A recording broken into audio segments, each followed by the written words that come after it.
Stakes race of the afternoon. This is the Sunshine Filly and Mare Turf. Scratch the 1, Eris Indy. Scratch the 3, CC Valentina. 1 and 3 withdrawn from race 8. It goes on turf. 9th race, the Sunshine Stakes Classic. A mile and an eighth over the main track. Scratch number 2, Scar. Number 2, Scar, withdrawn from race 9. Race number 10 at 6 furlongs, the Sunshine Sprint.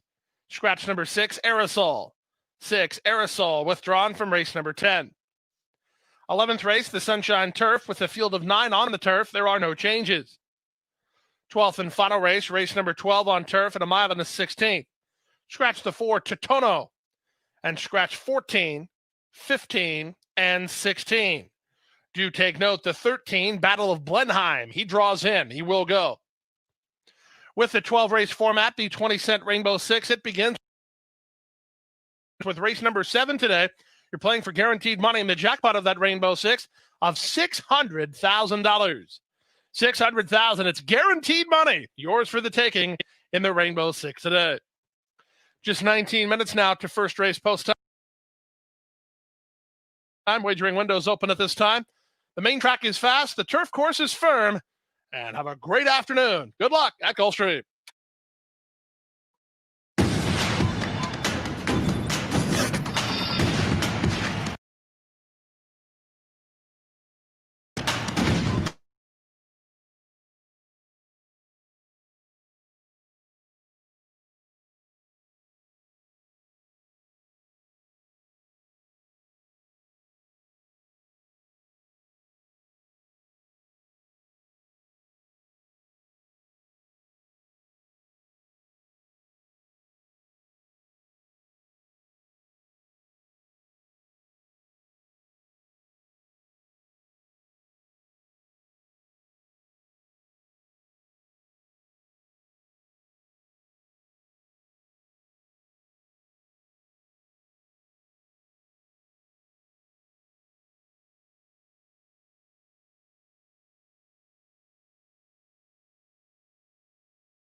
Good luck to everyone. Buena suerte.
Race number one this afternoon, 1 mile on the turf. Turf course is firm. These are claimers, fillies, and mares, 4 and up. Non-winners of 2 in life. 20,000 down to 16,000. Scratch all the old so eligibles. This is easy for me today, Acacia. Good morning, everybody. I got this one right. I'm usually right on the borderline of 12 o'clock, but today it's a good morning. Beautiful day in South Florida.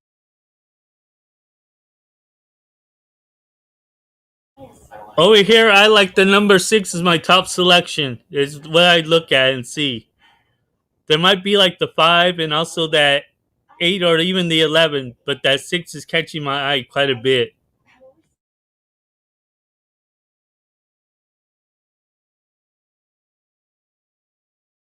6 later on. Well, hopefully my poor showing in BP Expert Day yesterday will parlay into a good day today. So I'm going to try, Ron.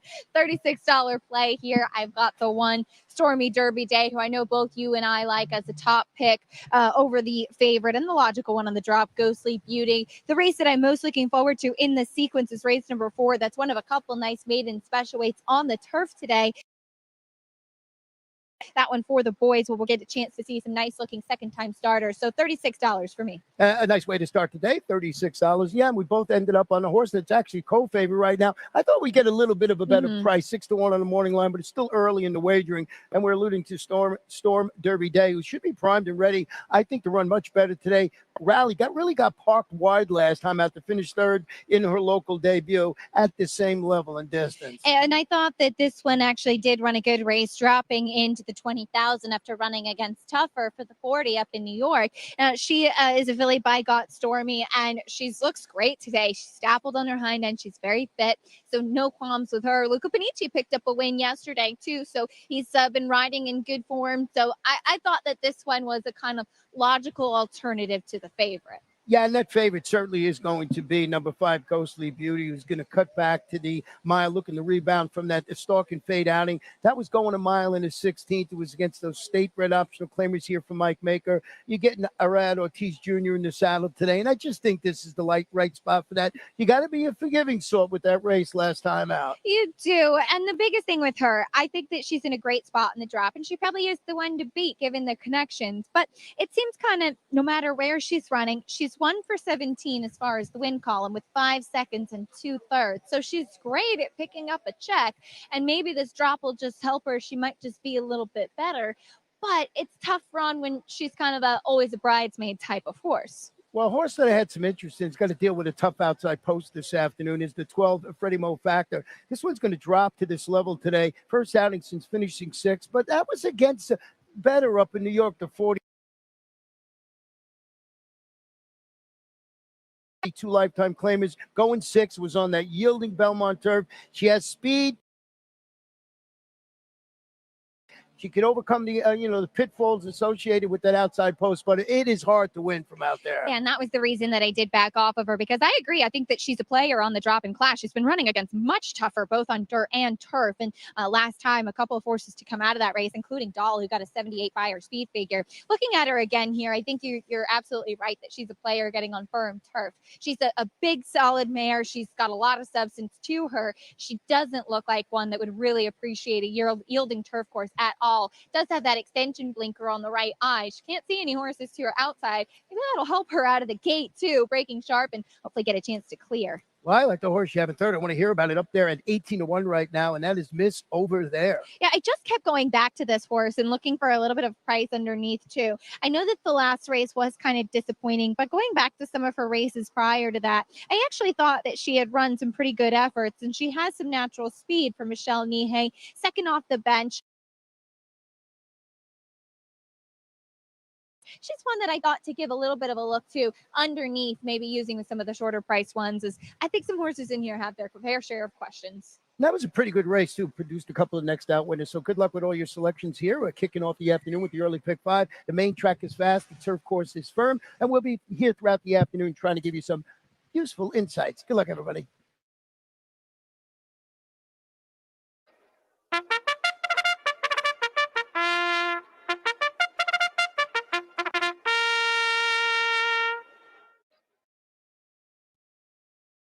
The horses are leaving the walking ring and moving on to the track for this afternoon's first race. The first of 12 on a sunny Saturday in South Florida over the turf at 1 mile. Claimers which have not won 2, they're in for $20,000. Scratch 13, 14, 15, and 16. It's a field of 12. Win, play, show, exacta, quinella, trifecta is superfecta. Super high 5, daily double pick 3, and 50-cent early pick 5 opportunity.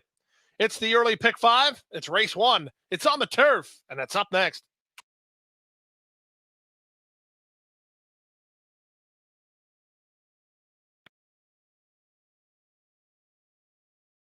Again, here from my selection. My top selection is going to be the number 6. At a decent price. Make sure you like the kind of wet, like soft turf and everything. So I like that 6 at a price. Mi escogido acá es el número 6.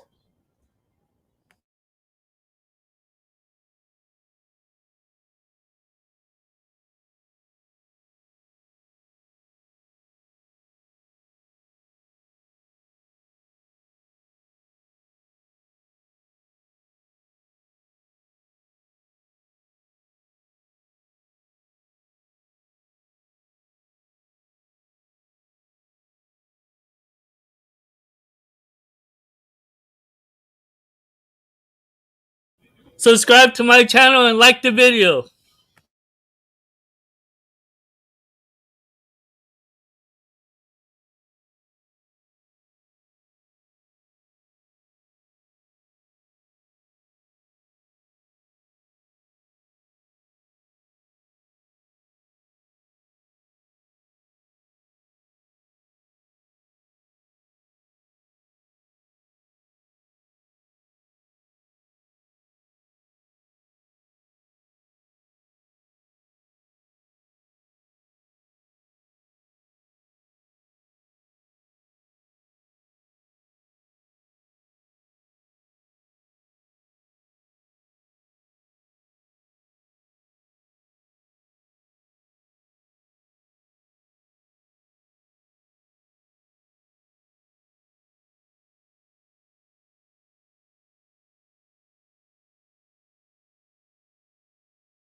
Here's the place to be so we can all make some new friends, handicap together, and make some money.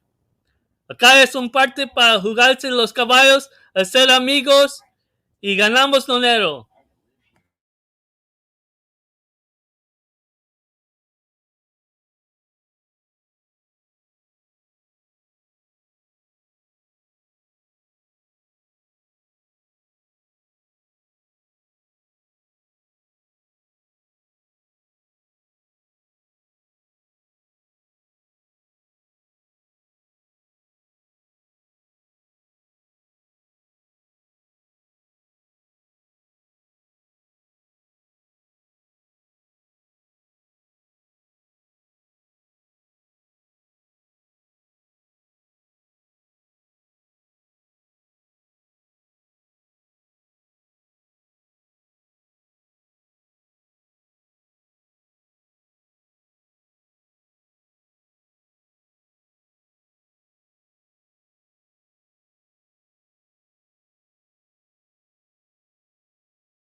What's up, carrier?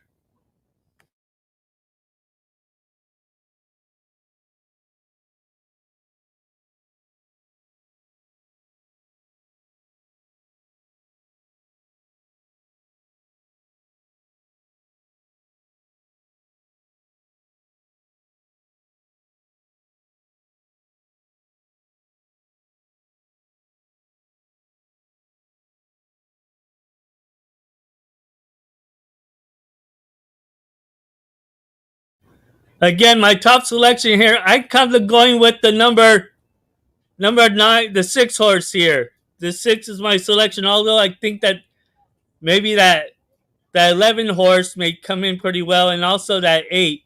But there's something just staring me down at that 6 that I kind of like very well.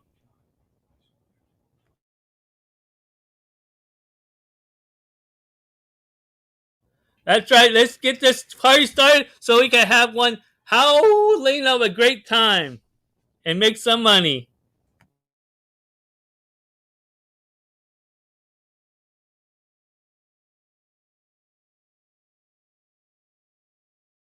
Two minutes to post time. The early pick 5 in race 1 at Gulfstream Park in 2 minutes. We're on the turf.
The horses are approaching the starting gate.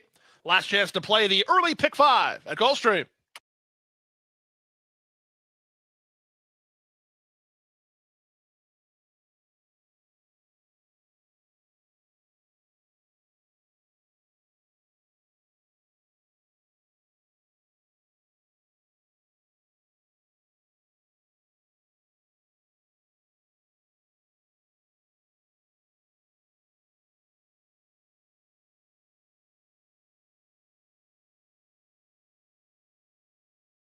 And the horses have reached the starting gate. It's now post time. Lining up and moving in for race number 1, the first of 12 on a big Saturday here in South Florida, Sunshine Stakes Day. Welcome to our simulcast partners, First race favorites include the 1 Stormy Derby Day and the number 5 Ghostly Beauty. 5-1 action for the 9 I Wonder in a race full of chances. Going forward, Glorious Gal. She's 10-1 here. Cape Line Readies. I Wonder. Jose Ortiz up for Josie Carroll. Yo me gusta el número Early pick five 6. pool blowing past the $400,000 mark. Good luck if you're involved. Twilight Galaxy is now stepping into line. 3 more waiting for Boatload of Nerve. Jimmy Smoke Carrot. And from the outside, Freddie Mo Factor.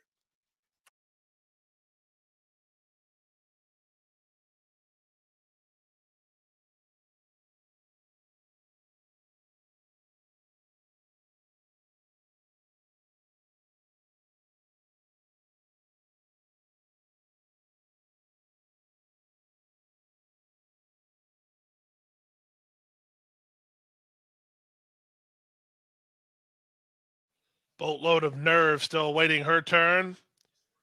As you can see, we have 3 in the center and 2 to the outside yet to step forward.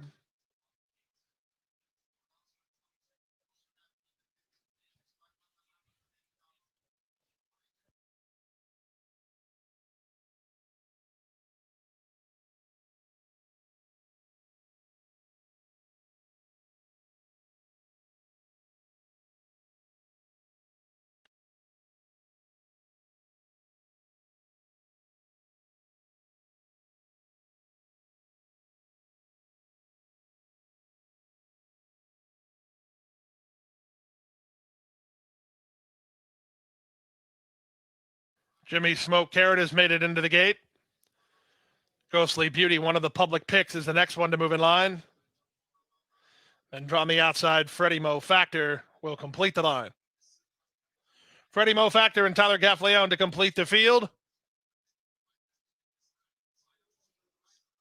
The track is fast. The turf is firm. They're at the post.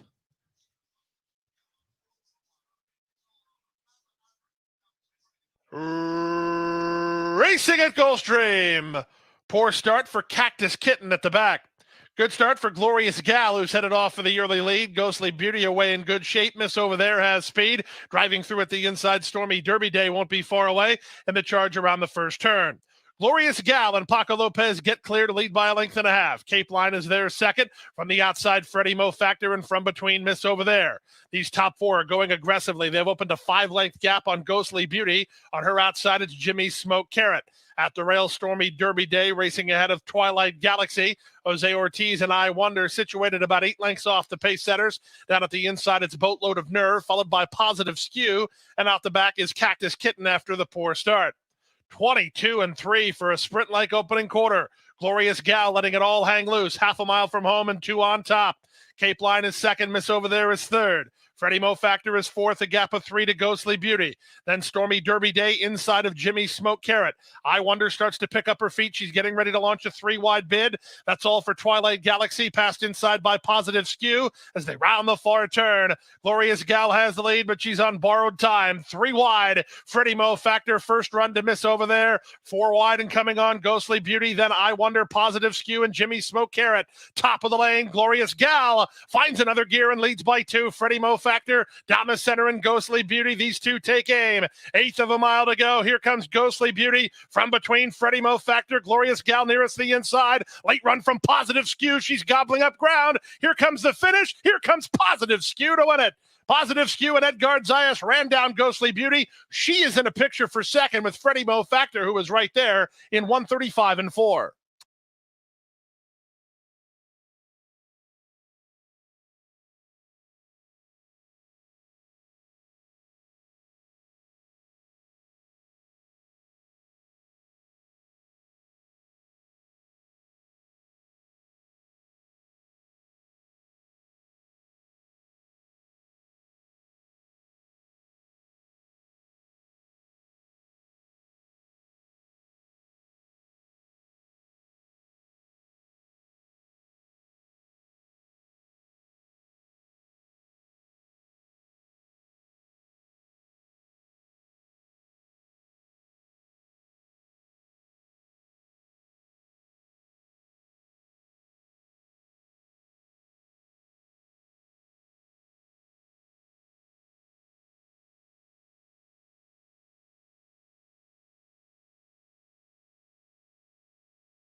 Now that was a way to start off a race. That was a great race there.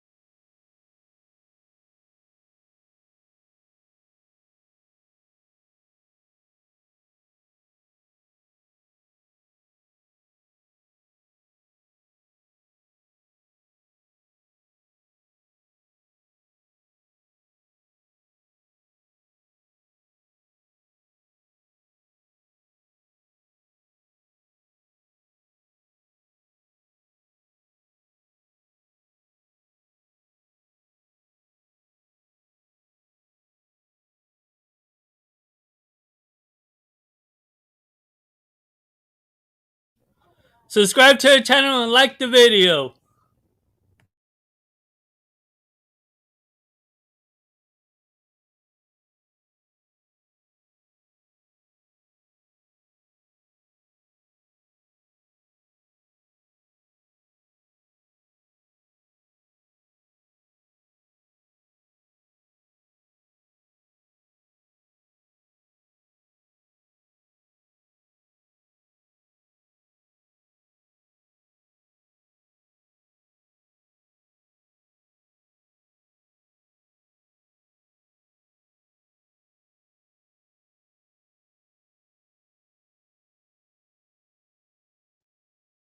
Number 7, Positive Skew, posted first, placing judges having a look at a tight photo for the balance of the placings.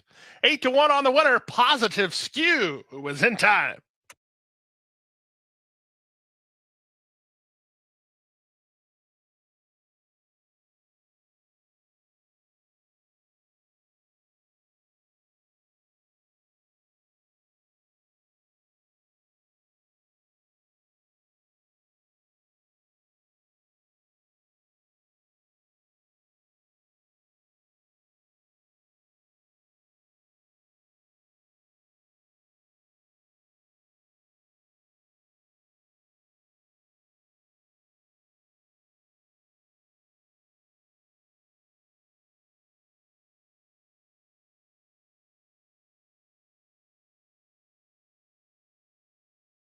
In the winner's circle now, Positive Skew, a 5-year-old gray roan mare by City Zip out of Ermine Slippers by El Prado.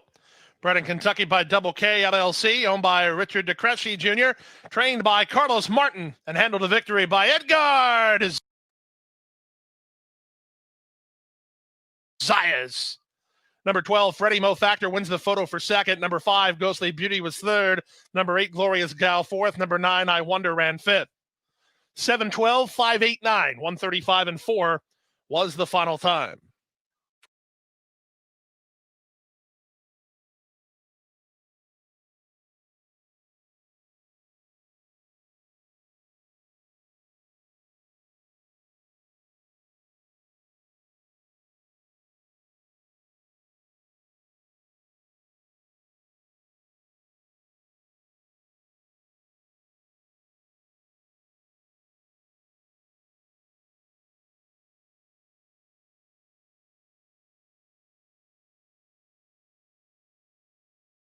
Winning exacted $229.80. The winning Quinella, $116.40. The winning trifecta, good for $196.40. The superfecta, $1,977.40. $197.74 for a dime.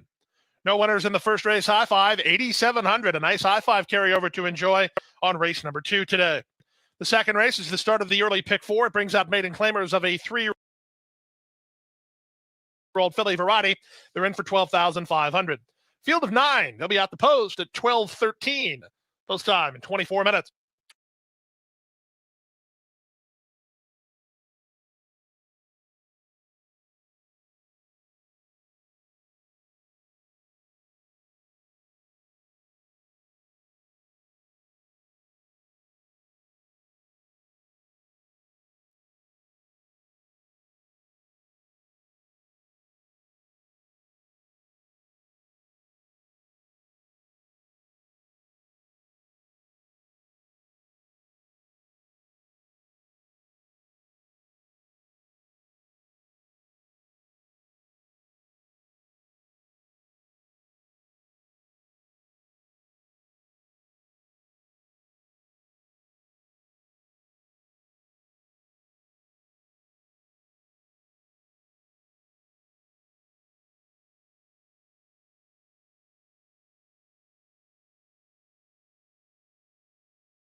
The only thing I see here for the second race is that I like the number 7. There's no other way I can see it. You guys could probably play the 7, but for a little price, maybe be a little price, maybe be one of the favorites would be that 8 horse Pretzel. That's one that has my eye a bit. She liked the surface. She liked the distance. The pedigree reads it right. Should be very well at coming in strong. So for my top selection here for the second race, it's going to be the number 8 Pretzel. Right now at 7-2.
What's up, liar? How's it going?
Over here at Tampa Bay. I'm only going to be showing a few races. No me voy a estar enseñando todas las carreras de Tampa Bay porque me voy a estar enseñando muchas carreras ahora. Acá en el Tampa Bay me gusta el número 8. Here at Tampa Bay, my top selection is the number 8.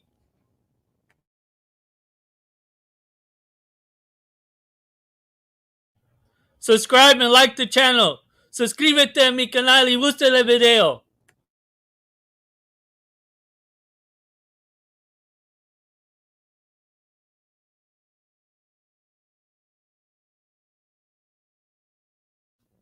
That's fine, Slayer. Go right ahead. I don't mind.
Good luck to everyone here at Tampa Bay. Buena suerte a todos acá en el Tampa Bay.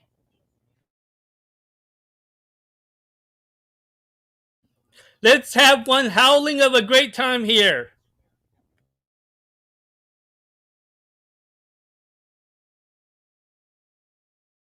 The horses are now approaching the starting gate.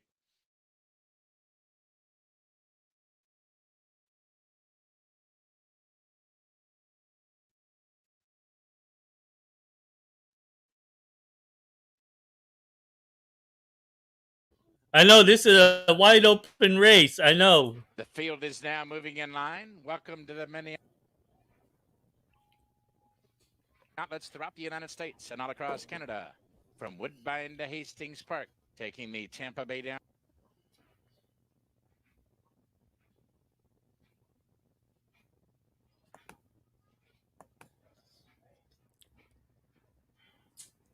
Number 6, Durban Park, from the barn of Jan Arnett. Antonio Gallardo is the rider. One more to move in. War Giant from the Delgado barn. He's in, ready to kick it off for a Saturday afternoon at Tampa. They're at the post. And they're off and running to an absolutely perfect start. Perfido is away alertly and reaching up for the early lead. There goes Striking Air, shooting through toward the rail and now going to the front. Getting into mischief. The gray horse is away with a top flight from between horses. War Giant is the last horse away as they link up at the main track, and now they line up 3 across the track. Striking Air is there toward the rail, getting into mischief. Right there between horses, and Steel Shot is 3 wide and now racing third. Then it's a break of 3. My Discretion shaking up a run along the rail. Fourth, Perfido is there fifth. From the outside, Durban Park. Gallardo now asking him to pick it up from the outside and now on the move. Then it's a break of 5 lengths back to War Giant, and hopelessly beaten is Charlie's a Charmer. They're midway in the turn. Striking Air And Tomas Mejia move clear now to lead by a length and a half from the outside. Steel Shot is on the move, second, getting into mischief. Coming under right third, Perfido is saving all the ground, if good enough now for it. As they turn for home, 3/16 of a mile to run. Straight Come on, Nate. the outside. Perfido with a ground-saving trip. Come on, Nate. Through toward the rail and now strikes. Come on, Nate. Getting into mischief is there third. Steel Shot on the outside fourth, but inside the final furlong, it's Perfido under Heads Up Ride by Sammy Camacho in front and drawing clear. Scoring on the wire by 3.5. Striking Air was there second, Durban Park third, and Steel Shot flattened out to complete the Superfecta, and that's the first at Tampa.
Over here, I like the number 8. Acá me gusta el número 8.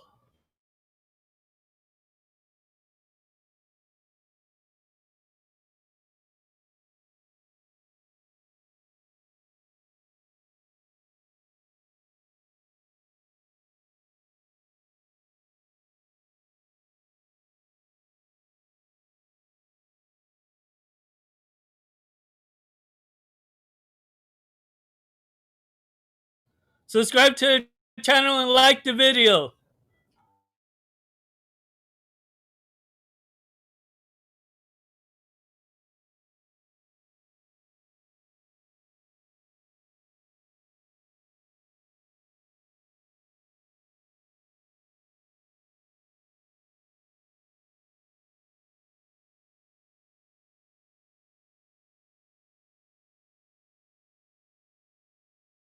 Me voy a estar puesto todo el día hasta la noche. I'm going to be on all day long and through the night, showing Los Alamitos, some Cow Expo, and so forth. So stick with the wolf.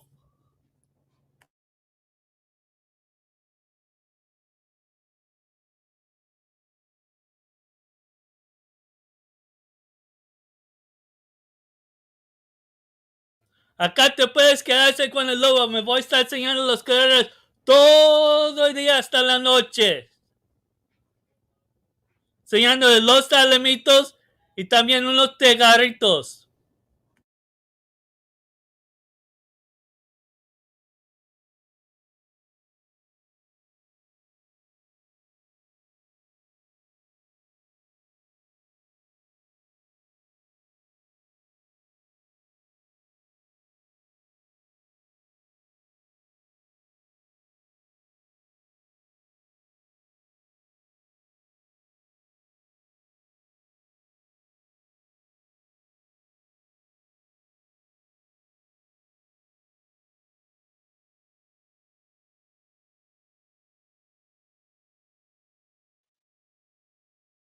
And the horses have reached the starting gate. It's now post time.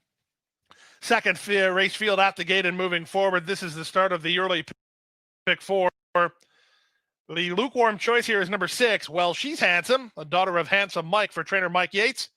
Miguel Vasquez with a riding assignment. 7-2 money on number 2, Between Dreams. Paco Lopez for Victor Barboza Jr. Out to 9-2, Lady Tapatia. Christian Torres for Javier Gonzalez. Here's Cave Creek in the colors of Richard Perkins.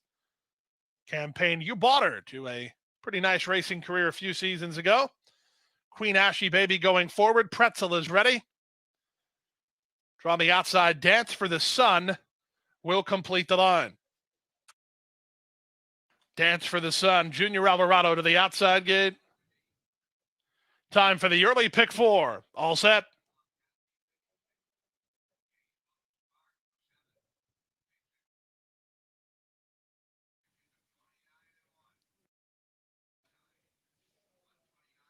Starter looks them over.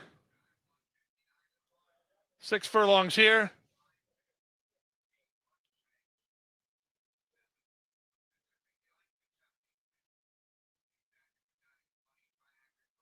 And they're off. Poor beginning for Cave Creek. Quick beginning for Well She's Handsome, who's headed off for the early lead. Lady Tapatia comes away with speed, driving through at the rail. Between Dreams. Pretzel is an early 4th. These 4 have 3 on Cave Creek, who improves to take 5th, passing Dance for the Sun. Out the back, Queen Ashy Baby, Bella Gabriella, and Run Silent. They go to the half-mile point with the advantage Between Dreams by neck. Vasquez has hold of Well She's Handsome, poised to strike second. Pretzel's a 3-wide third, back to 4th, Lady Tapatia, but she's still very much in range. 2.5 to Dance for the Sun, racing outside of Cave Creek. Then it's a gap of 2 to Bella Gabriella. Run Silent and Queen Ashy Baby at the back as they pass the 5/16. Between Dreams on the inside, toward the outside. Well She's Handsome is right alongside. These two begin to quicken up, and they put 2.5 on a driven Pretzel. Down at the inside, Lady Tapatia not kicking on. Dance for the Sun is wide, and they're at the top of the stretch. Between Dreams on the inside. Well She's Handsome on the outside. Between Dreams has something in the tank here and is responding. Well She's Handsome trying to muster another effort. Final 16th of a mile. Between Dreams leads by 2.5. Well She's Handsome is second, and she'll be second behind Between Dreams, who reports home a debut winner. 3 clear in the end.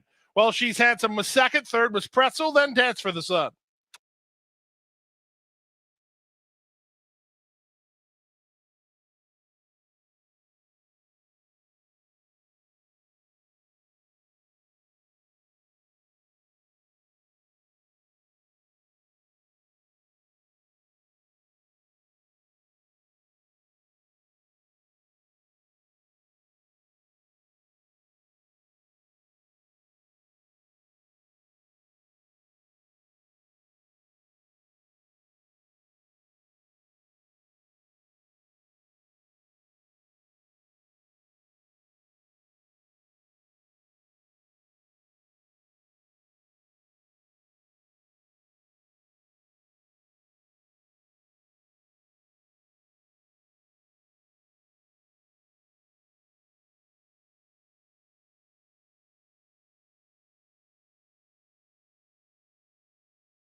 Tampa is pretty good.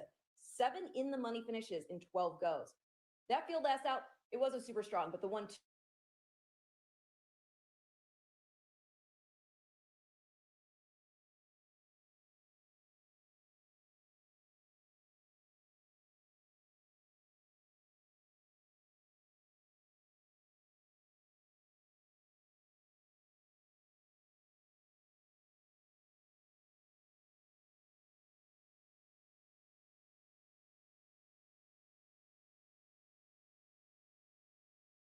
Billy has ability enough to bring home another piece of the pie. 5, 4, 8 in race 2.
Me voy a estar poniéndome del Fairgrounds y acá del Gulfstream. No puedo ponerme muchos carreras porque entonces se va a pararse la video mucho. ¿Cuál carreras me van a querer que juega? Me voy a poner más a 3 esa más.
Which tracks would you like me to play? Because I can't play so many videos or the videos will start slowing down. You tell me which tracks. I'm going to be doing the Gulfstream and Fairgrounds for sure.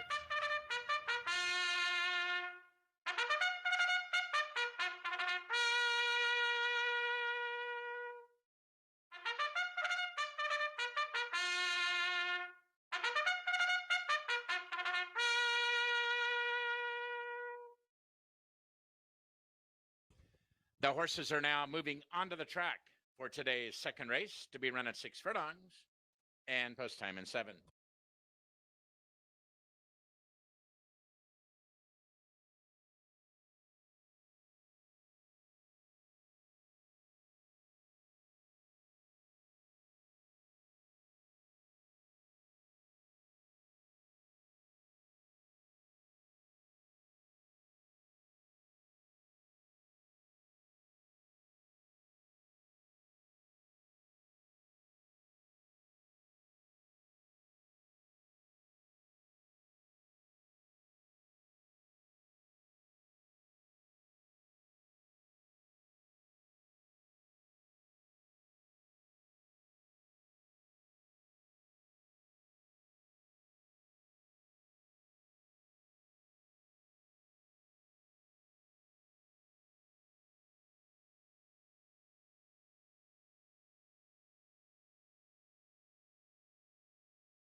Acá en el Tampa Bay me gusta el número 1 para ganar segundo o tercera.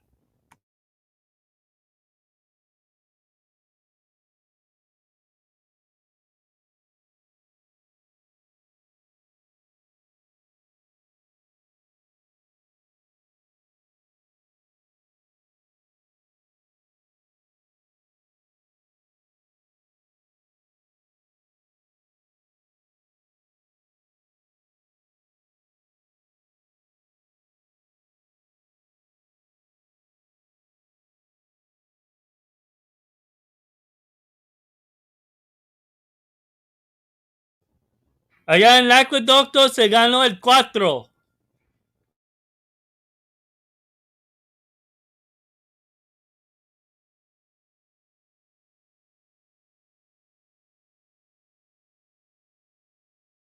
Se fue 4, 6, 5, 1. Así se metió allá en Aqueduct.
And I'm going to be on all day long. Mi voy a estar puesto en la señal de carreras todo el día hasta la noche para los Alamitos.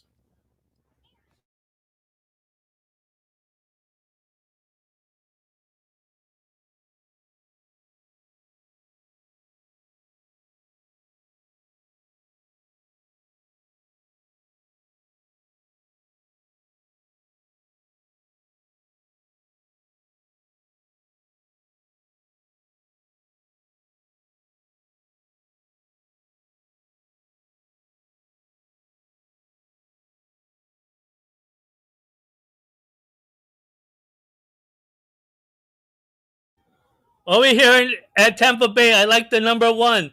Acá en la Tampa Bay me gusta el número 1. Buena suerte a todos. Good luck to everyone.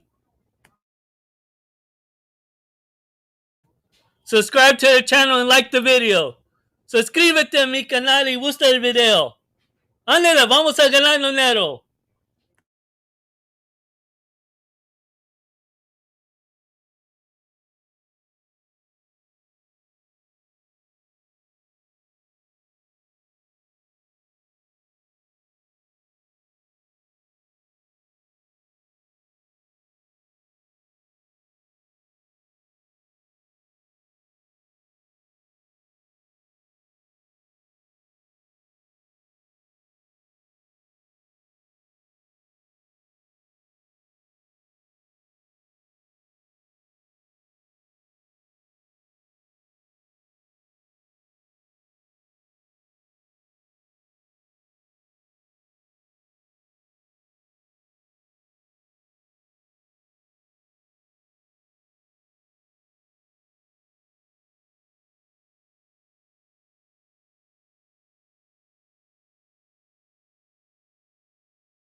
Good luck to everyone on their selections here. Buena suerte a todos tus cogidos acá en el Tampa Bay.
The field is now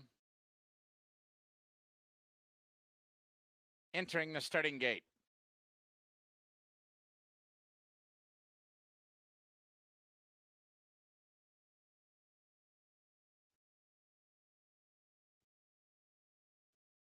Even money favorite is number 8, Don't Make Me Beg. Trainer Gerald Brooks going for win number 500 in his training career.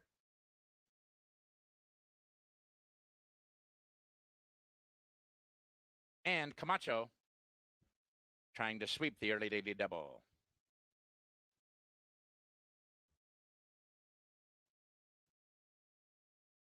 From the outside, Don't Make Me Beg will complete the lineup. They're at the post.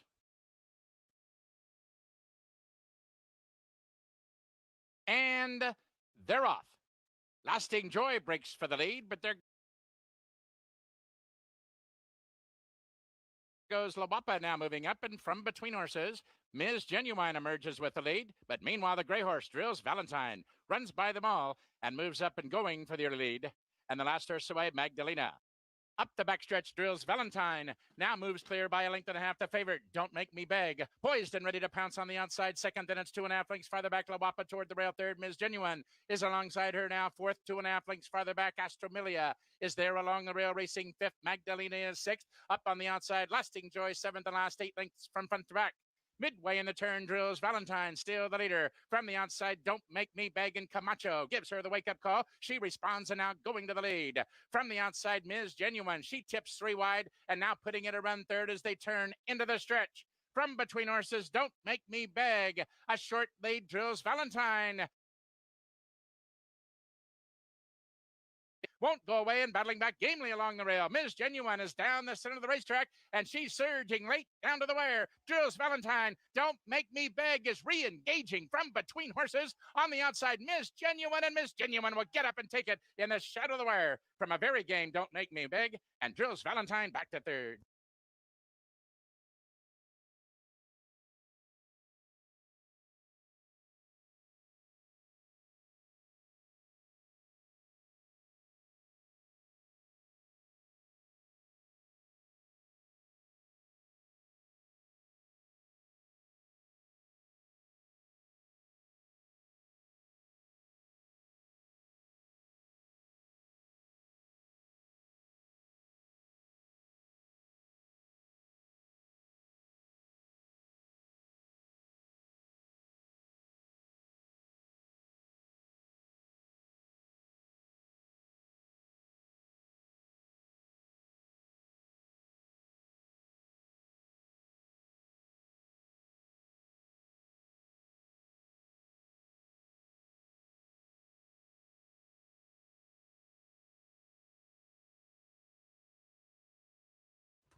Number 4, Ms. Genuine was up in time. Number 8, Don't Make Me Beg was second. Number 1, Drills Valentine was third. Number 3, La Guapa fourth. And number 2, Astromilia was fifth. 112.95 the running time.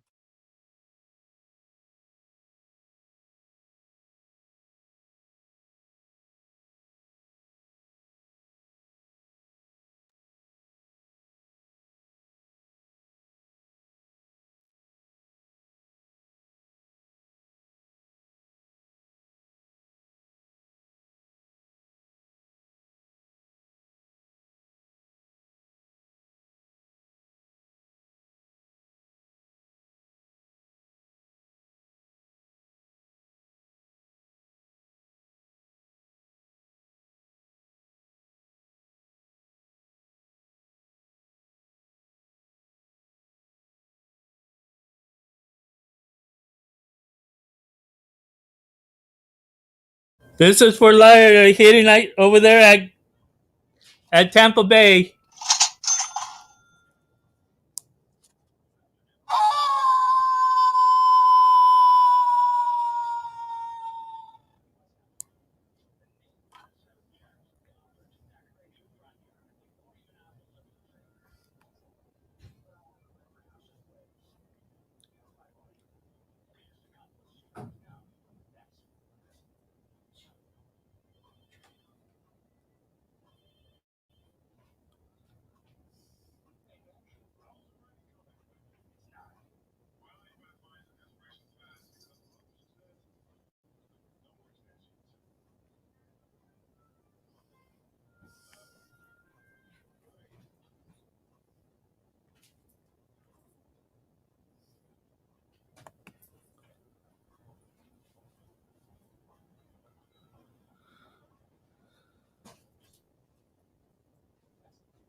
Approaching the gate. 1 minute.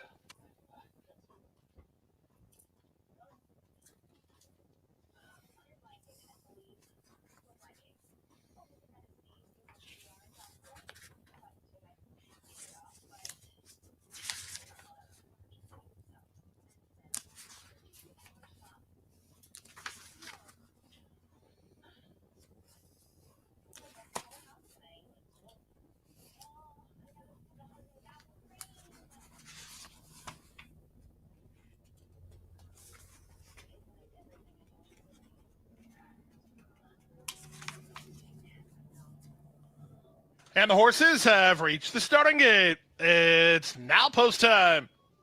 Lining up and moving in for race number 3. Start of a pick 3 at 6.5 furlongs. Friendly Fella is a 5-2 favorite over number 7 Franco's Team.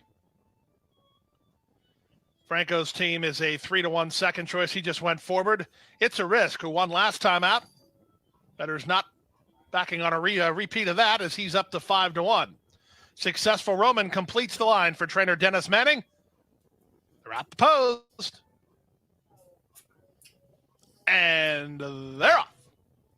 From between horses, Moon Pistol was away quickly. From the outside, Flaming Hot, wider than them, and Successful Roman. Away in fourth is Franco's Team, followed by Issa Risk. Friendly Fella near the back of the field today, 3 better than Texpectation, and Mr. Sesko is last. Down the backstretch they go. Christian Torres sends Successful Roman to the top. He leads by a length. Flaming Hot is second. Franco's Team is third.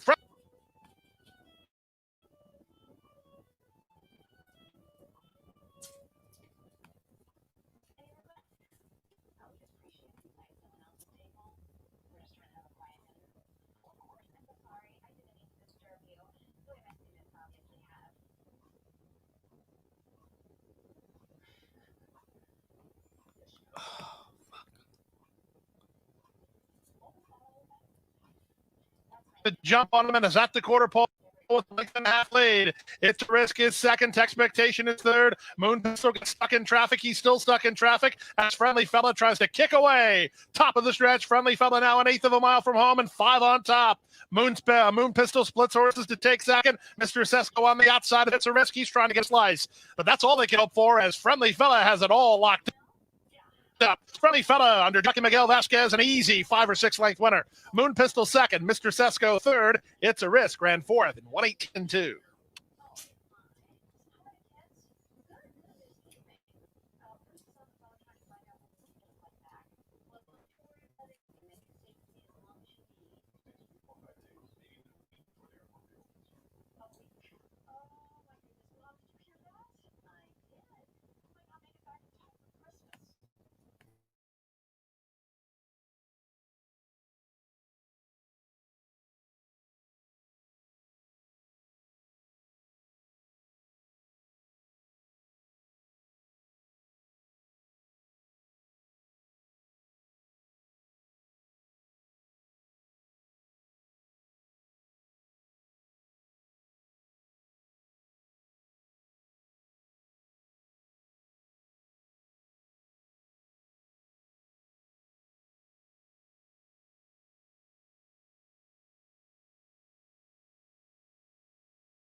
I'm not going to be able to show tons of races because it'll freeze up the video. No me puede estar enseñando todos los caretes, todos los trajes, porque me va a estar parando la video mucho.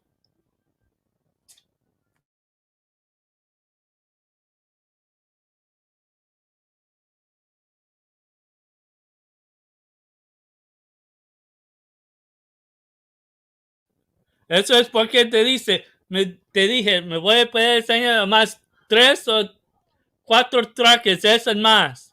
No cada uno. Porque me voy a estar puesto todo el día enseñando del Santa Anita, Golden Gate, Los Alamitos y otros.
One minute.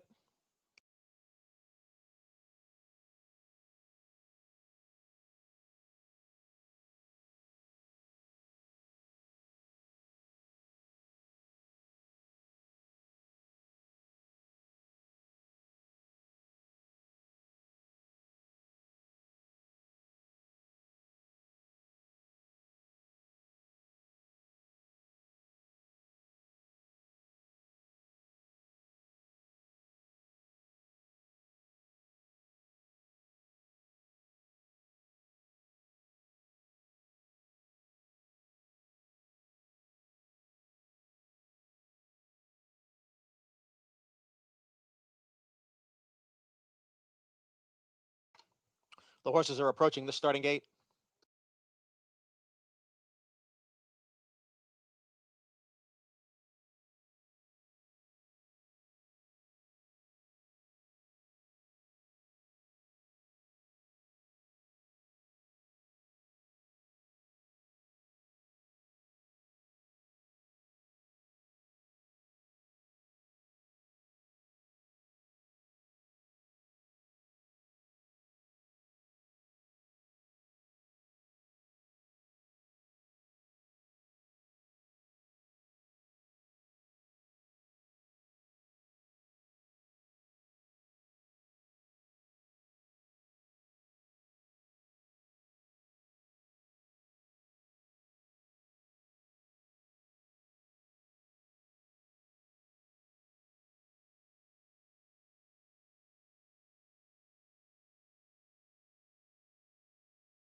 Waiting for Why Is She So Lucky and Mongolian Humor.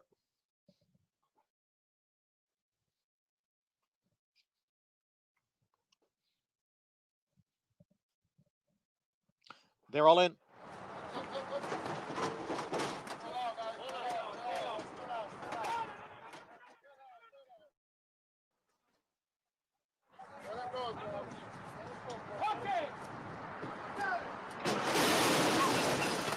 And the rough.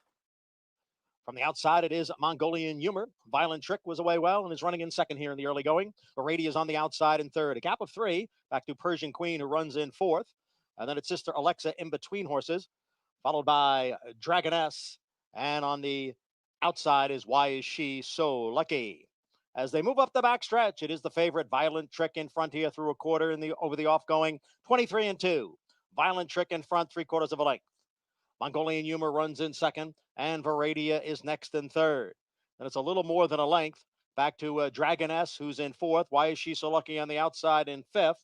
Sister Alexa in between horses. Persian Queen is down at the rail. As they hit the half-mile pole, it is still Violent Trick with the lead. Varadia now ranges up on the outside to take second. Mongolian Humor is back running in third. Opening half mile, 47-1. It is still Violent Trick, the one to catch, and Varadia is now right alongside. Violent Trick and Varadia, the two of them are together, and they've opened up 5 lengths on Mongolian Humor. And then Why Is She So Lucky? They're at the quarter pole. On the outside, it's Varadia. On the inside, Violent Trick continues to battle on through 3/4 and 112. They're moving for the 8th pole. And it is Varadia who has the lead. Violent Trick runs in second. Then Mongolian Humor. And farther back, Why Is She So Lucky? A 16th out. Varadia has the lead. Violent Trick is second. They're coming down for the finish. And Varadia will win it here by a half length. Violent Trick was second. Then Mongolian Humor, followed by Why Is She So Lucky and Persian Queen.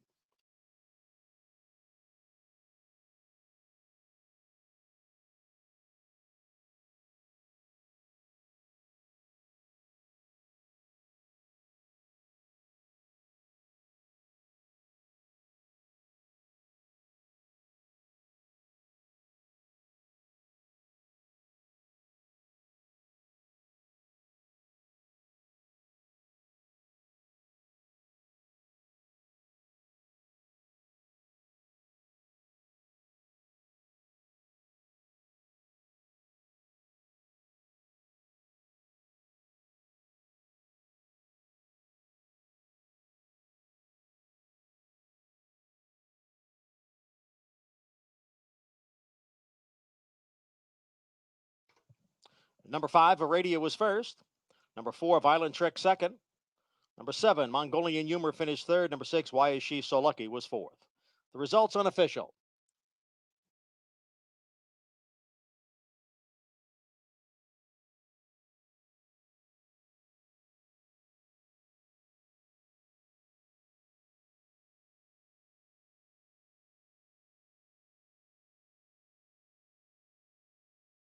Some winners as well. Early pick 5, traditional 50-cent wager here in the first of 13 as Gary Palmisano Sr. calls for riders up on Road to the Derby kickoff day at the Fairgrounds. Best of luck. Enjoy the day. Cash some tickets. Let's make it a good one, everybody.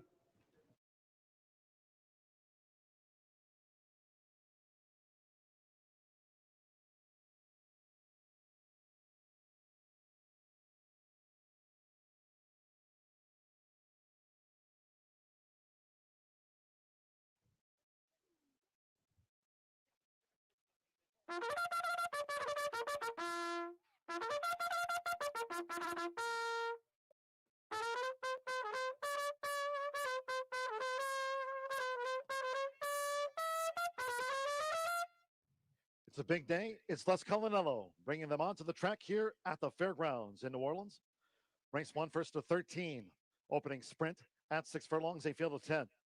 Scratch 1, Have No Fears. Scratch the 1. Jockey changes, 3 Yes Gorgeous to Marcelino Pedrosa on 3 Yes Gorgeous. Marcelino Pedrosa. 9 Flashy Boys Lil Sis, the rider Carlos Marquez. Carlos Marquez on 9. Flashy Boys Lil Sis. Opening sprint features Exacta, Trifecta, Superfecta. Here the start of rolling doubles, pick 3s, and the early pick 5. Sunny 50s, fast and firm, and on parade. 5 minutes to post time.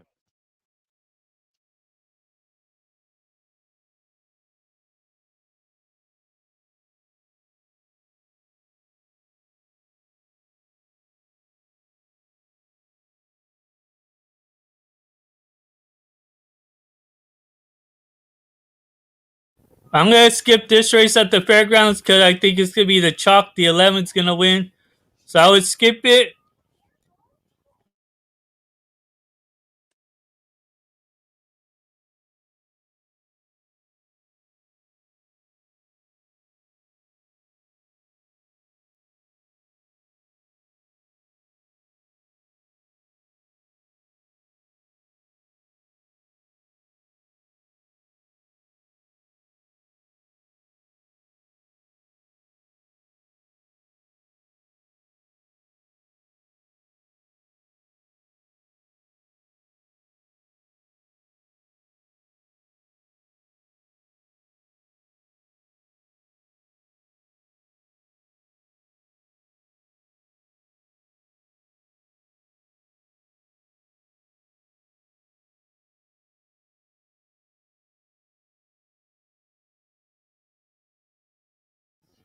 For a small little price here, I'm going to look at the number 5. I'm skipping this race because I think it should be chalk. But for a price, I like that number 5 Now 3 minutes to post time. at the Double of straights Fairgrounds. in the opening double. Again, here in race 1, scratch 1, have no fear. Scratch the 1. 3, yes, gorgeous. The jockey Marcelino Pedrosa on the 6-time winner. Marcelino Pedrosa on 3, yes, gorgeous. 9, flashy boys, Lil Sis. Rider change for that mare to Carlos Marquez on 9, flashy boys, Lil Sis. Race 2, maiden filly sprint, no scratches. Race 2, only 11 run. 6, Leilana will debut with Miguel Mena. Miguel Mena on the Curlin filly. 6, Leilana debuts in race 2. Opening sprint double, fast track. Less than 3 minutes to post time now.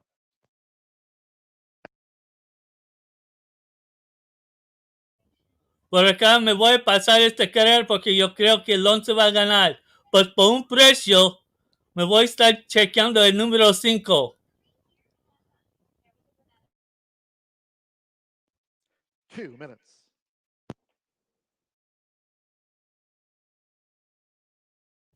Subscribe to the channel and like the video.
We've now drawn to within 1 minute to post time for the first of our 13 on Road to the Derby kickoff day. We're fast and firm, sunny 50s.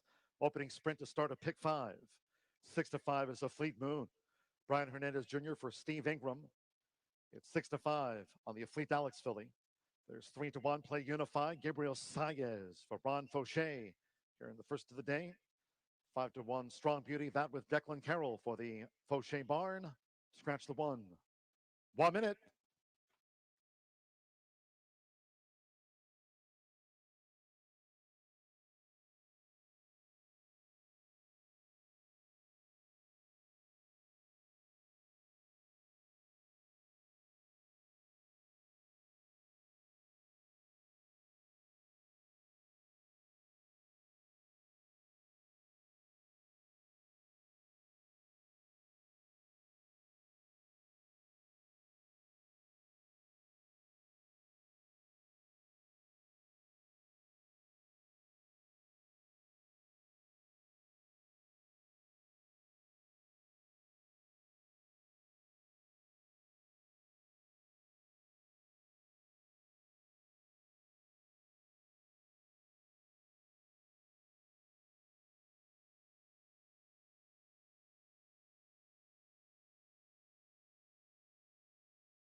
The horses are approaching the starting gate.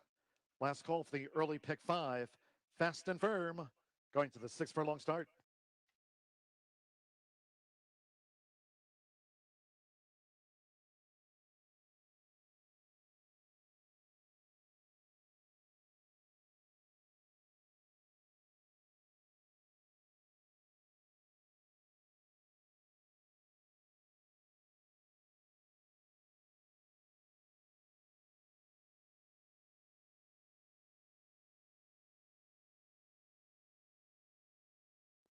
The horses have reached the starting gate. It is now post time. Loading. Aubrey Green, New Year's Party first in. Fancy Mallory leading jockey Mitchell Morrow with 35 wins at the race meet, loading up. Marcelo Pedrosa, Yes Gorgeous has moved in. Now Miguel Mena with Bellamy K. James Graham, Mia Omaya has joined the line. Carlos Marquez with Flashy Boys, Little Sis. Now Declan Carroll with Strong Beauty. I play unified, both for Ron Fauché. Colby Hernandez with Jet Sweep. Now a couple of them back. Brian Hernandez Jr. with a Fleet Moon. Play unified will be last. So stand by for a start. One more. Gabriel Saez will play unified. Main track fast. It's the first of 13 races on road to the kickoff date here in New Orleans. Sunny skies. Away and running at the Fairgrounds. Play unified. Bellamy K breaks sharp. Right there, Strong Beauty, and the outside, Fancy Mallory is right there too. Yes, Gorgeous also forcing the issue. It's Play Unified who just leads. Yes, Gorgeous and Strong Beauty right there. Fancy Mallory in the 4-path and close with a Fleet Moon, 5th and looking to draw in. Bellamy K is 6th. Then on the outside, Jet Sweep, a wide 7th. New Year's Party is 8th. Mia Omaya held up in 9th and beaten for pace. Flashy Boys, Lil Sis trails the Phillies Mare sprint here in the Saturday opener. The quarter was 22.52 seconds, just inside. 3 furlongs to go. Strong Beauty to take on Yes Gorgeous with the rail. They're head to head. Play unified, looking to draw in, and now swings to the 3-path. Fancy Mallory is 4 deep. Toward the inside, Off Fleet Moon looks to gain. Jet Sweep spun wide. New Year's Party, the rail, yellow blinkers. Half mile in 46.37 seconds. It's Strong Beauty narrowly. Strong Beauty with 1 furlong to go. Lanes Play Unified on the outside. Toward the rail is Yes Gorgeous. And then comes Off Fleet Moon, New Year's Party, and Flashy Boys, Lil Sis with a late bid. They're close to home. Strong Beauty and Play Unified for Gabriel Saez. Play Unified got there in the nick of time from Strong Beauty. Yes Gorgeous 3rd, 4th photo, New Year's Party with Flashy Boys, Lil Sis.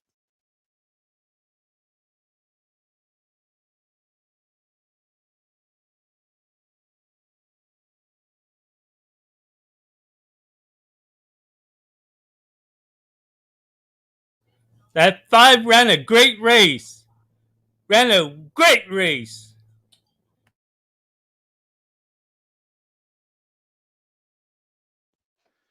$111.27 for the opening sprint. It is a photo.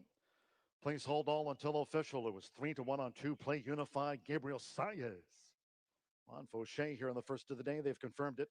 2-5-3-6-2. Play Unified. 3-1 first. 5 Strong Beauty. Lost by a head, but ran a great race. I'm keeping an eye on that horse for next time out. 21-1 on the 4th. Gabriel Saez starts off a 13 race card with a win for Ron Fauché,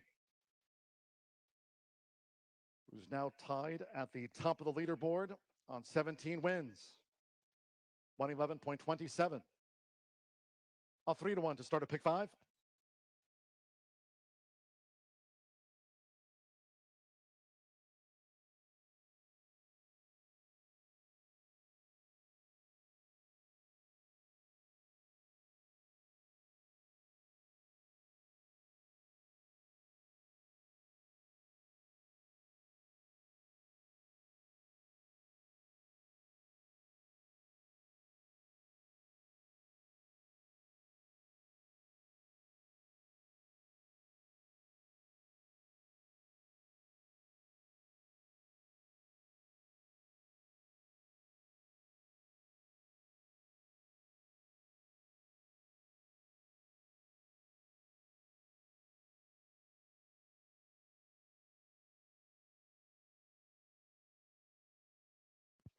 Opening sprint official. 3-1. Play Unified.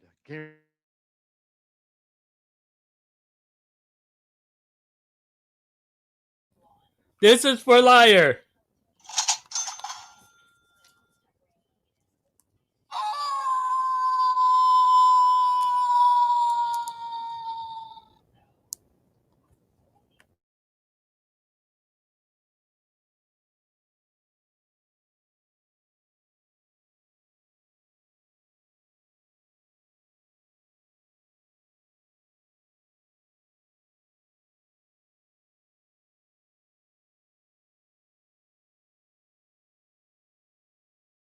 I like what I've seen as far as does go, is he too getting a good warm up under Junior Alvarado out there. First time starter, the 7 Performing Arts, big pedigree on this one, as you heard Ron and Jason saying.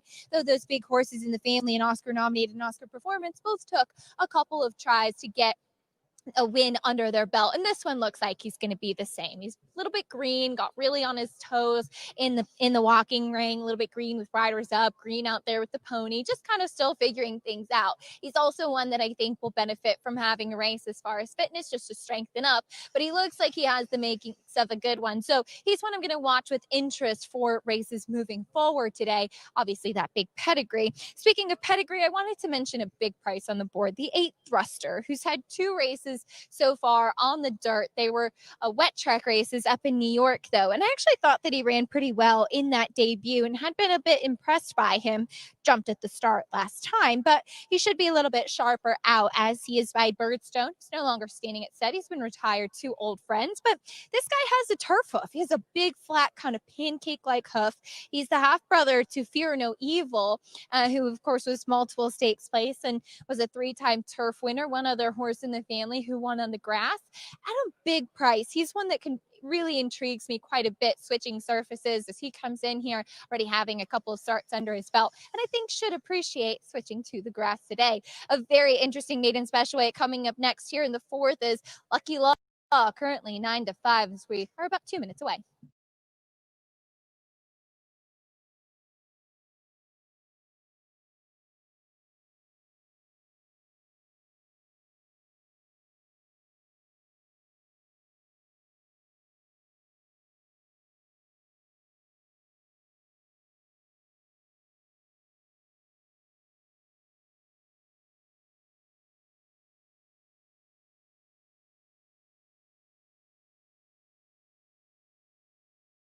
Here at Gulfstream, I'm going to be liking the number 3. My selection is going to be the number 3 at a price.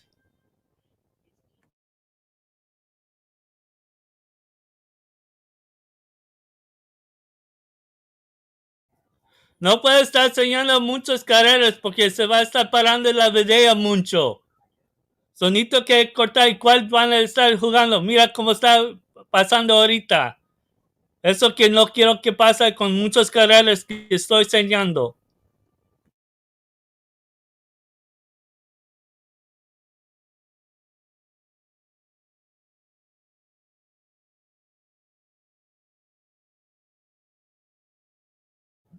Y acá me gusta el número 3 para ganar el segundo o tercera.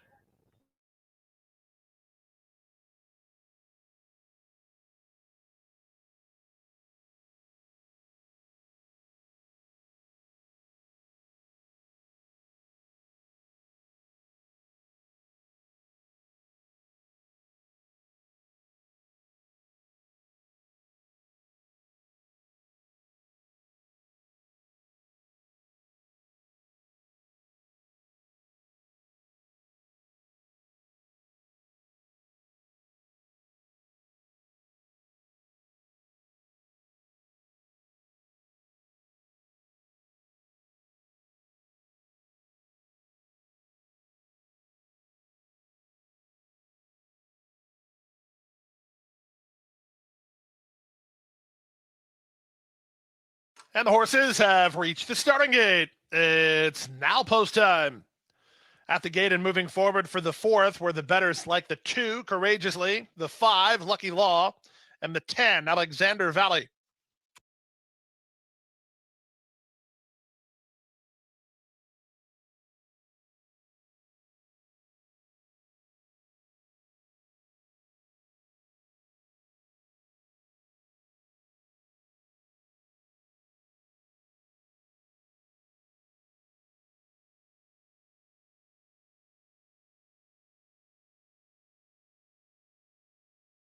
Into the gate goes Irishman. Here's Performing Arts ready now. They're working with Thruster.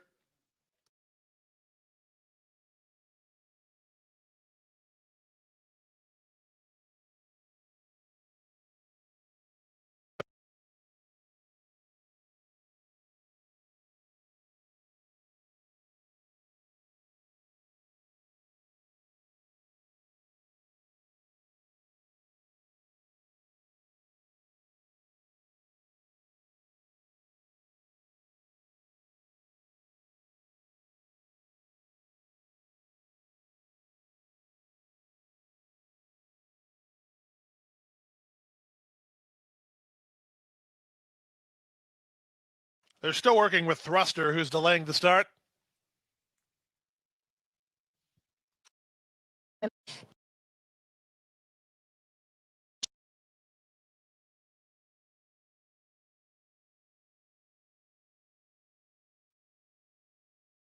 Good luck to everyone Now here. courageously getting his turn to walk forward. Good luck to everyone on their selection. Subscribe to my channel and like the video.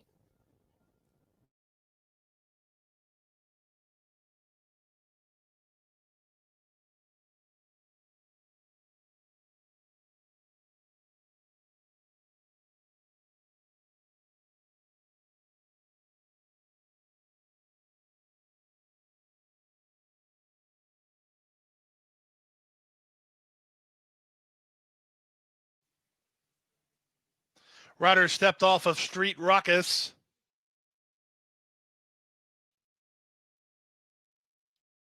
A bit fractious behind the gate. Street Ruckus, the latest of those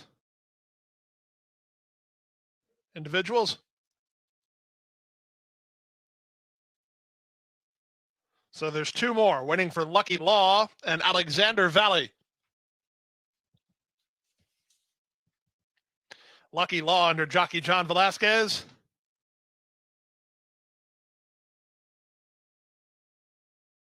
Valley to complete the line. A field of 10 at 1 mile on the turf. Race 4 at Gulfstream. We're set for a start. And they're off. Beautiful beginning for Courageously with Twice as Smart moving to him. Up on the outside, here's Cellist now moving out. In between horses goes Thruster and Lucky Law looking for some forward position. He'll settle in 5th and drop over to the inside. Back from there, it's in a wide-running Alexander Valley with Performing Arts and Street Ruckus, who's nearest the inside. It's a gap of another 4. And Irishman. And the run around the first turn at 3-2. Courageously has the lead and is traveling pretty well. He leads by a length and a quarter. Up on the outside, second is Twice as Smart. On his outside. 2 back to Lucky Law. Well settled for Velasquez and about 6 lengths off the lead. Alexander Valley's on his outside. Then comes Performing Arts. At the rail goes Storm Ruckus. Here are 4 lengths back to Irishman, and the trailer is Declare a Truce. They move past the half mile and move to the far turn with the advantage still Courageously 3 parts of a length. The order hasn't changed. Thruster and Cellist, they're still 3rd and 4th. Lucky Law getting started up on the outside. He's now moved into 4th. Performing Arts is on his back. Then Alexander Valley. Street Ruckus is 3rd. Truce is last of the 10 as they try to get Courageously. Courageously still cruising on a length and a half lead. Lucky Law 3 wide on the outside. Alexander Valley and Performing Arts from the back. Top of the lane. Courageously has the lead. Performing Arts and Lucky Law take aim. In between horses, that's Cellist. 1/8 of a mile to go. Lucky Law now set sail and he has the lead. Back to second Courageously. Here's Alexander Valley to get into second, but Lucky Law's a winner. Lucky Law by almost 2 in the end. Alexander Valley was second. Performing Arts ran 3rd. Then Courageously and Cellist in 1.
Again, this is for Liar.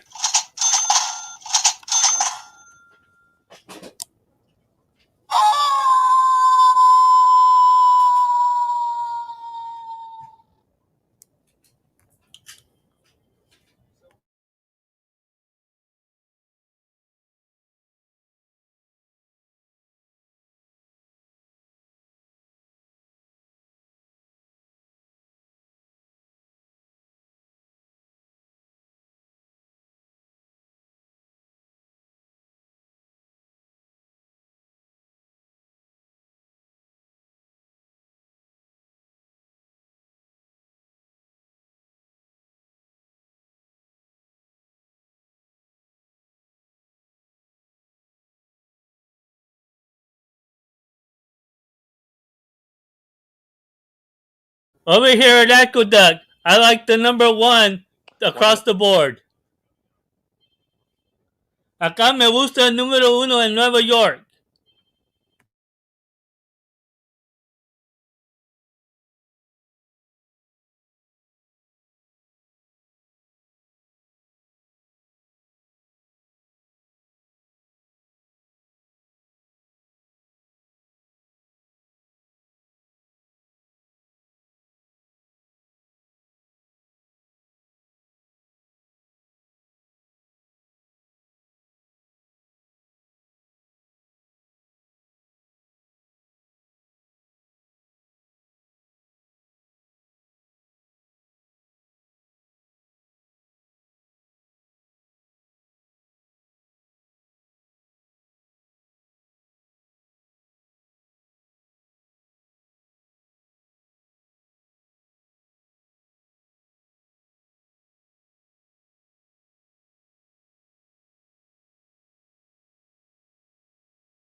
The horses have reached the starting gate.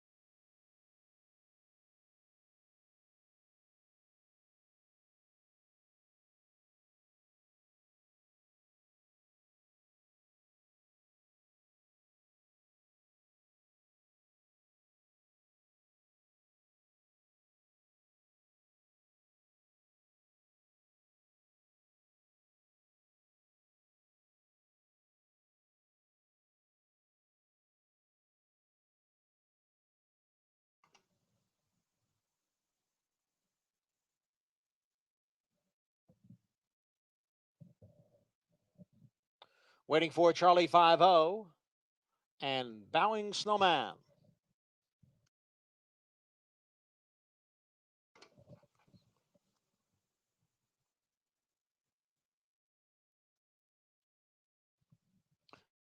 They're in the gate.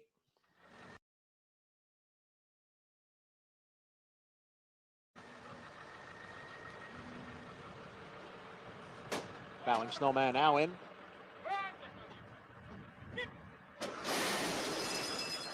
And the rough.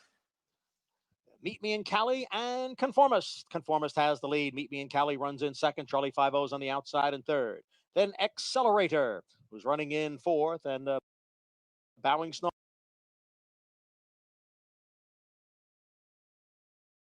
is the early trailer in fifth as the field races up the backstretch. It's Conformist in front, 3/4 of a length. The odds-on favorite, Charlie 5-0 on the outside, runs in second. Then it's a length and a half to Meet Me in Cali and Accelerator. The quarter 22 and 3/5 seconds. Bowing Snowman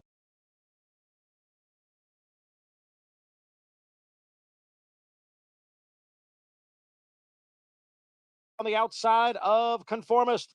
It's Charlie 5-0 who now has the lead. Conformist continues to battle on. Accelerator is in third. Down towards the inside is Meet Me in Cali as they hit the eighth pole.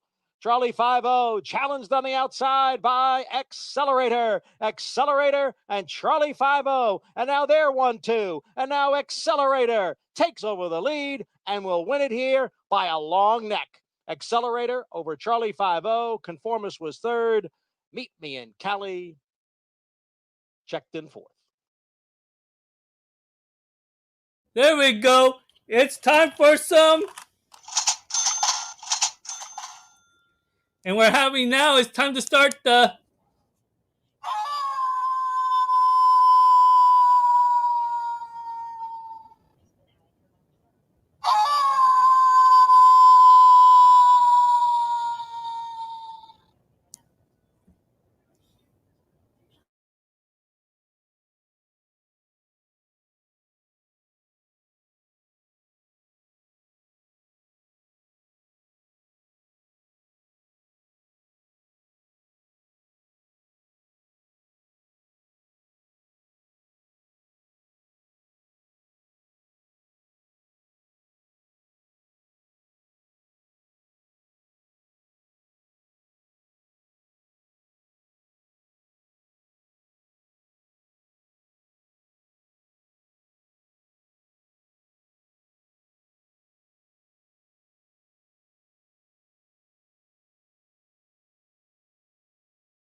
Late scratch here from this maiden Philly sprint. Late scratch.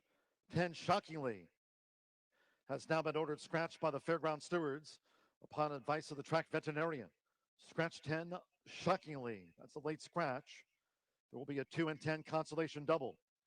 2-10 consolation double. Refunding all wagers here on race 2 on the 10 Shockingly. That is a late veterinarian scratch by order of the fairground stewards. 10 Shockingly now scratched from the maiden Philly sprint. 5 minutes to post time. Scratch the 10.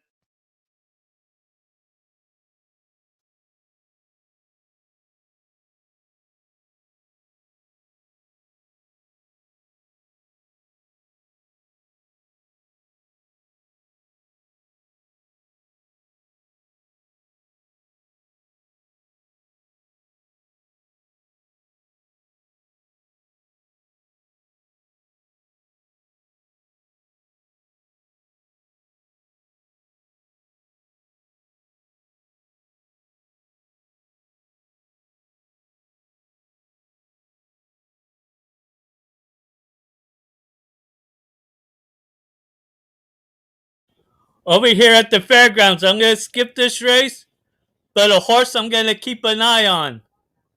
One that may come in pretty well is going to be that number 6, Liana, at 16 to 1.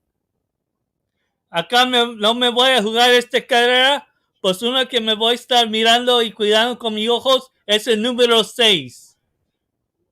Good luck to everyone. Buena suerte a todos. Subscribe to my channel and like the video. Here's where you make some prices.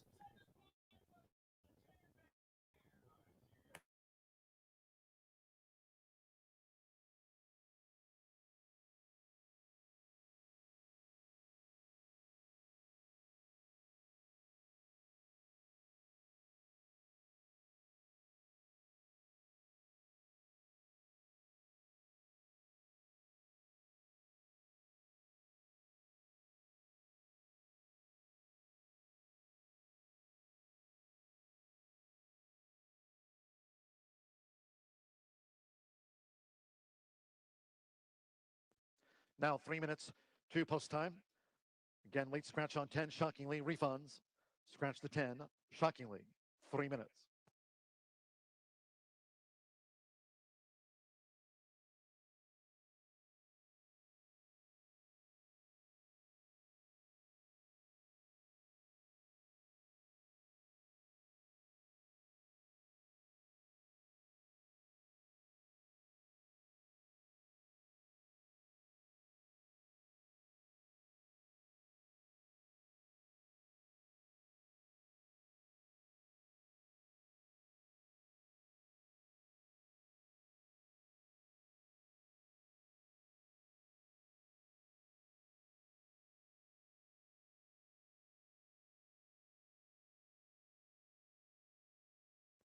Two minutes to post time.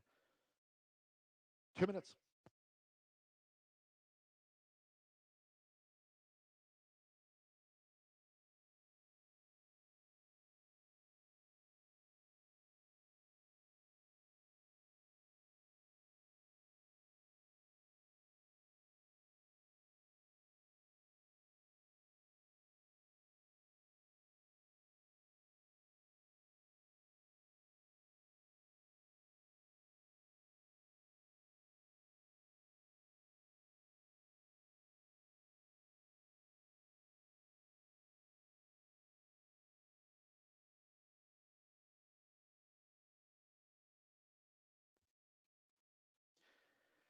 At 1 minute to post time. Maiden Philly sprint starts the early pick 4. Fast and firm here at the fairgrounds. Minute to post. There's the favorite. 6 to 5. Little Tootsie, the Temperature Filly. James Graham for Tom Amos. White and white blocks of Joel Politi. Red and white blocks. It's 6 to 5 on the second time starter. There's 4 to 1 on 8 Dame Cinco. Brian Hernandez Jr. for Shireen DeVoe. 4 to 1 Sister Luck. Shackelford, New York bred filly. Colby Hernandez for Al Stahl. There's Dame Cinco. Scratch the 10. Shockingly a late scratch. The 10's a non-runner with refunds due. Fast and firm. You have 1 minute.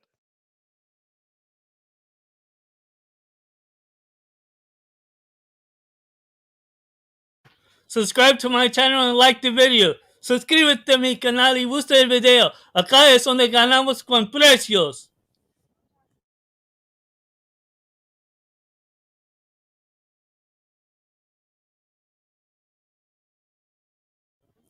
Here's where we try for prices. If anyone likes favorites like I do, I'll skip the race and just keep an eye on a certain horse I like.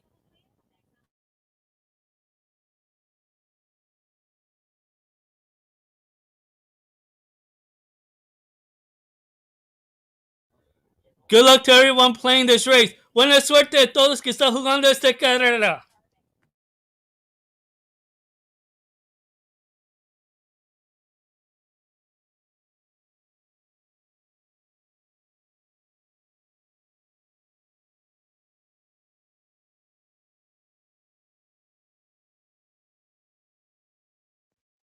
The horses are approaching the starting gate. Last call for the 50-cent early pick 4. Starts here with a maiden filly sprint. Fast and firm. Going to the 6 furlong start. Any more for a pick 4.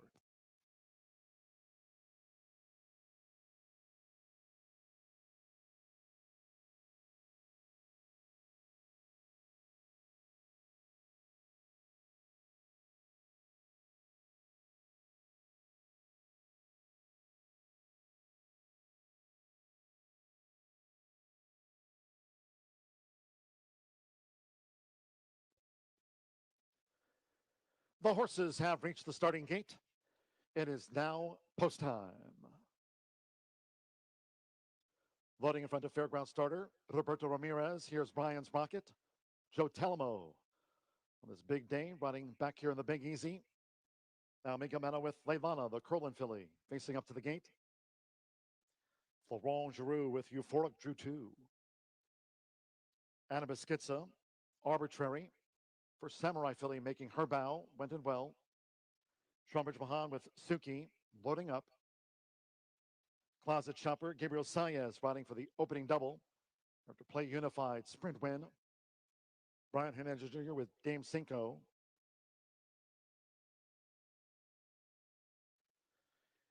Six to 5 favorite. Here's Lil Tootsie with James Graham, the Temperature filly.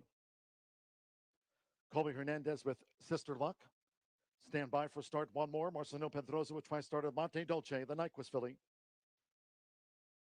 The distaff opener went at 111.27 fast.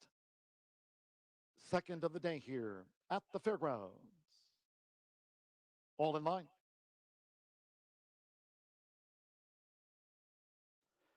And they're off. And Lil Tootsie broke sharply, quickly engaged toward the inside by Arbitrary. Euphoric is right there in an early battle and takes back, does Euphoric as Arbitrary. The Pinocchio newcomer just leads Sister Luck now with the bid to nose in front. Lil Tootsie with a red cap showing that positional pace for James Graham in third. Nearest the inside, Euphoric in fourth with Dame Cinco in fifth.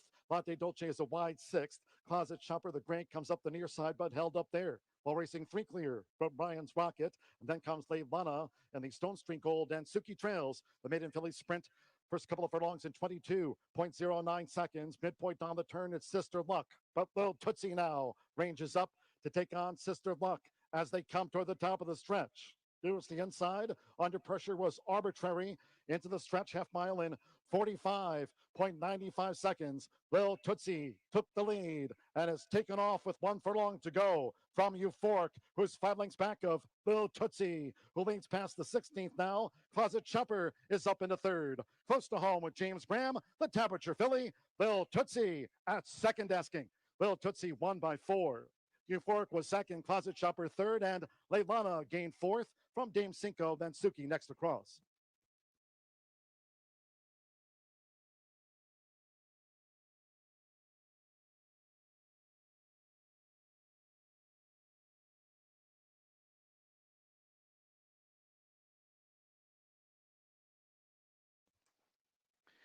Five, 2, 4, 6, maiden filly sprint. 5, Lil Tootsie. 4 to 5 first. Number 2, Euphoric. 7 to 1 on the place filly. 109.74, the Temperature filly. 4, Closet Shopper. 46 to 1 third. And the 6, Leilana.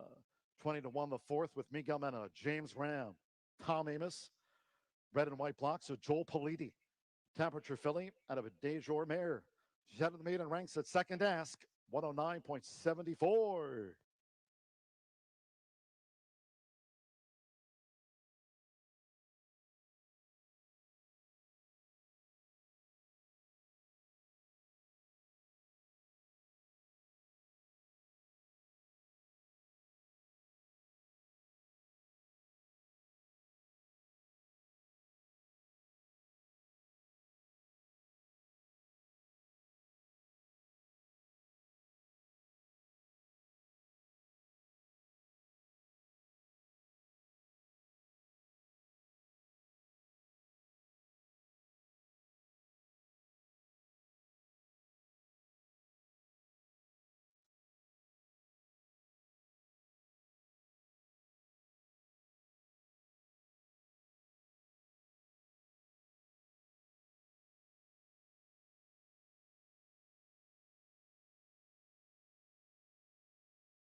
Acá están por ustedes que pegaron el carrera allá en el Fairgrounds.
Over here at Gulfstream, I'm going to be doing the exacta box, the 139.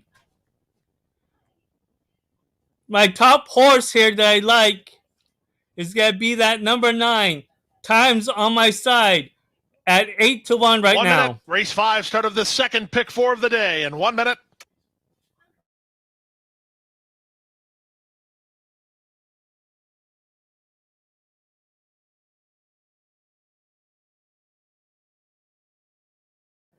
It's everything because people want me to show all these races and it slows down the video, and sometimes it's a signal to where how it comes to the through the cameras and all that, and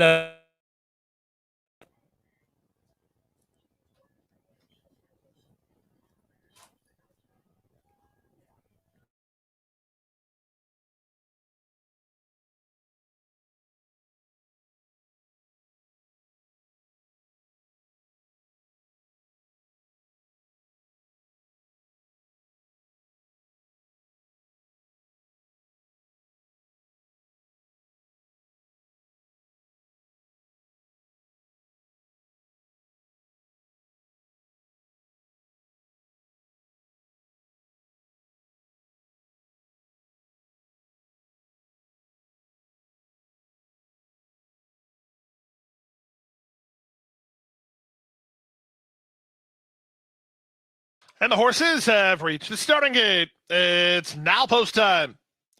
Lining up and moving in for the start of the middle pick 4, race number 5.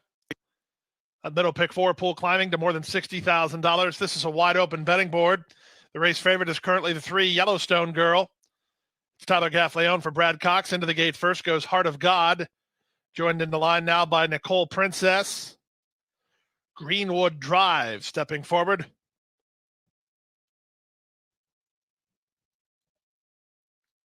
She's Classy.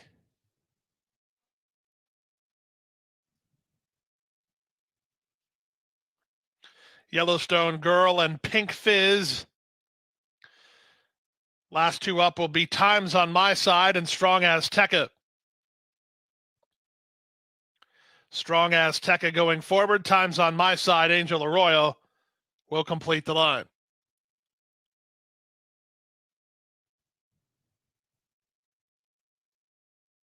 There, Remigate.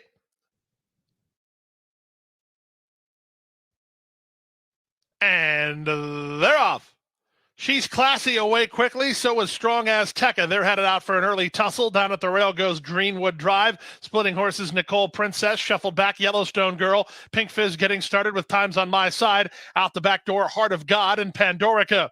They speed to the half-mile point. Strong Azteca leads 3 parts of a length. Pink Fizz moves up on the outside to take second. From between horses, Nicole Princess is back to third. She's Classy is now fourth, moving up on the outside. Times on My Side. Then it's back to Yellowstone Girl. A brief bid from Greenwood Drive. She calls it a day. Passed by Heart of God, and the trailer is Pandorica. And the leader is Strong Azteca. Pink Fizz bids up on her outside second. She's Classy, looks for racing room. Times on My Side has been wide, and Nicole Princess. She's going to try to split horses, but she didn't have room to do it. She had to tap on the brakes. Heart of God running home from the back. Still many chances here through a 47-second half mile with the advantage at Strong Azteca. She's been under pressure throughout. Pink Fizz is there into the clear. Nicole Princess toward the rail. She's Classy. There's an 1/8 of a mile to go. Nicole Princess and She's Classy. Heart of God down the stand side. Nicole Princess a tough ride, but she's up to take a narrow lead. Here comes Heart of God on the outside. Heart of God is surging. It's Nicole Princess and Heart of God. Photo finish. Too tight to call. Was it Nicole Princess inside, or did Heart of God get her? Picture time in 1:13.4.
In the photo, number 1, Heart of God, was up to win it. Number 5, Nicole Princess, was second. Number 6, She's Classy, was third. Number 7, or rather number 9, Times on My Side, was fourth. Number 8, Strong Azteca, finished fifth. 1:13.84, 100 seconds, the final running time. Now returning to the winner's circle is Heart of God, a 3-year-old chestnut filly by Will Take Charge, out of the Mountain Cat mare Vesper Cat, bred in Kentucky by the Will Take Charge Syndicate and Mr. and Mrs. Theodore Custer, owned by Winner's Circle Racing Stable, trained by Enrique Torres, and handled to victory by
I'm going to be doing the exacta box here. The 3, 7, and 8 is my exacta box play here at Aqueduct. For one that I'm going to be watching here at Aqueduct, it's going to be that number 8. I'm going to keep an close eye on that one.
Good luck to everyone here at Aqueduct. Buena suerte a todos acá en el Acueducto.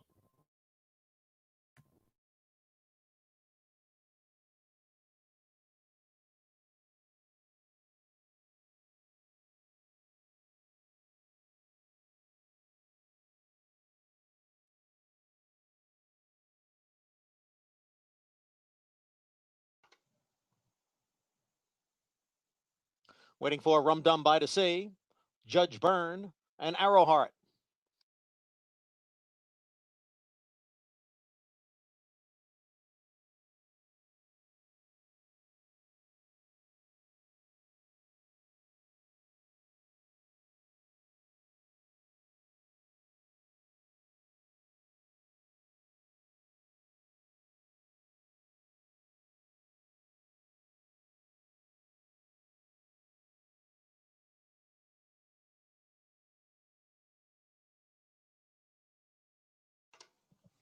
in the gate.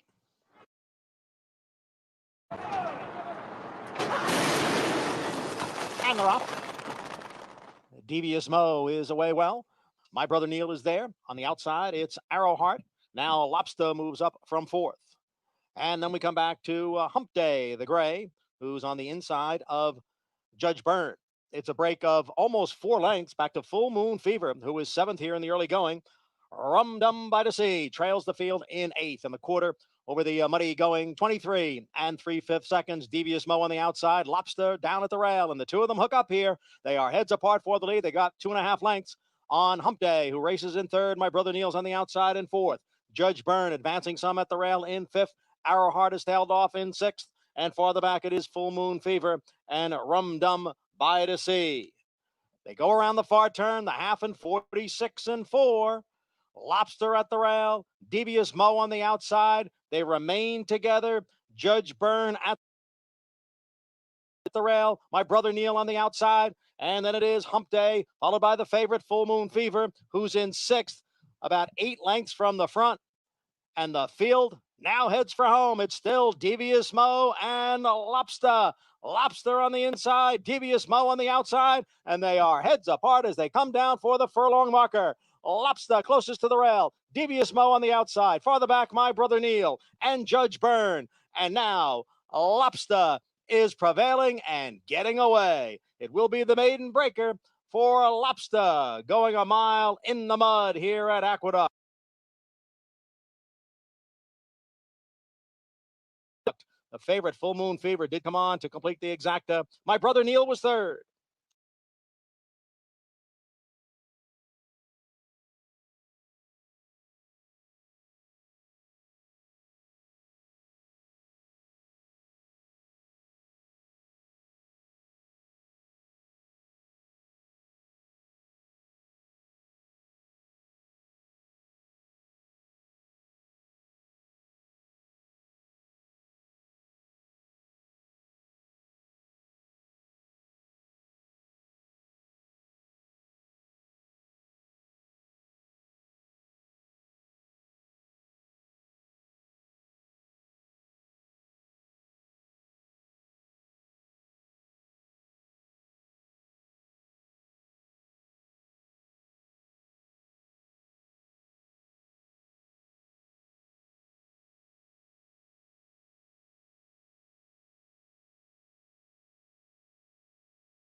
This is for Luis.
At the Fairgrounds, I'm going to be looking at that number 1. At the Fairgrounds. Me gusta el número 1 en el Fairgrounds.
They're off, racing in the Duncan F. Kenner Stakes. Fast Boat broke sharp. Right there, ready for prime time. With on the outside, Just Might in the black cap, and Born Great holds the rail. It's ready for prime time in the leading role. Ready for prime time by half length to Just Might. Born Great nestled in toward the rail. Fast Boat is running in fourth, joined out by Aqueduct, who's looking to improve from fifth, and four from these joint leaders. We trail back then to Real Money in the hot pink, and Maniwa has dropped back to last. The quarter in 22.19 seconds inside 3 furlongs to run. It's Just Might.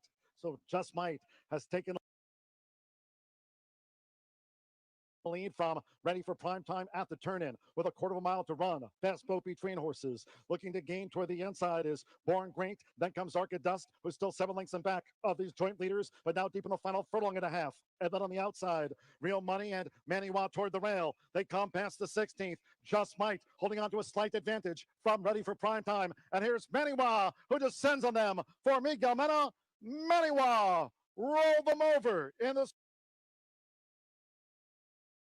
stretch. Just Might edged out Ready for Prime Time. Fast Boat was next from Born Great, with Real Money, and Arcadust was last.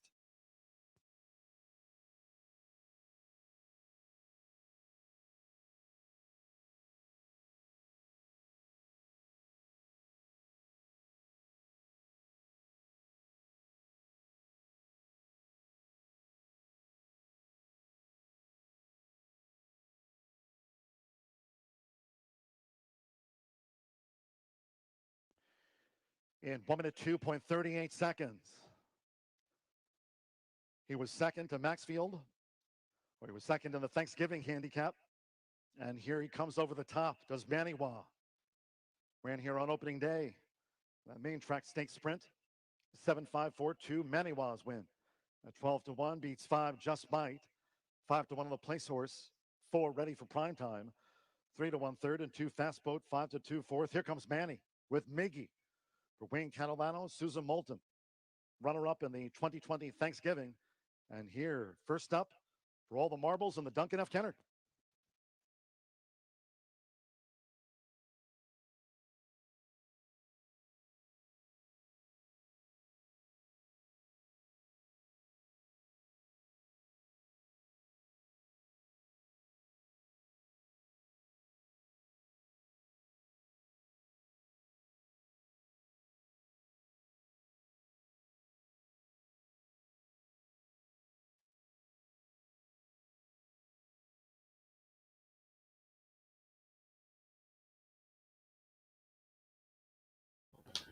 This is a skip race for me. Yo no tengo escogido en esta carrera.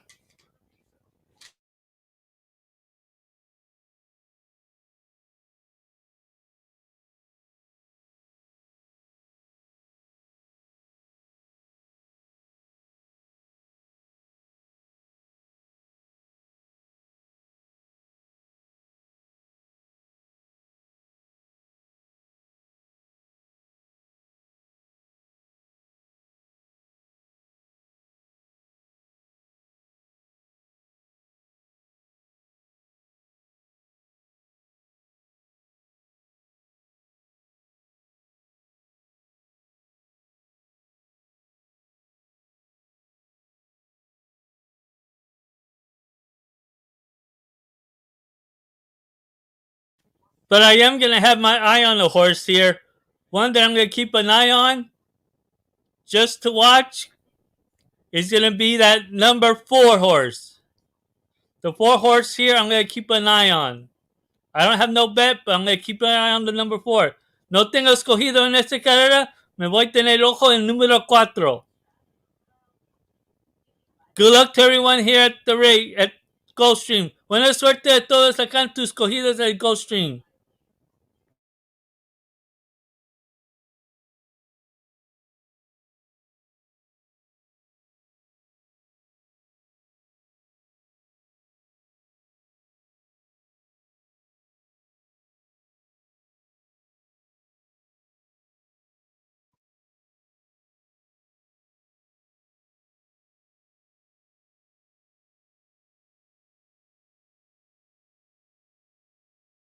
Now, ladies and gentlemen, we do have a late rider change being announced for the first time in today's 12th race. If you would please turn to the 12th race for a jockey change on the 7 Basha. make the jockey Julien Leparoux. Julien Leparoux rides number 7, Basha, in race number 12. Race 6 is on the turf in 3 minutes.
The horses are approaching the starting gate. 1 minute.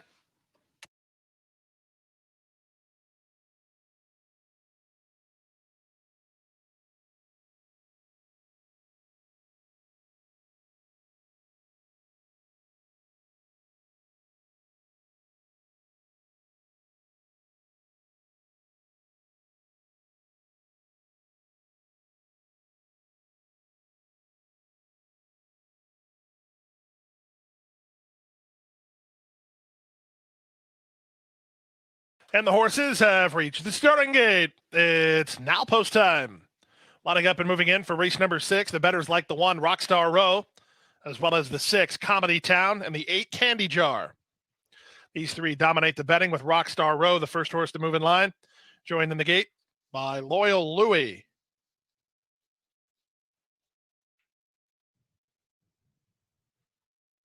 Jerry's Turn.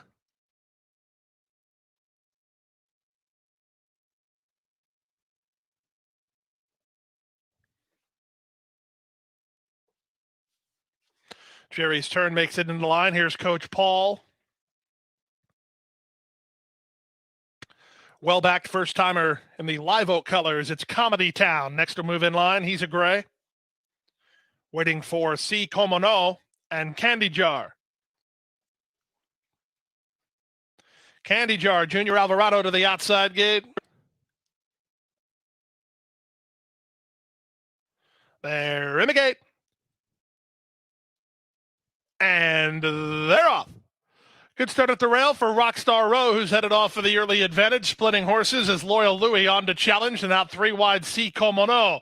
A gap of 2.5 to Candy Jar, who's an early 4th, racing outside of Jerry's Turn, then Coach Paul and Comedy Town. Past the half-mile point and moving to the forward turn. Paco Lopez and Loyal Louis shake free to lead by 2. C. Komono is 2nd. Rockstar Row is 3rd. Up on the outside, that's Candy Jars in the blue colors, while 4th at the inside, Jerry's Turn. Then Comedy Town. Gray horse starting to pick it up on the outside. And the trailer is Coach Paul as they run to the top of the stretch. with the advantage now. It's still Loyal Louis, tackled by the favorite Rockstar Row, who moves up on the outside stylishly to challenge for the lead. Jerry's turn is next. Candy Jar had to go very wide with an eighth of a mile to go. Rockstar Row leads by 2.5. Down the center, and Candy Jar trying to get on track late. It's Rockstar Row, clear a length and a quarter. Candy Jar surging at her on the outside. Rockstar Row or Candy Jar. It's Rockstar Row hanging on. Candy Jar just missed well second in 56 and 3.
Over here at Aqueduct, I'm going to be doing an exacta box.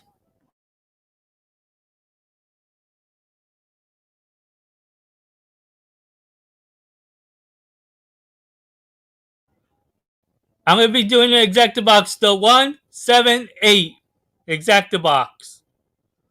My top selection, though, is going to be that number 8. I seem like that one might like a little bit the dirt, the wet, kind of wet, soft surface. Should be the pedigree, should be it rise. Also, that 7 will too. But I think that 8 may have just a little bit more ability than that 7. That's what I'm hoping for a little price here. So going 178 exacta box.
1 minute to post. 1 minute.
Oh, it sure is tricky. That's why I figured that 7 or 8 have a great shot. Also, that one has a pedigree, but it could be wide out.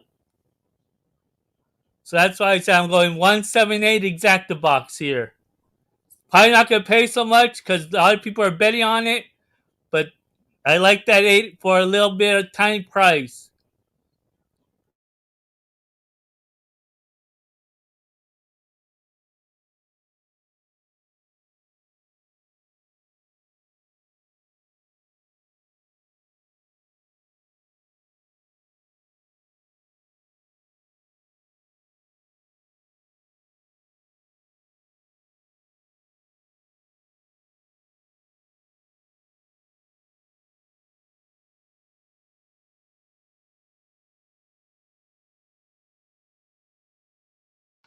The horses are nearing the starting gate.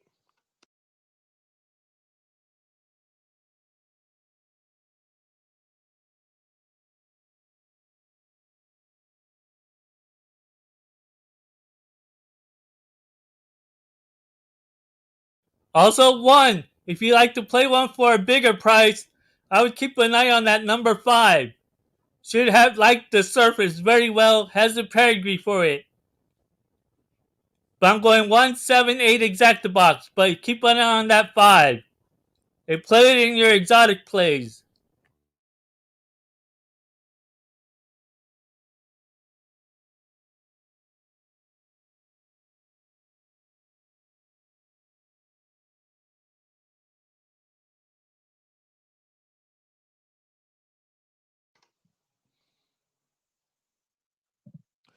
Waiting for honorable service.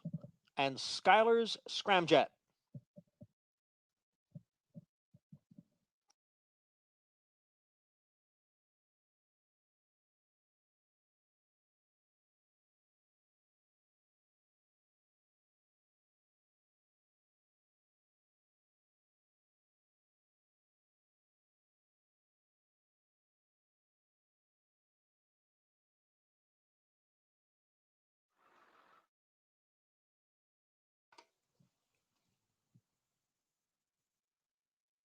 They're in the gate.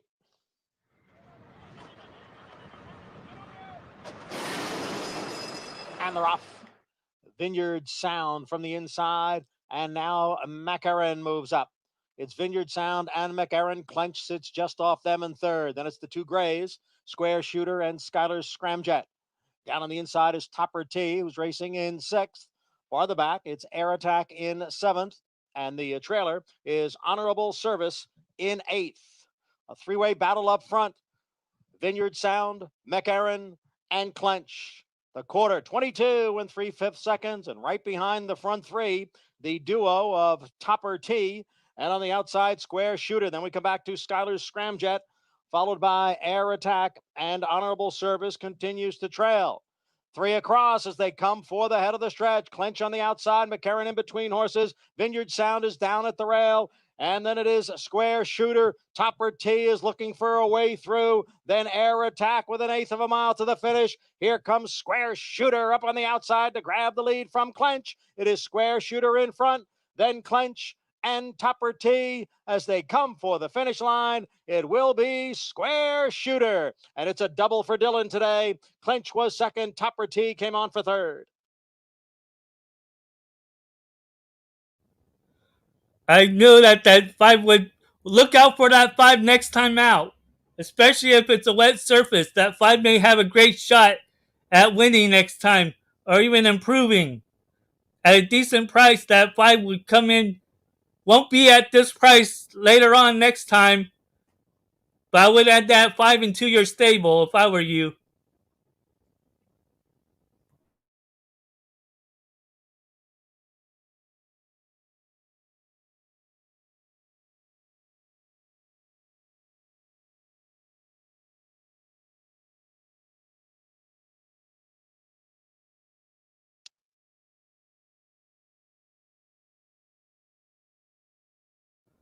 Also, look out for that 5 stretching out. Will improve very well next time. With the stretch out in distance, that 5 will improve big time.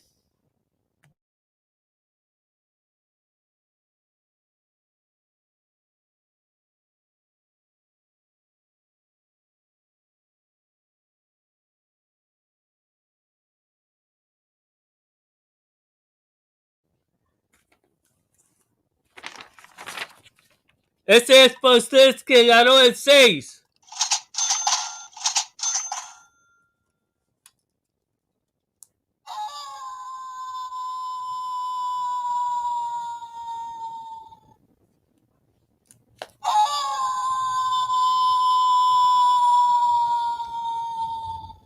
Number 6, Square Shooter first. Number 8, Clench was second. Number 2, Topper T finished third. And number 5, Honorable Service was fourth. Results not official, 6:825. The time was 1:11 and 2.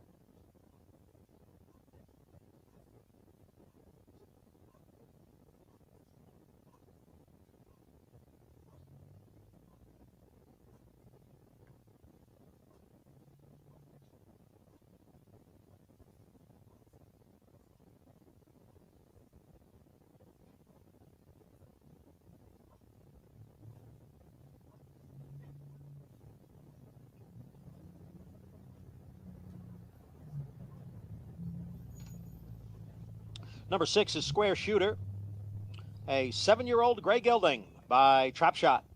Out of Flask by Maria's Mom. Square Shooter is owned and trained by Wayne Potts. The rider Dylan Davis, his second win.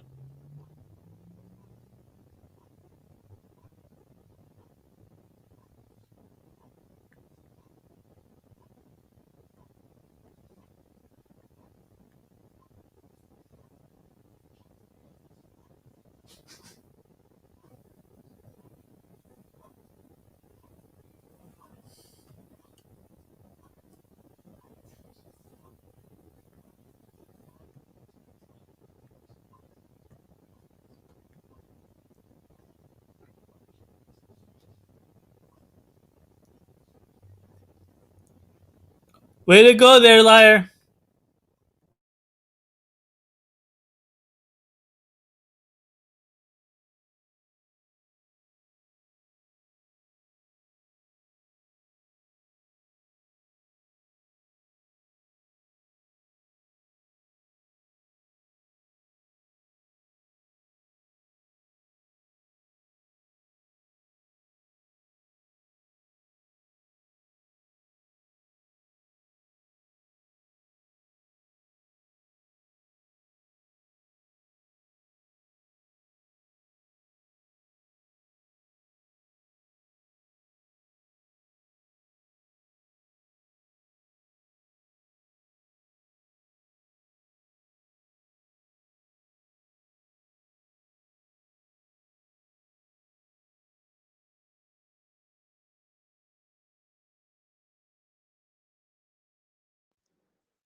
Maiden 3-year-old still warming up with a minute to post time. This starts off a pick 4. Around about a minute. 2-1 on 7. Otto the Legend. Uncle Mocolt debuts. James Graham for Steve Asmussen. Three Chimneys Farm. 2-1 on Otto the Legend. There's I'm 5-2 passing on this race at Fairgrounds. Twice started. Cold Blameworthy. It's now at 4-1. Warrant. Schonbridge Mahan for Brad Cox. 5-1 Run Classic. Rail debut. B.J. Hernandez Jr. for Brett Calhoun in Tom Durant's colors. Start of a pick 4. There's still some time.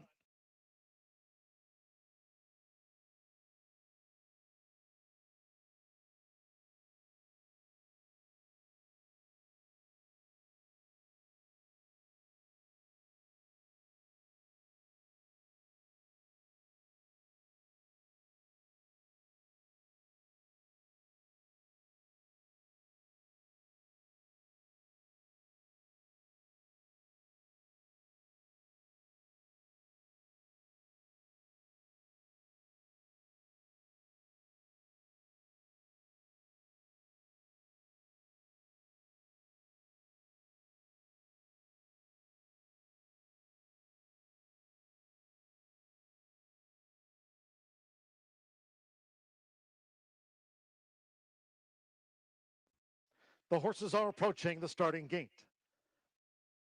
Last call for this pick 4. Fast and firm. Going to the 6 furlong start.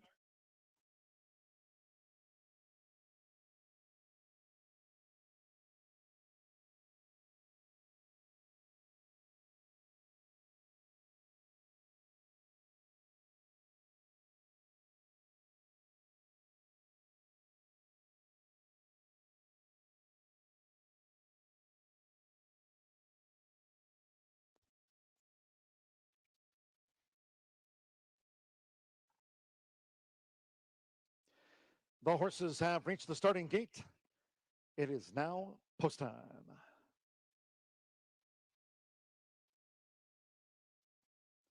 So here's a newcomer, Brian Hernandez Jr. with Run Classic.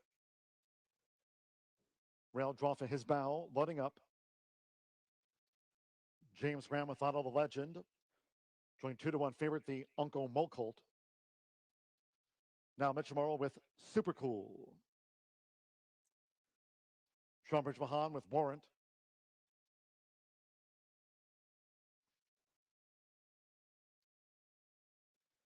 Colby Hernandez with Constituency.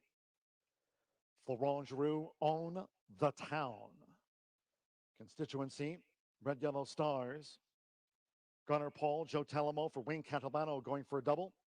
After Manny Waz, Duncan F. Kenner, Turf Sprint Stakes win. Loading up. Golden Knight, Gabriel Saez on the Saturday scoreboard. Now Adam Beschizza with twice started Blameworthy.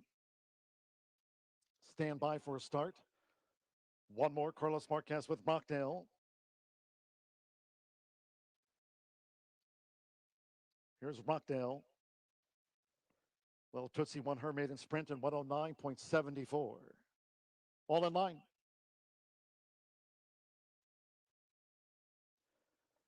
The Rolfin sprinting, and Blameworthy broke sharp, real sharp. There's Blameworthy out of the Legend is right there too. Constituency in between horses. Golden Knight, and here's Run Classic with the red cap, who's looking to engage Blameworthy, and these two dash up the back of the track from Otto the Legend right there. Warrant is running in 4th. Golden Knight toward the inside, looking to gain on the outside is Rockdale, who's some 6 or 7 from the speed, followed in between horses by Super Cool, who's next. A break of 4 more. Being driven through the turn is Gunnar Paul. We trail back to Constituency, and Own the Town has dropped back to last. The quarter 22.08 seconds at the 2.5 short lead. Blameworthy. Blameworthy taken on by Warrant, and right there is Run Classic as these maiden 3-year-olds turn for home.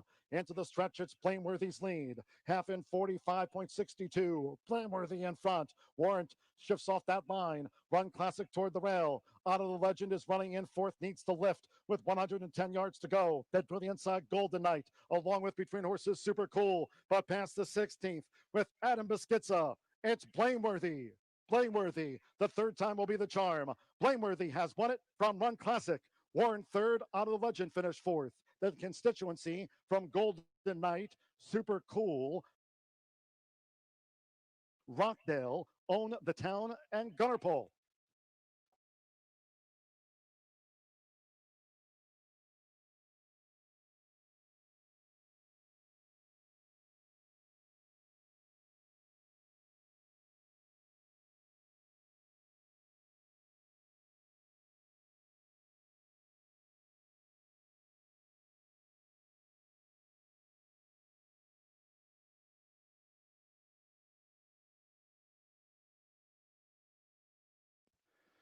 Six 187, 110.29 seconds clocked in. Blameworthy.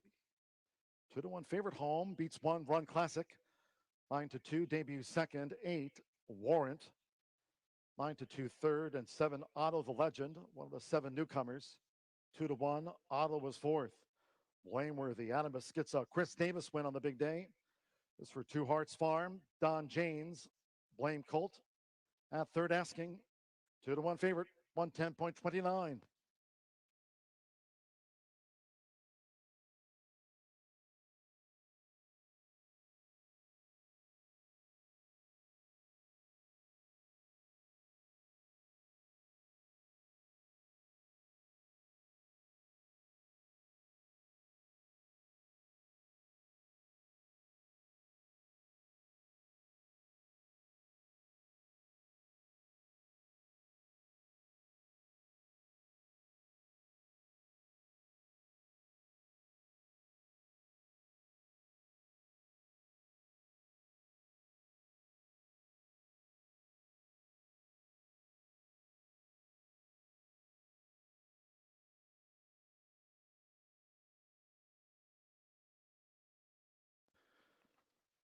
Maiden 3-roll sprint official. Result confirmed by the judges. Blameworthy has beaten Run Classic. Warrant, Auto Legend fourth. Official.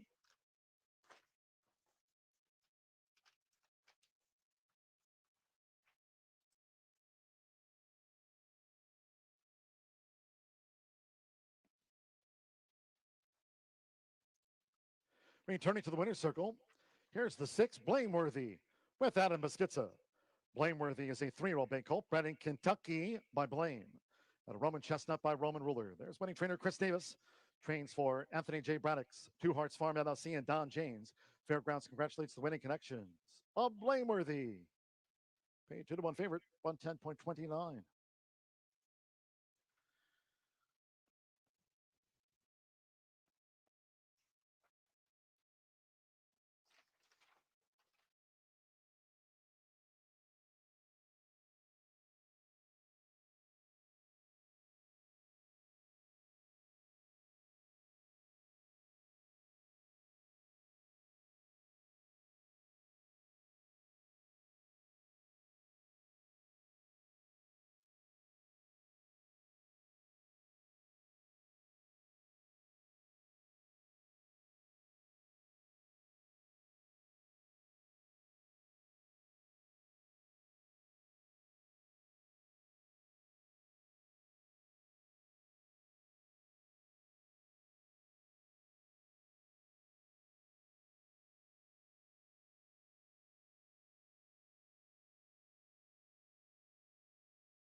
Here at Gulfstream, a horse that I'm going to keep an eye on is going to be that number 8. I'm going to keep an eye on that horse. It needs a little extra distance, but should like the surface, but needs extra distance. This race is going to be too short. My top pick, though, that I like is going to be the number 9. Playing that across the board. Me gusta el 9 para mi escogido acá en el Gulfstream. Que me voy sabiendo con mis ojos que necesita más lugar es el número 8 que me gusta. Buena suerte a todos. Good luck to everyone.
The pick 5 at Aqueduct almost paid over $7,000.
You're welcome.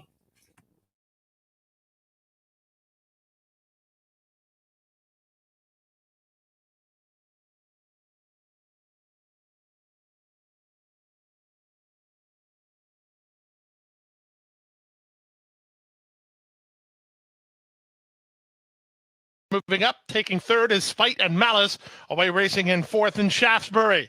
Moving up on the outside, that's Bottom Deck into the top 5. He's now racing 4 deep, a length and a half to He's Pure Gold, who saves ground toward the rail.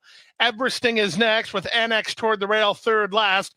Second last Canby Lion, and Hey Padres at the back of the field as they charge around the first turn. Louis Saez and Conrad the Red tugging on a length lead. Hard Knocking is there second. Shaftesbury is at the inside. Racing between horses, Fight and Malice. Out 3 deep goes Bottom Deck. Then back to the gray Everesting, parked a bit wide on the course himself. He's 3 wide for Zayas. Down at the rail goes He's Pure Gold. A length and a half to NX ahead of Hey Padre. And the trailer now Canby Lion. 23-3 for the opening quarter. They're inside half a mile from home as the half mile was posted in 47-1. Conrad the Red has been in front from the outset and leads a half a length. Hard Knocking second, Bottom Deck third. At the rail, Shaftesbury getting started. Everesting with a sharp move on the outside. He's up into third and continuing to close. Shaftesbury is next at the rail. He's Pure Gold, needs to find a way out. Annex gets started, but he's 4 wide. There's less than a quarter of a mile to go, and they turn for home. Everesting has made a sweep to challenge Conrad the Red for the lead. Into the clear went He's Pure Gold, but he's got 4 lengths to raise and an eighth of a mile to raise it. Conrad the Red fighting back inside. Shaftesbury's into the clear, but here's Annex. Annex finishing up very well on the outside. He powers past at 5-1. Annex going away. Shaftesbury was second. He's Pure Gold third in 134-4.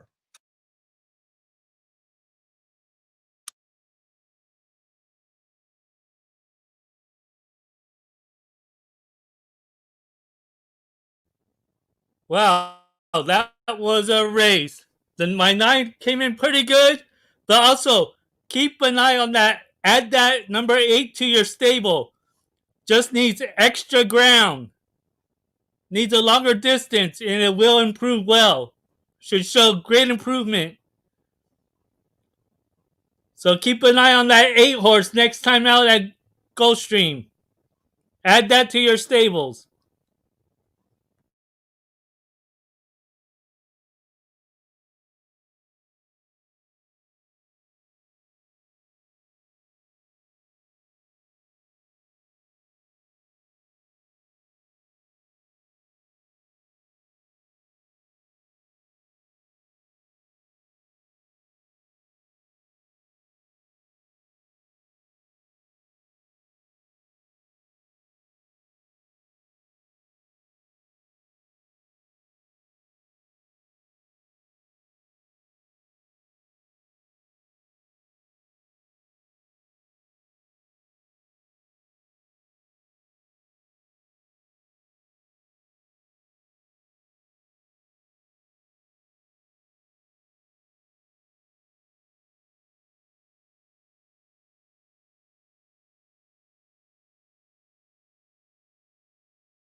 Waiting now for Sweet Kisses and Mrs. S.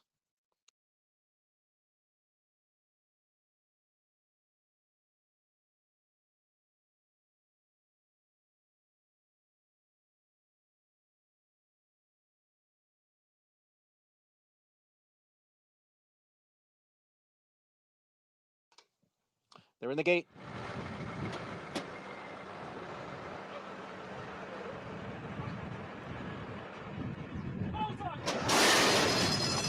And they're off. And there goes Bay Jewel out for the lead, and Jump for Joy now moves up. Jump for Joy pokes ahead in front, and Bay Jewel is running in second. Sweet Kisses on the outside is next in third. Then it is Mrs. S, who's out in the middle of the track. Down on the inside is Forever Changed. And in between horses there is Dovey Lovey. Jump for Joy has the lead here. Jump for Joy by 3/4 of a length, with Bay Jewel giving chase in second. The quarter in the mud in 22 3/5 seconds. Sweet Kisses is next in third. Then Mrs. S. Down on the inside is Forever Changed. The Dovey Lovey is at the back of the pack. Up front, it is still Jump for Joy with the lead here. Jump for Joy in front, challenged by Bay Jewel as they pass the quarter pole. Just in behind is Forever Changed, the half one in 46 4/5 seconds. And Jump for Joy is prevailing now, getting away to lead by 3, now to lead by 4. Forever Changed moving into second. And then it is Bay Jewel, followed by Dovey Lovey. It's going to be a front-running score for Jump for Joy. Won by 2 lengths. Forever Changed was second, Dovey Lovey third.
Now 3 minutes to post time. 3 minutes.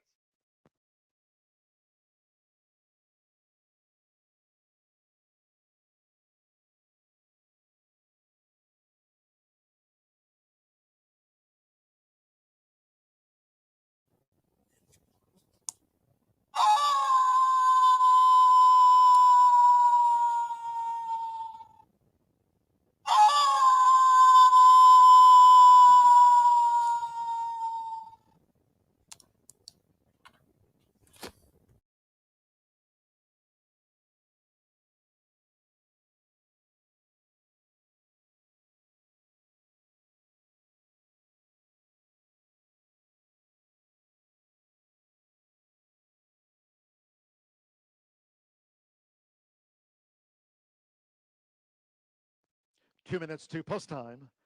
2 minutes to the maiden fillies turf.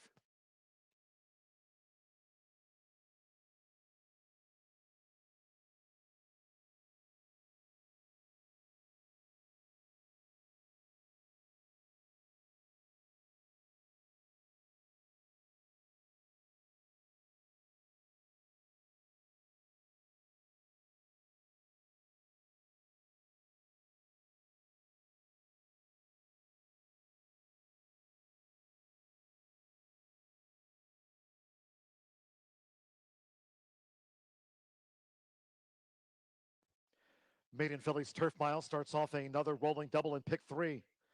There's the 9-5 favorite, Lajana. Hard spun filly, Brian Hernandez Jr. for Shireen DeVoe. 9-5 is Lajana. Maiden fillies turf mile firm. There's 5-1 on 11, Office Party, Joe Talamo, Wayne Catalano. The Stinks win on the card. There's 6-1, Hannah Road debuts, Quality Road filly, Laurent Giroux for Brad Cox. There's Hannah Road. She's drawn 14. 1 minute to post.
The horses are approaching the starting gate.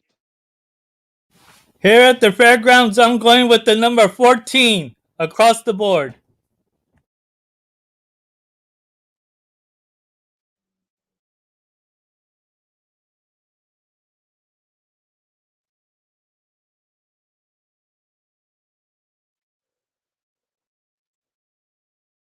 Arriving at the gate, it is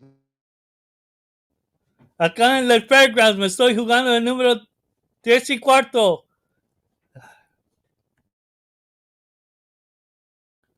Subscribe to the channel and like the video.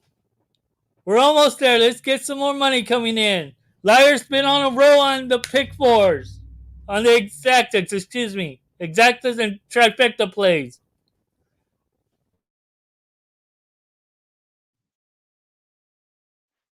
now the starter calling them in. Schomburg Mahan with Love in the Air. Santos Sanjor, the Minnesotan Let's Skedaddle, and the Lothenbach Blue. Love in the Air, the Pennsylvania Brad Rail Draw. Isaiah Wiseman with Reminiscent. Now the favorite, 2-1, Hard Spun Filly, Lajana, Brian Hernandez Jr. for Shireen DeVoe, drew 2. Gabriel Saez with Laugh It Off. Declan Carroll, Transient, drew 9. Laugh It Off is in. Colby Hernandez with Strike of Honor, making her bow. Adam Beschitza, Sneaky, Kitten's Joy filly. 4th here on turf sprint debut. The Silver Mile.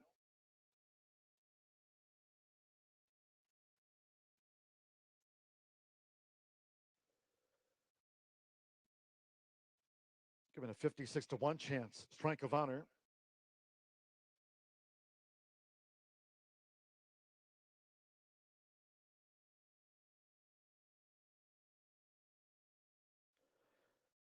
So half the field loaded. 14 run here. This maiden Phillies turf mile. Stolson Turf Course firm. A sunny Saturday here in New Orleans. We're loading up. Where it's now 3-2 Lajana favorite. Once this race is over, I'm going straight over to Santa Anita.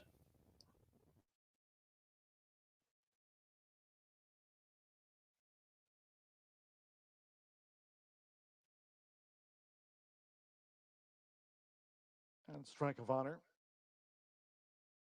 In fact, 6 of these fillies debut. 14 run here. 1 mile. Miguel Mena, Cindy Luhu, the Bodymeister filly. One of these sextet on debut over a mile. Joe Telemo with Office Party. Marcelino Pedrosa, Pink Channel. She went in well.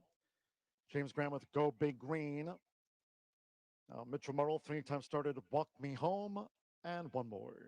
Florent Giroux, the Quality Road filly. Here's Hannah Road. One of the 6 fillies on debut over a mile. Firm. Lajana 7-5 favorite. Here comes the 5th of the day. They're in the gate.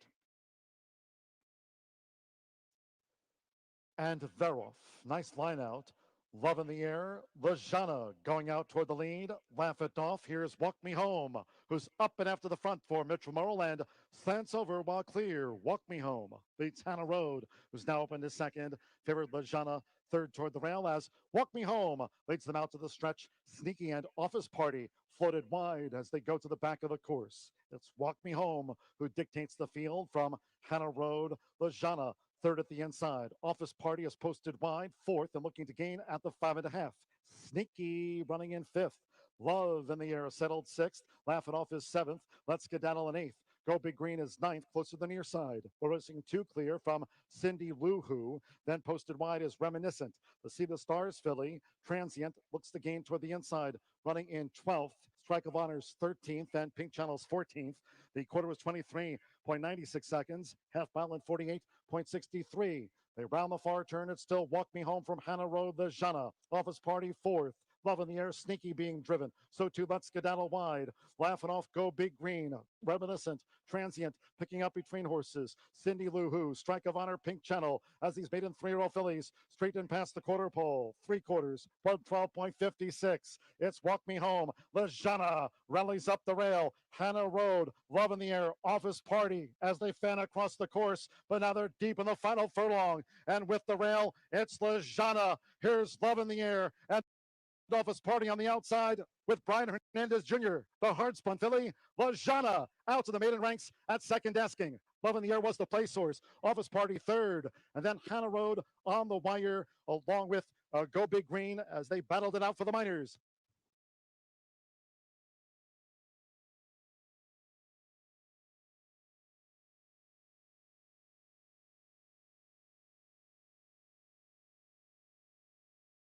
Lead in the late stages, and it's going to be Policy to win. 3/4 of a length. Desmond Doss was second. I Will Not third. 4th between Shady Empire and El Diablo Rojo.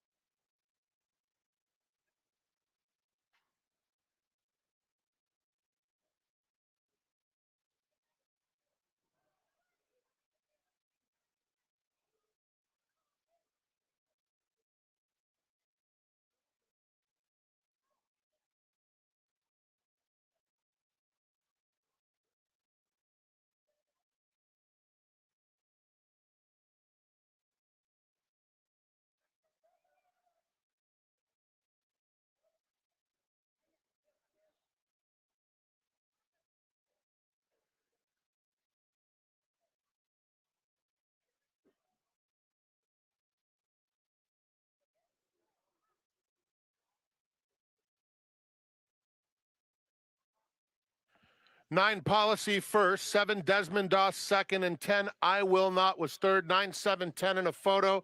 Running time 110.45.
form right now and going to run really well. Currently the 9-5 favorite. 5-2, co-second choice is your offering on the 5-year-old mare. The number 2, Kelsey's Cross, already scooted up through the tunnel. She's a little inconsistent, and I felt as though over the summer she lost a couple of races that on paper she looked very, very good in.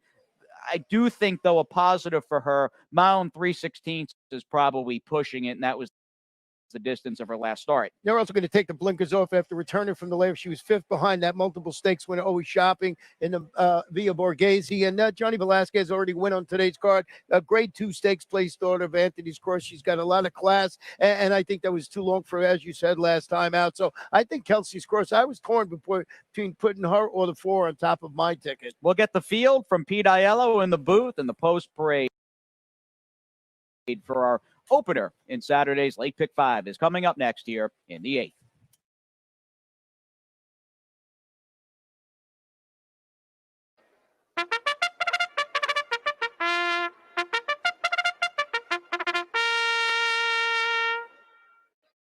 The horses are leaving the walking ring and they're moving on to the track for this afternoon's 8th race. The 8th race is the 18th edition of the Sunshine Filly and Mare Turf. Florida Breds take center stage here. They race for $75,000. Here's the field. Number 2 is Kelsey's Cross, owned by Patrick Biancone Racing and Sanford Bacon. Trained by Patrick Biancone, the jockey today, John Velasquez. Yeah, that's how it went, and it paid only like $12, I believe, for the exacta.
If you guys like how our group is picking some winners in exactas, subscribe and subscribe to the channel, like the video. Sun Summers from Mike Maker and Irad Ortiz as we get ready to kick off our stakes action with the Sunshine Filly and Mare Turf.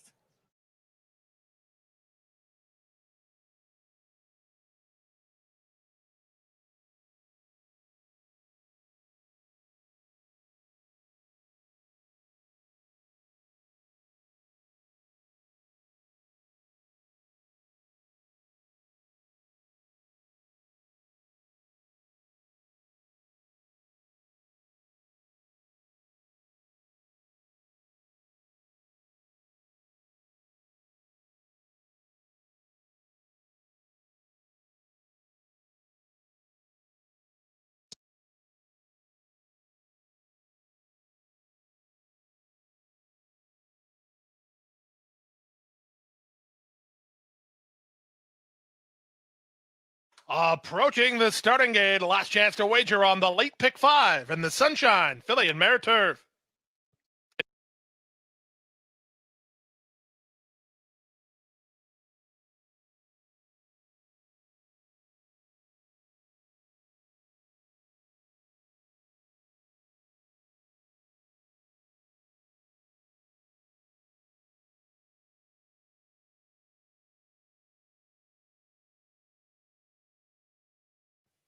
And the horses have reached the starting gate. It's now post time. Moving into the gate now for the Sunshine Filly and Mare Turf. Race favorite is number 4, Sun Summers. Favorite over the 6, Sugar Fix, and the 2, Kelsey's Cross. Sugar Fix has gone forward. 3 more. Lovely Lovey, Mo of the West, and Bienville Street.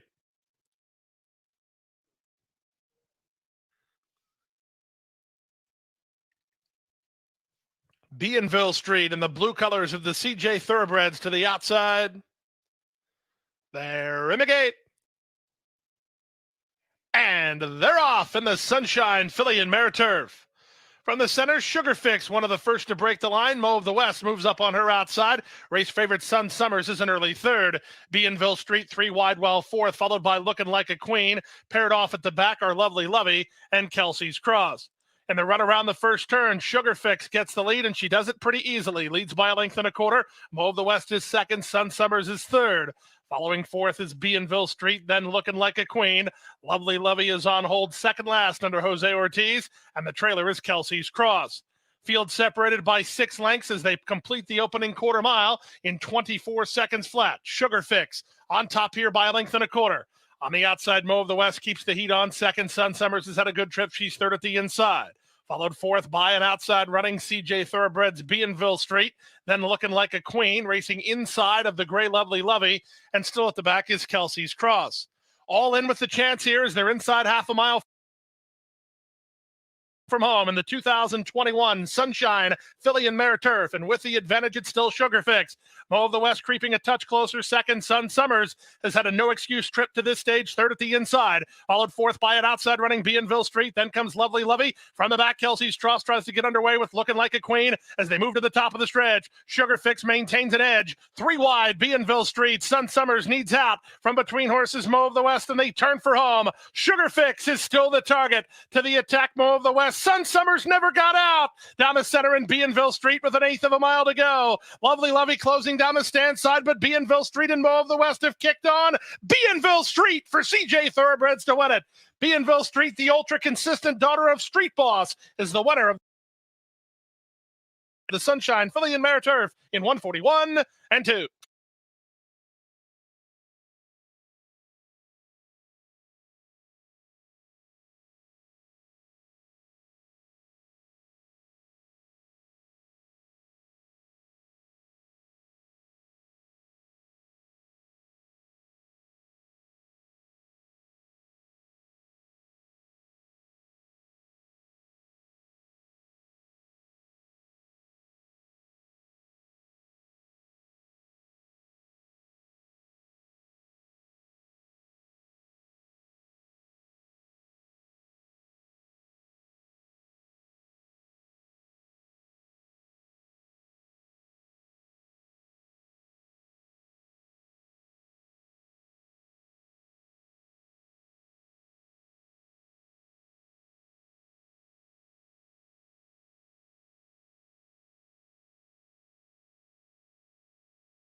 for Ruse and Brew Pub. They're all in.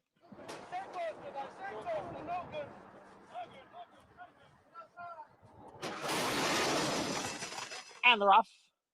A good beginning for It's Gravy, who's going out for the early lead. Now rushing up on the inside, Scherzando and BC Glory Days. And those two are heads apart. On the inside, BC Glory Days. On the outside, Scherzando, just behind is Ruse, who has now moved into third. It's Gravy is in between horses. On the far outside is Brew Pub. Then it is Double Pour, and the white blinkers running in sixth. Big Little Risk at the rail in seventh, and Oliver's Fortune trails the field in eighth, and the opening quarter was run in 23 seconds.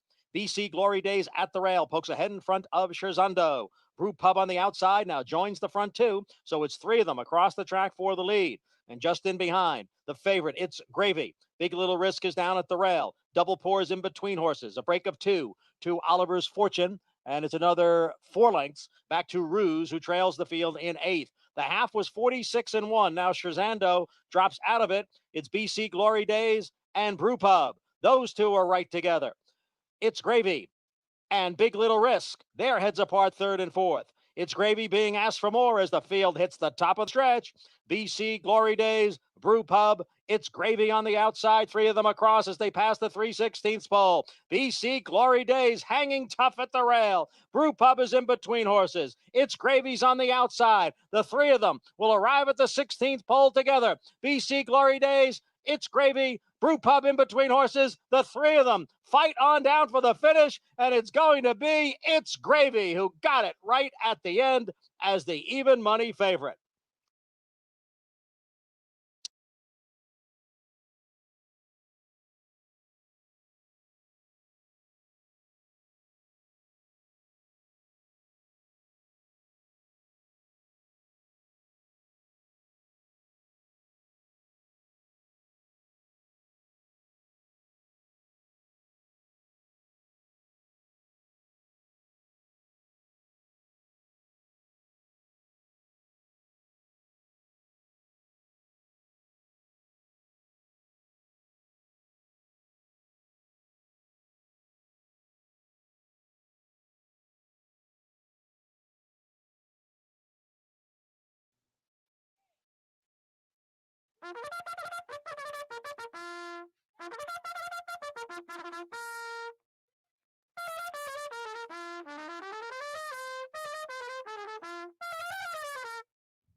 Maiden 3-year-olds coming onto the track now for race 6. 13 carded for Road to the Derby kickoff day. This maiden 3-year-old at a mile and a 16th, all 12 in the body run. Scratch the also eligible 13 Mean Machine. Now 2 jockey changes. 10 Big Lake, James Graham rides 10 Big Lake. Late jockey change on 12 Big Power Red to Isaiah Wiseman. Isaiah Wiseman on 12 Big Power Red. Exacta, trifecta, superfecta, double pick 3, maiden 3-year-olds on parade. Due at the gate in 4 minutes time.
Over here at the Fairgrounds, I'm going to be playing.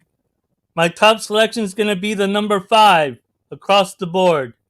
Acá en el Fairgrounds me gusta el número 5. Good luck to everyone. Buena suerte a todos. Subscribe to the channel and like the video. We're getting prizes.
One minute to post time. 5-2 on the 7 Mask Parade. Upstart Colt. Mega Meta for Al Stall Jr. Was fourth here on sprint debut. 5-2. It's made in 3-year-old route. 3-1 on 4. Dolder Grand. Adam Beskica on the Candy Ride Colt from the Marcassi barn. There's 4-1 on 10 Big Lake. The jockey there, James Graham. For Steve Asmussen, it's 6-1 Cool Rags. Mitchell Myrtle for Brett Calhoun. That 4-race maiden, Cool Rags. Was due off at 227.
The horses are approaching the starting gate.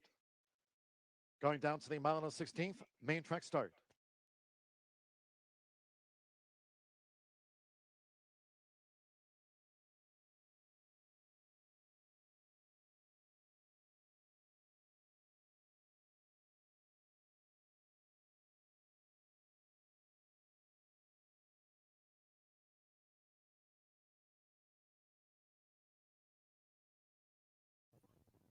Good luck. Buena suerte a todos. The horses have reached the starting gate. It is now post time. Loading Gabriel Saez with 3-time started F1. Now Declan Carroll with Scarlet Fusion drew 2. Curlin Colts in.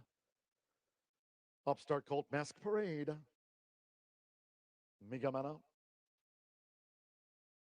On the Duncan F. Kenner, we're loading up. Joe Talamo with Hope and Dignity in.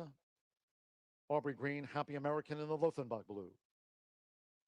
Now Adam Beskica with Dolder Grand, maroon white diamond belt. Trumbridge Mahan with Military Bearing.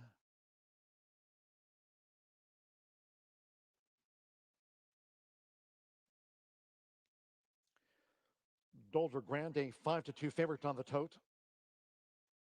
Brian Hernandez Jr. with Gun Lap. James Graham, Big Lake is in. The American Pharaoh Colt. Now Mitchell Merle with Cool Rags. Colby Hernandez, Cash Rocket, and one more. Big Power Red. It was a late jockey change to Isaiah Wiseman on Big Power Red, the 3-race maiden. At a mile and a 16th, they're in the gate.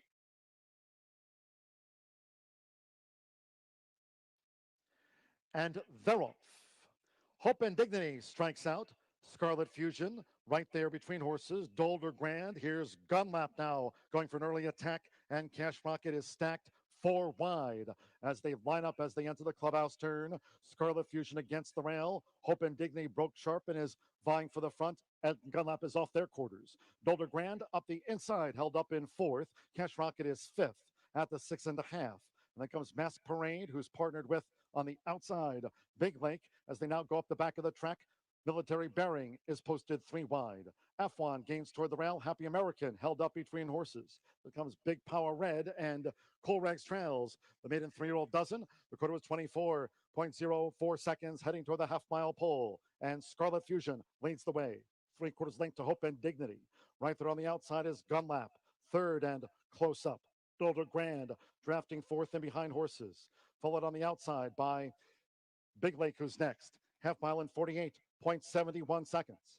They round the far turn, Scarlet Fusion. Hope and Dignity, Gunlap is right there. Along with Cash Rocket, Dolder Grand is saving ground all the way. Big Lake, Cool Rags, looking to pick up on the extreme outside. F1 is next from Mask Parade. Then Big Power Red, Happy American, and Military Bearing has dropped back to last into the stretch. 3/4, 1 minute 13.94 seconds. Scarlet Fusion led. Cash Rocket is charging. Coming down toward the last. It's Scarlet Fusion narrowly. Cash Rocket on the outside. Big Lake now coming with a long run.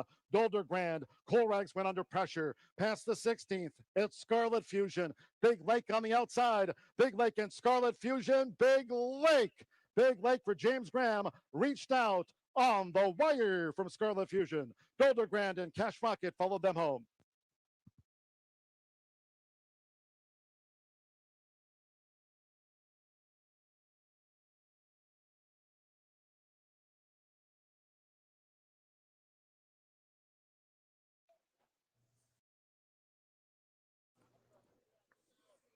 Burnin' Turf is next. Crankin'.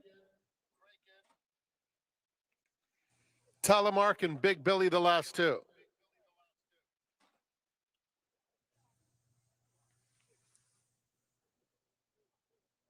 Two more.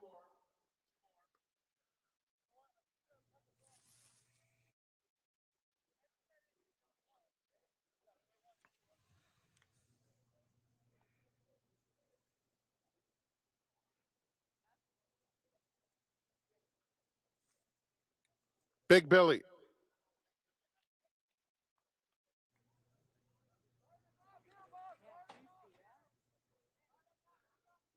They're in the gate.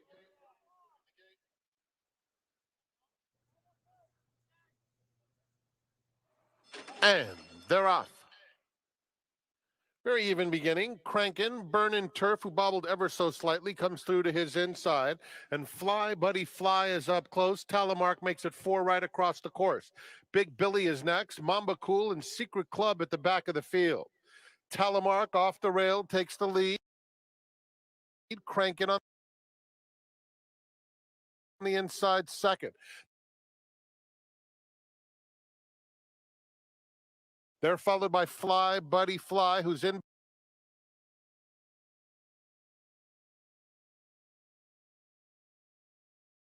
between.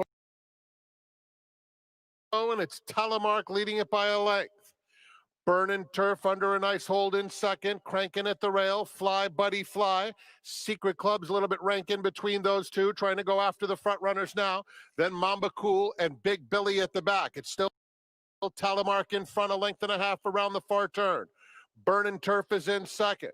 Fly, Buddy Fly, Pink Silks takes third.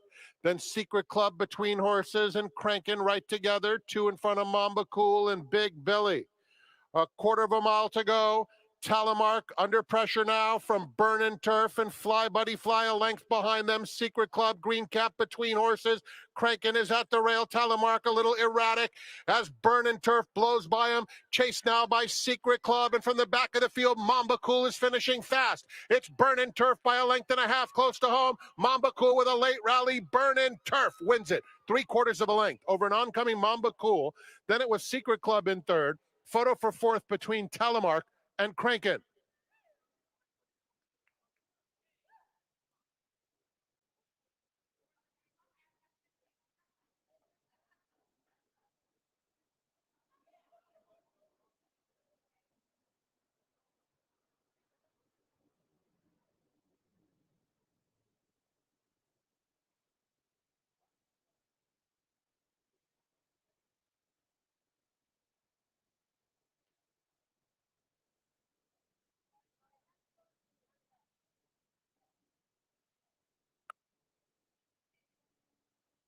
Number 4, Burn and Turf was first. 2, Mamba Cool second. 1, Secret Club finished third. It's a photo for fourth. 4, 2, 1, and a photo. Running time 135.48.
$75,000 and Gary at a mile and an eighth. Scratch number 2, Scar. It's a field of 6. Number 1 is Noble Drama, owned by Harold Queen, trained by Dave Fox, ridden by Amisael Jaramillo. Number 3, Last Judgment, owned by the Nice Guys Stable, Steve Hornstock, Bethlehem Stable, and Michael Dubb, trained by Mike Maker, ridden by Jose Ortiz. Number 4, Roman Empire, is owned by Mathis Stable and trained by Todd Pletcher. The jockey, Luis Saez. Irad Ortiz Jr. rides number 5, Kinane, trained by Tammy Levy for owners Walter Freilich and IAB Stable. Number 6, Red Crescent, owned by the Equine Authority, trained by John Vinson. Paco Lopez up. Running out the field is Coffee Bean. Coffee Bean is owned by Marco Thoroughbred Corporation, trained by Armando de la Cerda.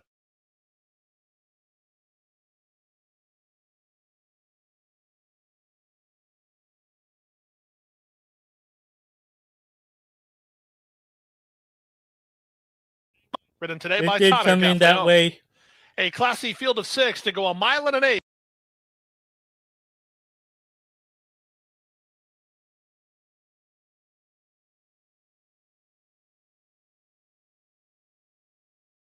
Over the main track to start today's late pick 4. It's the 9th race in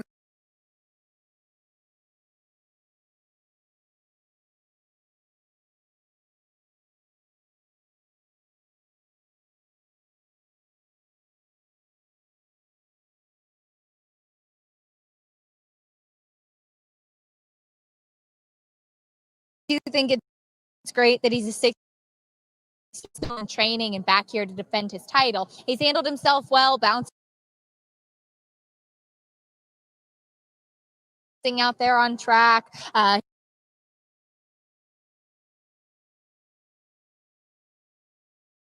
He does have Eilers on the row in the exactas and trifecta plays.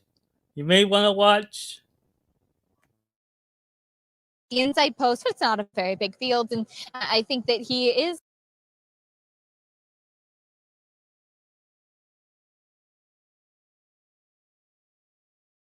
of course the one to beat. Now it is interesting too, just to note the Milan Nates.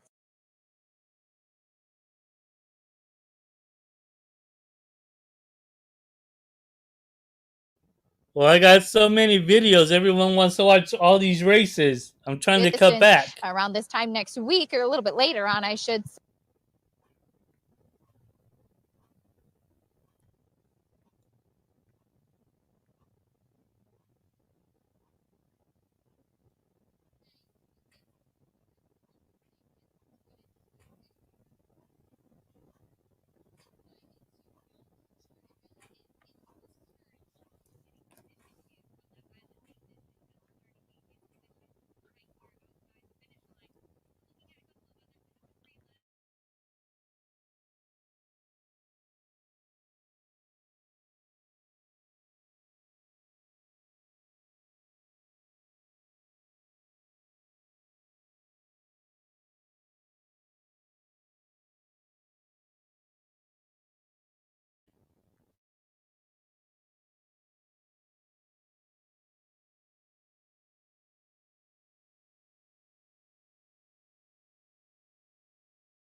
I'm kind of looking at the 3 here at Gulfstream.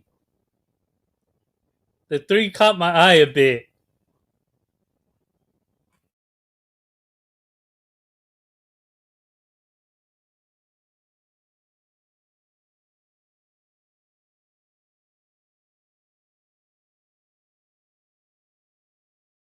Two minutes to post time. The ninth race starts the late pick 4 in 2 minutes.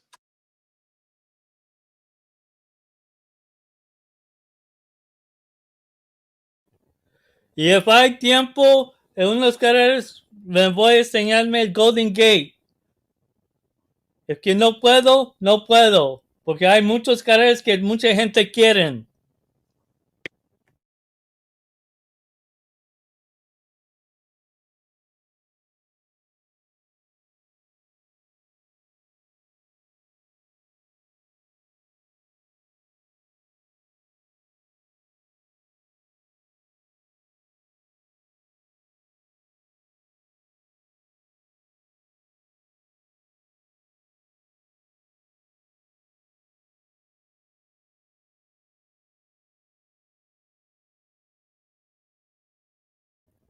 Y también yo me voy a estar puesto todo el día hasta la noche para los Alamitos. So yo me voy a estar cansado.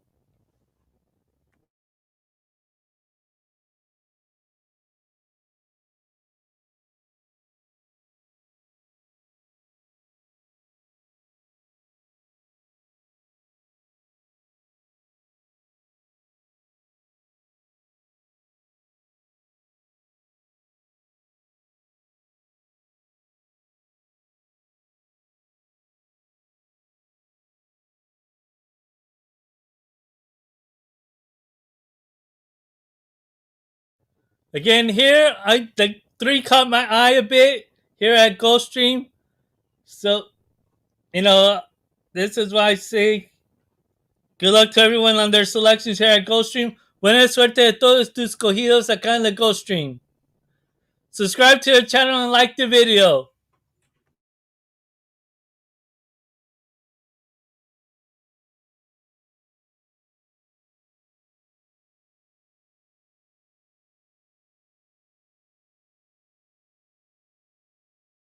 Approaching this starting gate. Last chance to get involved on the late pick 4.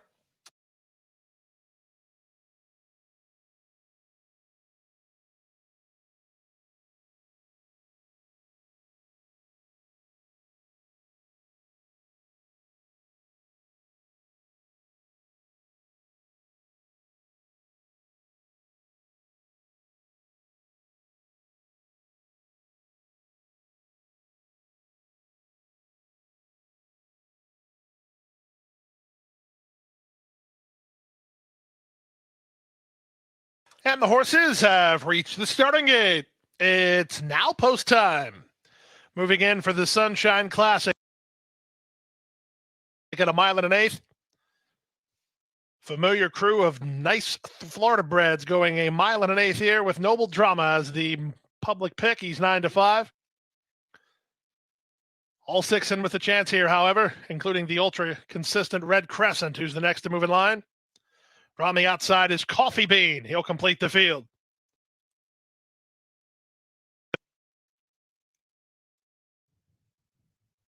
Coffee Bean and Tyler Gaffleone to the outside. There, Immigrate. Racing in the Sunshine Classic. Good start for Red Crescent toward the inside. Last Judgment put into play early. Last Judgment wants the lead, and he'll get it in the run to the first turn. Far outside, it's Coffee Bean from between horses and Red Crescent. Then Kinani down at the inside goes Roman Empire, and the early trailer is the stretch runner Noble Drama. Around the first turn they go. Last Judgment with a hassle-free lead. He leads by a length and a quarter. Coffee Bean on the outside second. Red Crescent is third. Roman Empire down at the rail is fourth. Followed fifth by Kinani, and 2 back to the trailer Noble Drama. They complete the opening quarter and race 6 furlongs from home in the 2021 Sunshine Classic. The leader is Last Judgment in front 3 parts of length. Toward the outside, Coffee Bean is there second. Roman Empire sequestered toward the rail. Then Red Crescent back to the outside and Kinane. And Not Hurry is still Noble Drama, last of the 6. The opening quarter was 23-4. They head to the half-mile point. It's Last Judgment nursing the speed of a length and a quarter lead over Coffee Bean in second. Red Crescent is together with Roman Empire. They're third and fourth. Kinani creeps a bit closer. 3 wide fifth. Kinani's making a move to try to force somebody's hand up front as they round the far turn. The leader is still Last Judgment. He leads a length and a half. Noble Drama moving sharply from the back now. Armio gave him a cue. He responded. He was last. He's now fourth, now third, now second, and trying to get Last Judgment, who has the lead. They run to the top of the stretch. It's Last Judgment still the target. Noble Drama on the outside is now second toward the rail and Roman Empire, then Kinani and Red Crescent at the top of the stretch. Last Judgment has something in the tank here. They left him alone for a long time, and they're paying for it now with an eighth of a mile to go. Last Judgment by 4 or 5. Noble Drama's going to try to hold on to second as Roman Empire is surging at him, but this is all about Last Judgment. Last Judgment, a gate-to-wire winner under Jose Ortiz, 5 lengths in front. Noble Drama wins the photo for second over Roman Empire, who was third, then Kinani and Red Crescent in 149-3.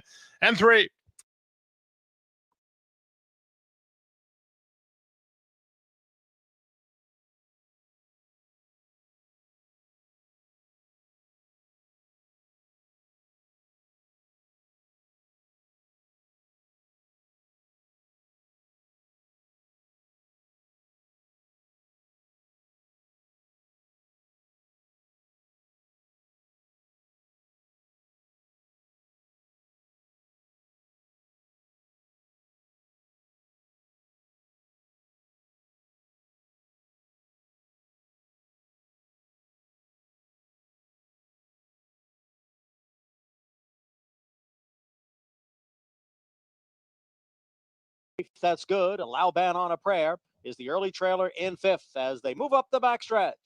It's Rosa Veloce in front here by a half length. Secret Love is alongside in second. Now a break of two. Vacay is down at the rail. A Life That's Good in between horses. Allow Ban on a Prayer in the clear on the outside. The opening quarter mile over the muddy sealed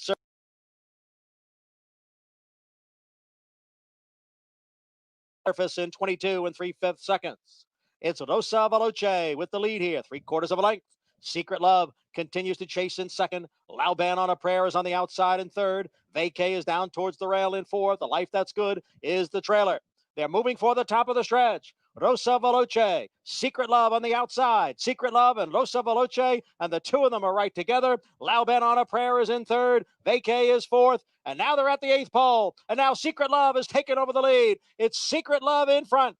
She's got the lead here with a 16th to the finish. Then Lauban on a Prayer and a Vacay. It is Secret Love in front as they come down for the finish. And she's got it here by a length and a half. Secret Love over Lauban on a Prayer and Vacay.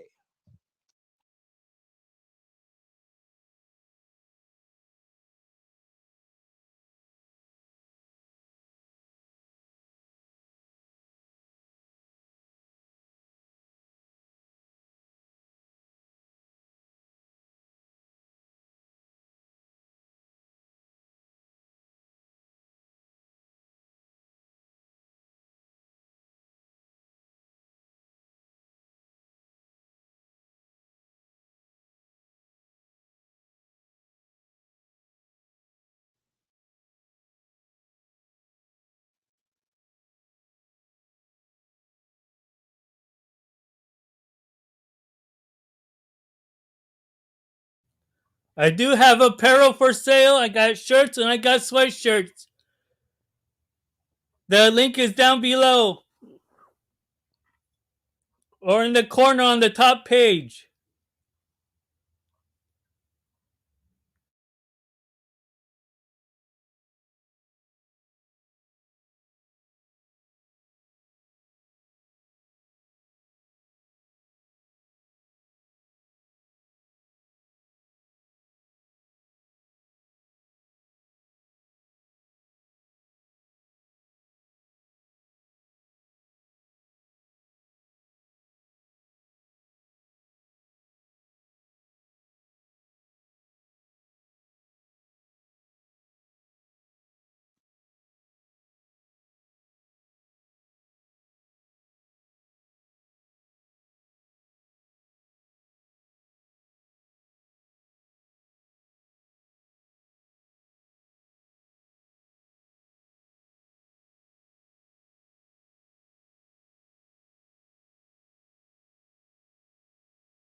Ladies and gentlemen, for your information, we have a late jockey change to announce for the first time in race 8. For those tuning in and those joining us here, race 8 for Cousin Larry will now be ridden by Colby Hernandez. Marcelo Pedroza has taken off his remaining mounts. Colby Hernandez on for Cousin Larry in race 8. 2 minutes to this maiden turf.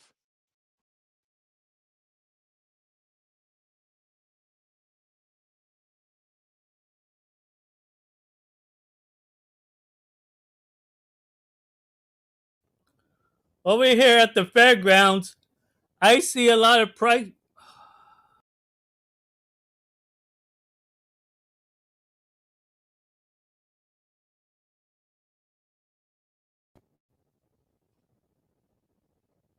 Over here at the fairgrounds, I see a lot of prices here.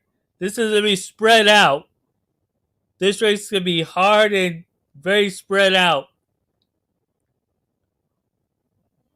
Two horses caught my eye. In my opinion, two horses caught my eye.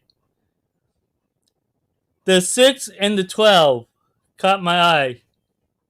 Both of them may run very good races, be strong, but the one that I like really a lot for the first time is going to be that number 12.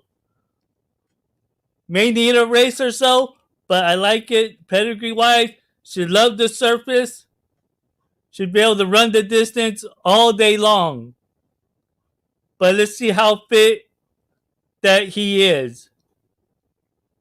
But there's other horses here too that may have a good shot.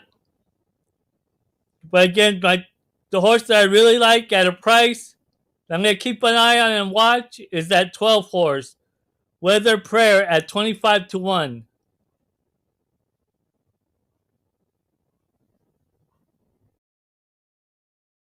It's Brian Hernandez Jr. for Mike Stidham. Some bigger odds on the others. There's 5 to 1 Freddie Flintshire. Adam Beschitza for Brendan P. Walsh. And this maiden turf over 9 furlongs due off now.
Maidens now crossing over to the Stolwilson Turf Course near the 1.125 start. Last call for a pick 4 starting here, firm and fast.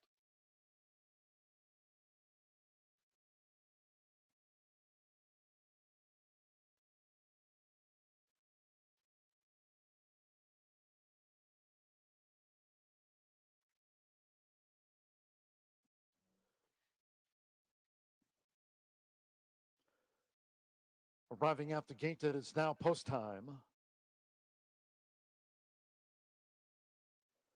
Loading Gabriel Saez with Story of the Night. Brian Hernandez Jr. Oh, yeah, it's going to pay well here. Add some prices in it. 14 in. Shawbridge Mahan with Sharp Rocket, Aubrey Green, and Soul Coaxing drew post 2. Now For my selection that I like a lot is going to be that 12 horse here at the Fairgrounds. May need a race, but I like it a lot. Will show the ability and love the ground. Declan Carroll with Committed. Hot Stove League. James Graham with a couple of wins on the card. 13 races in total. Isaiah Wiseman claims the 5 pounds. The Minnesotan, Lowering Park. Sando Sanjor with K-Rules. Joe Talamo, Panenka debuts. Adam Beschitza with Freddie Flintshire. Panenka's in and one more. Colby Hernandez with Poirier. 1.125. They're in the gate.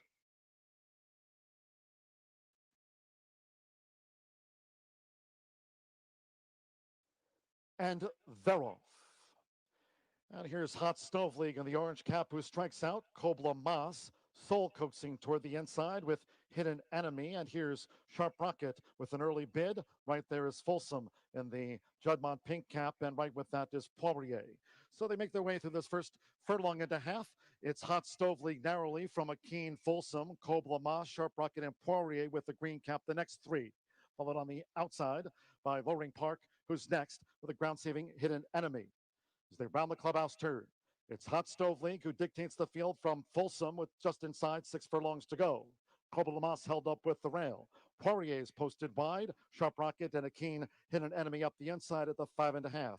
Then Lowering Park in the Royal Blue is next, Committed toward the rail.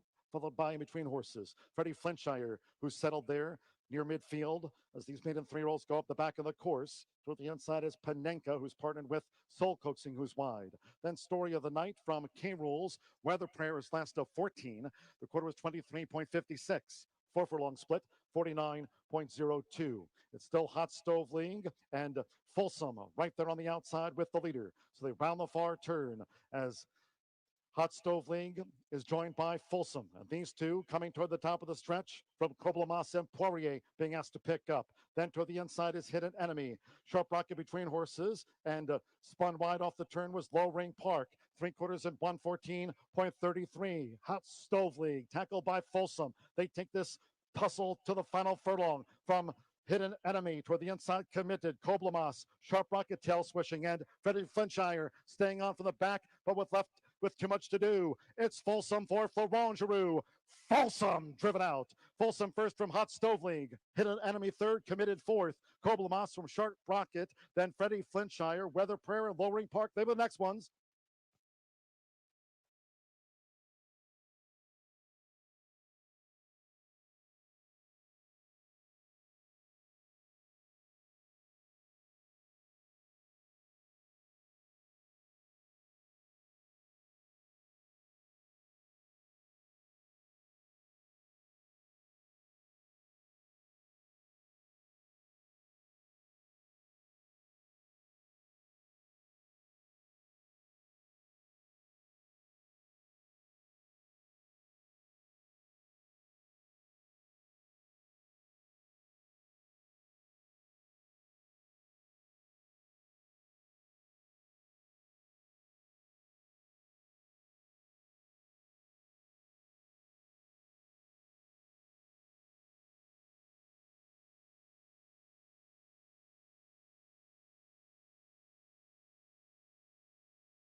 One of my picks in that race came in good for a good second.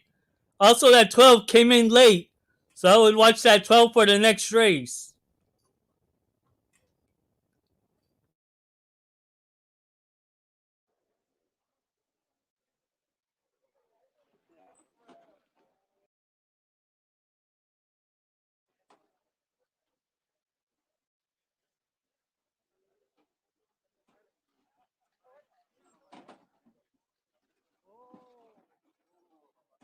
Moving in for the third.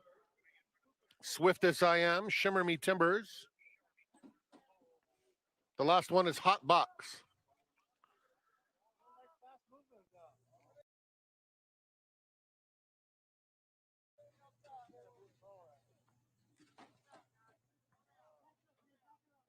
They're in the gate.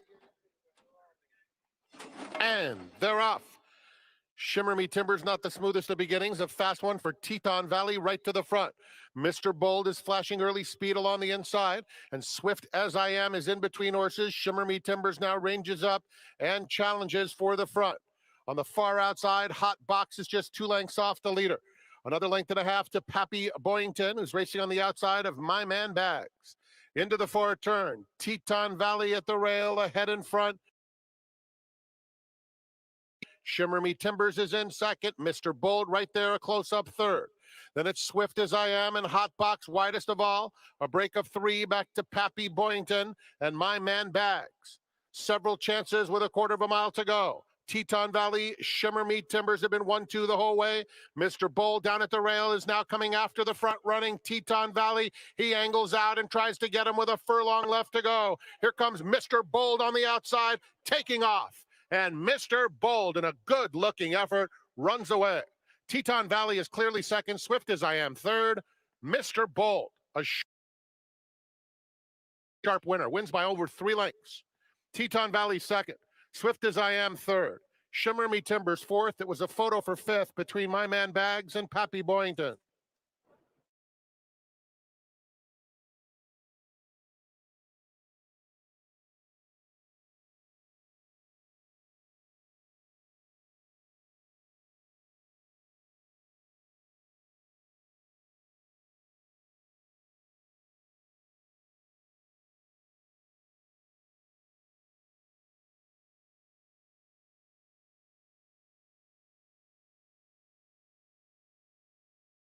Number 3, Mr. Bold was first. 6, Teton Valley finished second. 4, Swift as I Am third. 8, Shimmer Me Timbers fourth. Running time 111.10.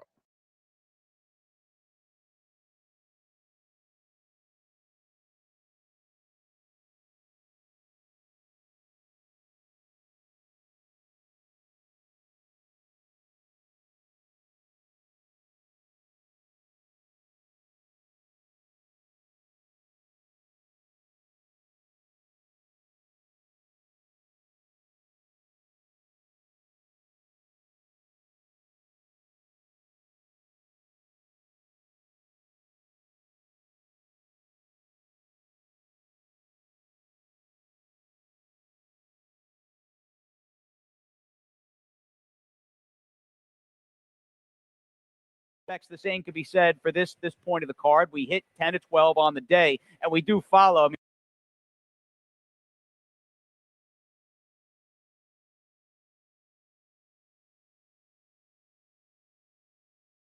mean, we got to give some props to Last Judgment, who, I mean, turned that thing into a one-horse procession. Yeah, he just went to the lead. And that was it. It was over, basically, and everybody else had to run for second or third in that particular race. All right, Mike Maker, Mike Dubb in the house this afternoon, and just a blowout win in the Millions Classic. The 10th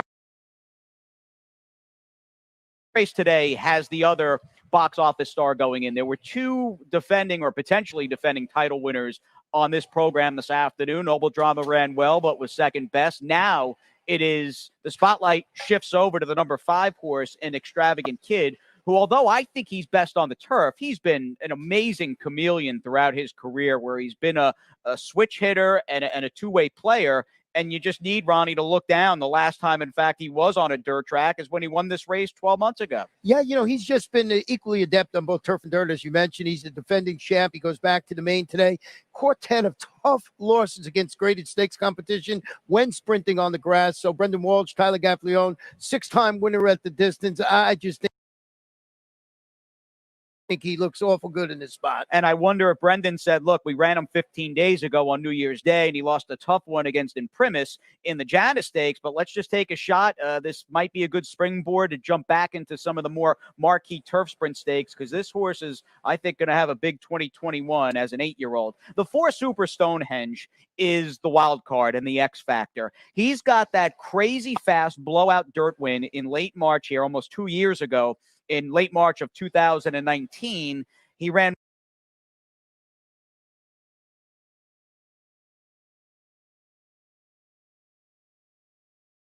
once on the dirt after that and was nowhere to be found as a heavy favorite. I'm approaching him with a great bit of caution, Ronnie. And I think for me, clearly you feel the same because you don't have him in your top 4.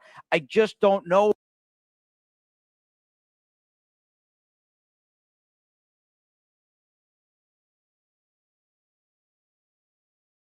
about him. As talented as he is, I don't trust him on the dirt. Yeah, he ran really well last time out. To finish second, that was a grade 2 up there behind a repeat winner, Ryder Comet. So,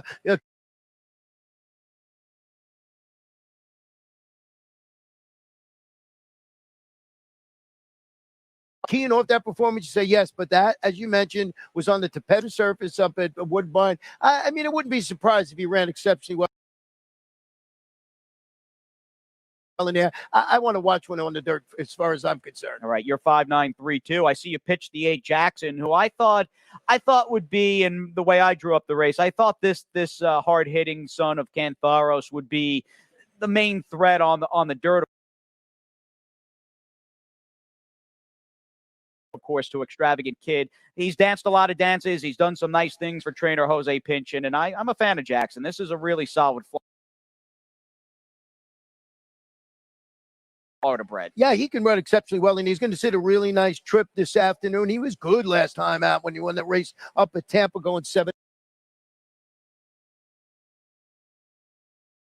of a mile. So turning back today always runs well, and for Jose Pinchin. I wonder, clearly you're getting around 20 to 1. So if you like the 9 Inter Miami, you should go use this horse and potentially bet him. I wonder about his overall ability and the fact that this is going to be a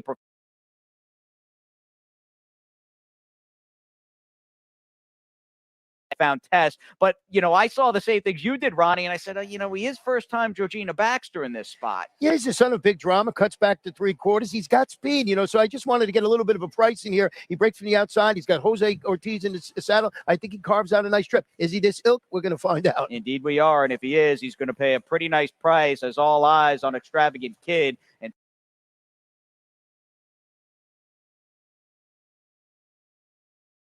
Tyler Gaffleone, as we settle in, final pick 3, the field in race 10. The Sunshine Sprint is coming up next with track announcer Peter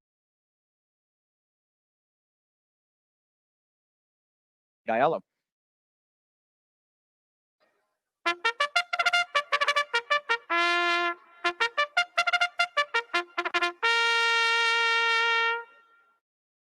The horses are leaving the walking ring and stepping onto the track for race number 10, the first leg of the late pick 3, the Sunshine Sprint. Number 1 is Old Time Revival, owned by Jackson Better Farm and trained by Ralph Nix.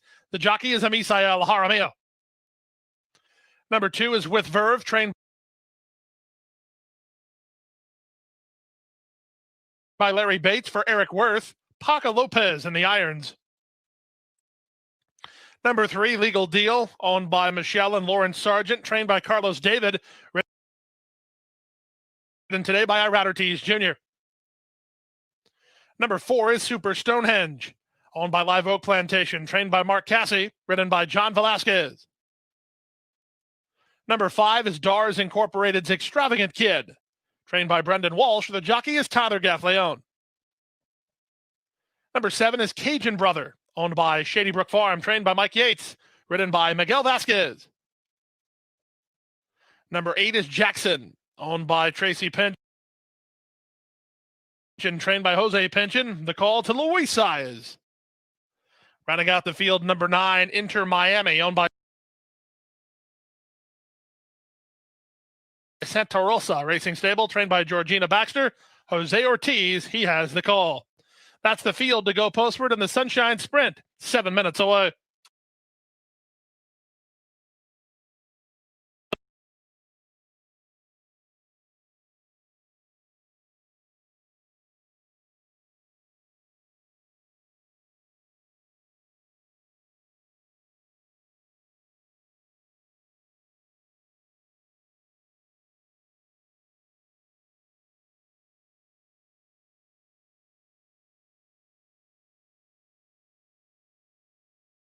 The Sunshine coming up next, and we have another horse.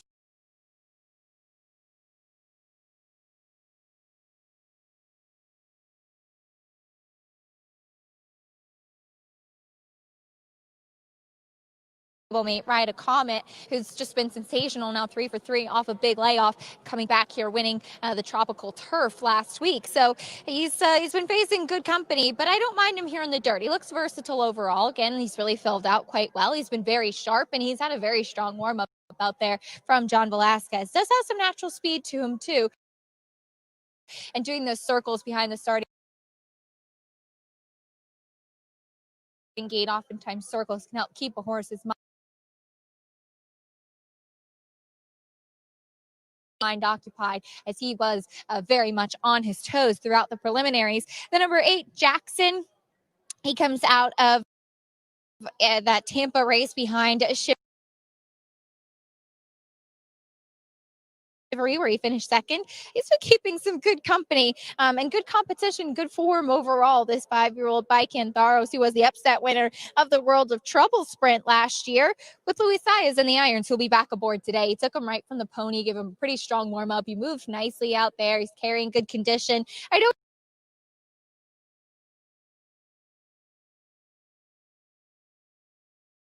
always wondered if maybe he was more of a miler type, as he has good size to him, but turns out he's better at the sprint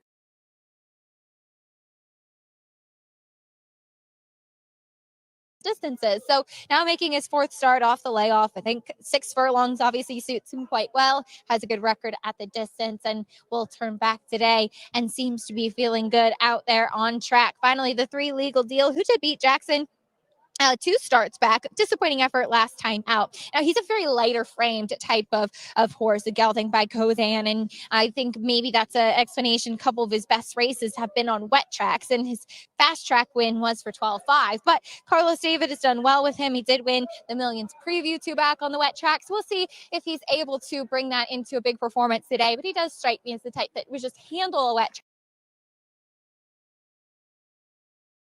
better than some others, including Jackson, who's a big solid horse in here. So Red Ortiz is going to be aboard for Carlos David, does have some speed, though I am a little bit hesitant of maybe some of those wet track races look a little bit better on paper.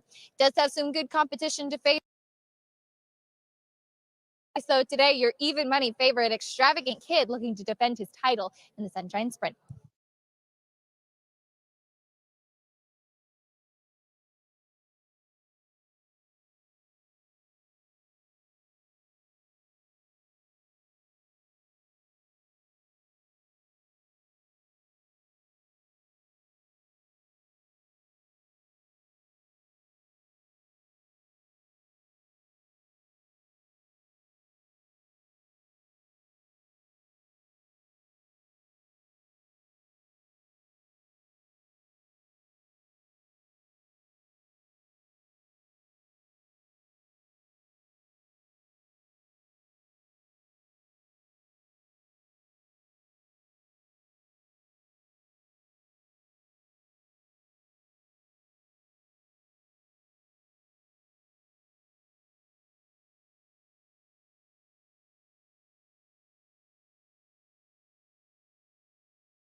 facing good. Approaching the starting gate. Last chance to wager.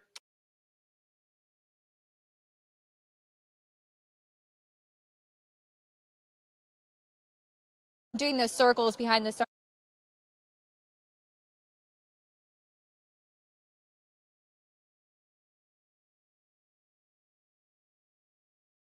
That Tampa race behind Shiver. And the horses have reached the starting gate. It's now post time for the Sunshine Sprint. The bettors have it as a 2-horse Sprint last year with Louis Sire. Kid not odds on here. He's 6-5 currently. 5-2 money for number 4, Super Stonehenge. That Ride a Comet running line attracting some wagerings. He has 5-1 action for number 8, Jackson. Everybody else is at least a $24 mutual. As Cajun Brother walks forward. Super Stonehenge and the colors of the Live Oak Plantation of Charlotte Weber. Drawn the outside 2 gates are Jackson and Inter Miami. Aimed at type of horse. South Florida return for Jose Ortiz, drawn the outside gate. They're at the post. Well, with him, he did win the millions. And they're off in the Sunshine Sprint. Excellent beginning for Inter Miami from the outside, moving between horses and Cajun Brother. Jackson, who's a big solid horse. Kid is away in good shape. He's challenging for second. Jackson's an early 4th. Down at the rail goes Old Time Revival. Then it's a length and a half to Legal Deal.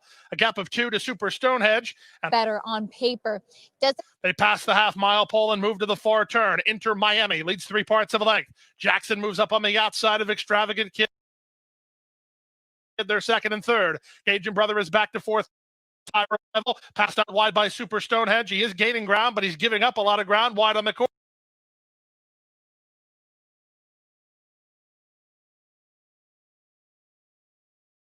course. Legal Deal is next, and then it's a long way to With Verve as Inter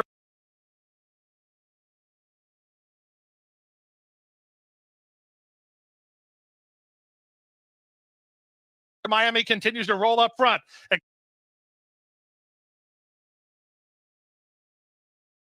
Now he's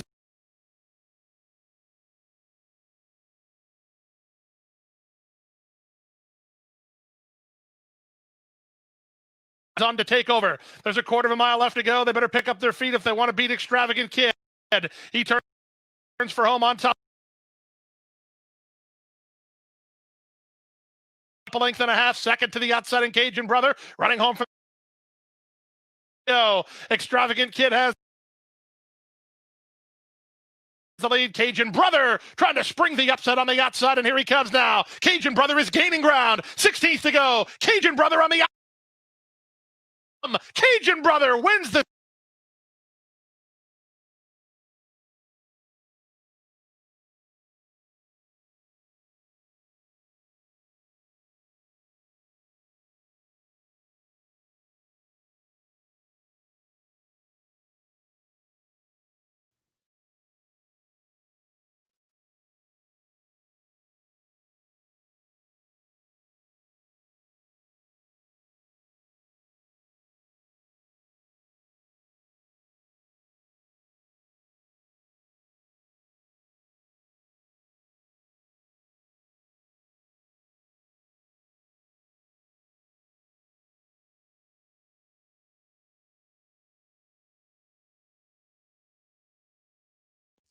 At 3 minutes to post time, 3 minutes.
2 minutes to post. 2 minutes.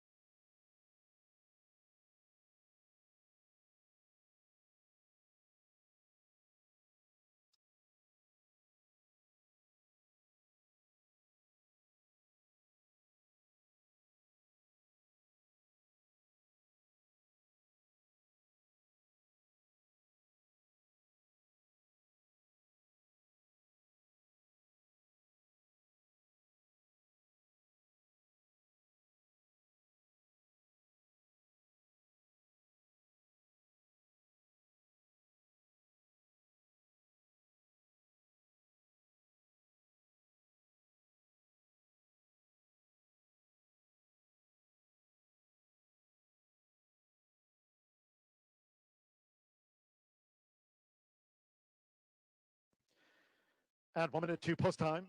5-2 on Angkor. There's the favorite in the red, Gabriel Saez for Philip Bauer, Rigney Racing. 3-1 Angkor, Gagetown, vying for favoritism. That's Florent Giroux. Brad Cox going for a double. With Gagetown, 3-1 is Beep Beep. Joe Talamo for North.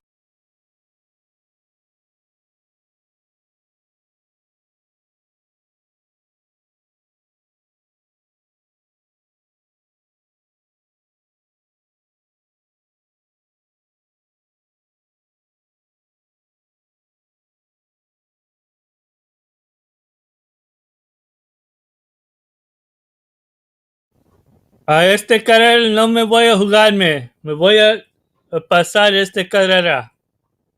Buena suerte a todos. Good luck to everyone here playing. I'm going to be passing this race.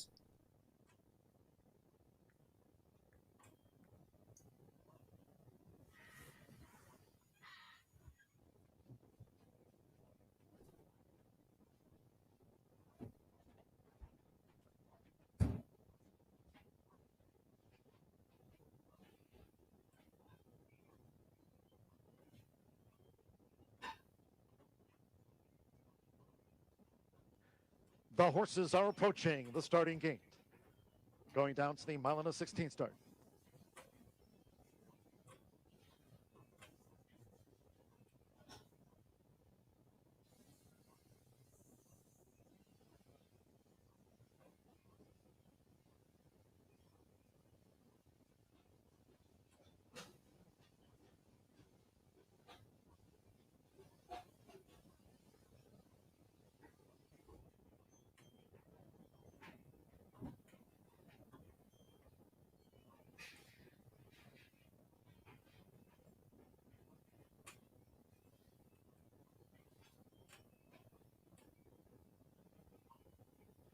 The horses have reached the starting gate. It is now post time. Right and Just was first loaded.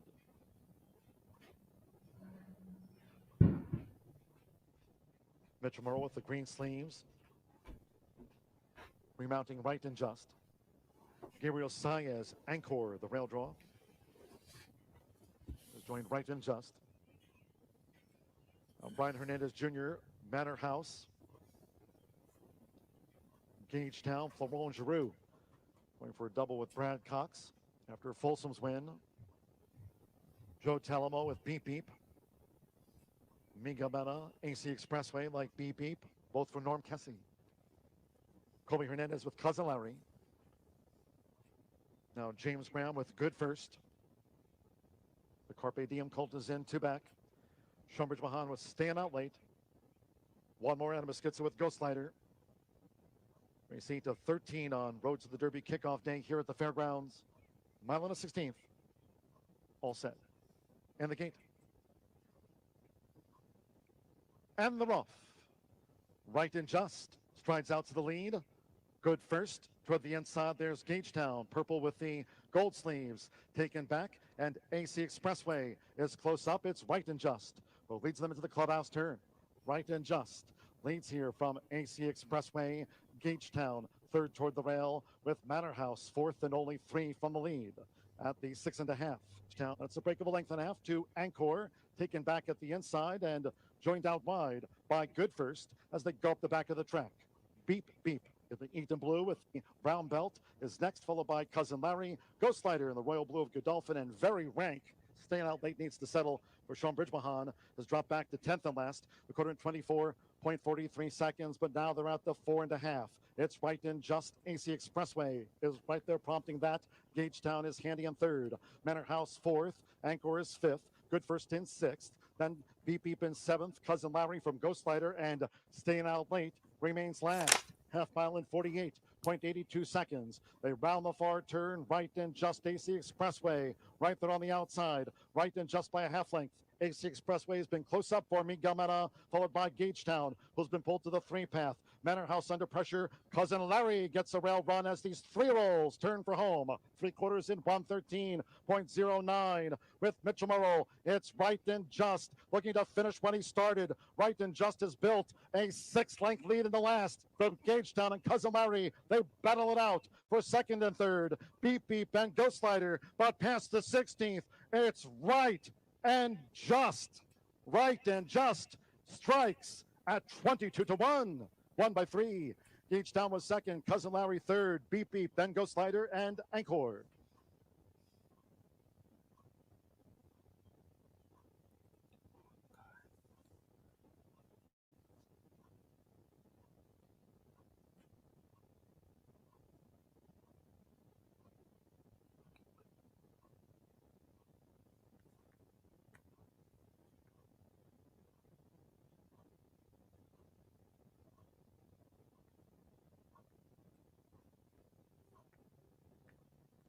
Five, 2, 4, 7.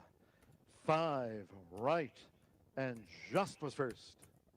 The 2 Gagetown at 3-1. Second 4 Cousin Larry. 31-1 third and 7 Beep Beep. That at 7-2 on the fourth horse was withdrawn from the Lecomte. Mitchell Merrill.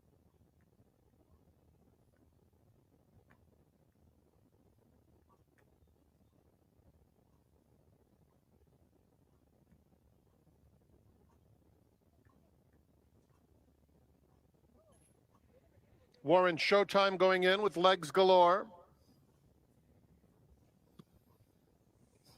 She's Devoted. Florentine Diamond awaiting their turns.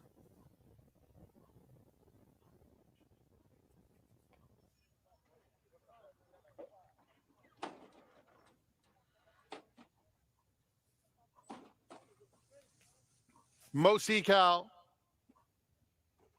She's a Girly Girl. Home and Nardini the last 2.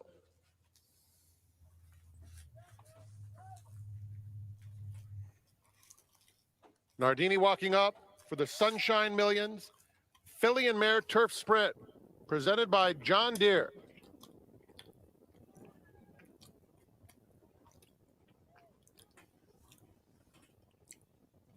And they're off. Mosi Cal out quickly, Legs Galore. Florentine Diamond in between them is up close.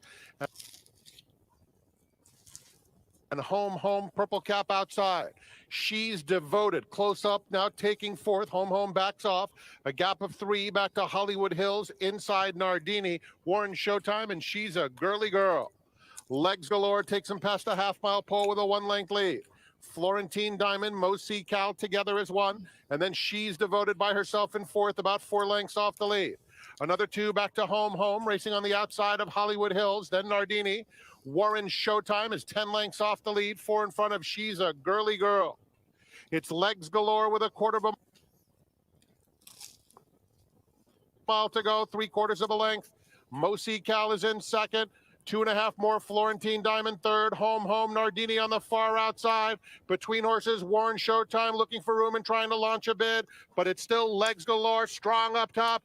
Nardini on the outside is closing, as is She's Devoted, but they're far too late as Legs Galore dominant in the Sunshine Millions Filly and Mare Turf, presented by John Deere. The battle for second was among She's Devoted, Warren Showtime, and Nardini.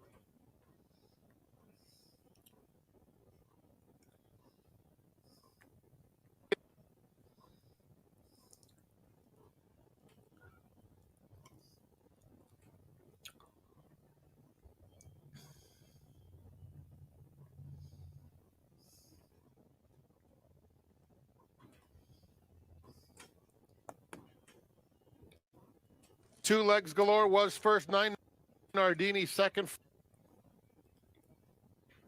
Photo for third, running time 108.90 seconds.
At Golden Gate Fields, I'm looking at the number 1.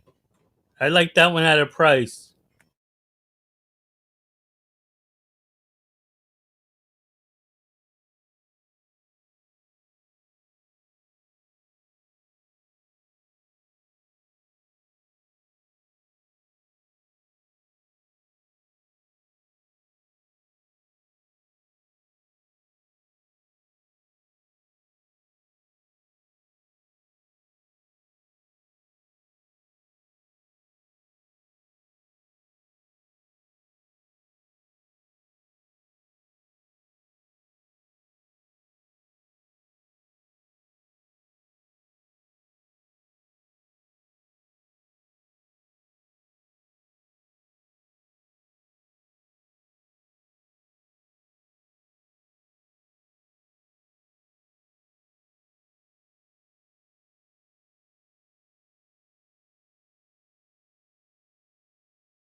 Good luck, Carrier.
Okay, for Gulfstream, which is going to be on very soon.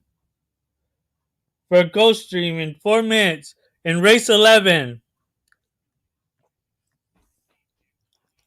The selection I like there is going to be the number 5, Over the Channel at 7-1.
Working with Please Zip It to load to the inside post. Please Zip It up to the gate almost in. Now she goes in there.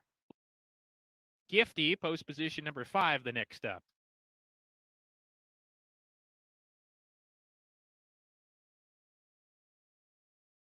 Ice Kitty, post position number 6. Go again. Shawnee Pass making her way towards the gate next alongside of Charming Lass.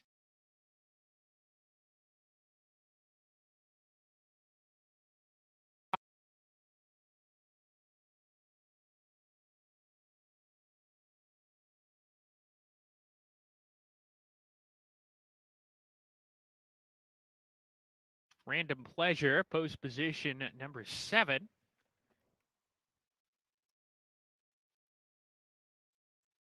Two back. My Three Kids coming up. And to the outside post, Nice and True to complete the line. Here's Nice and True. Go again.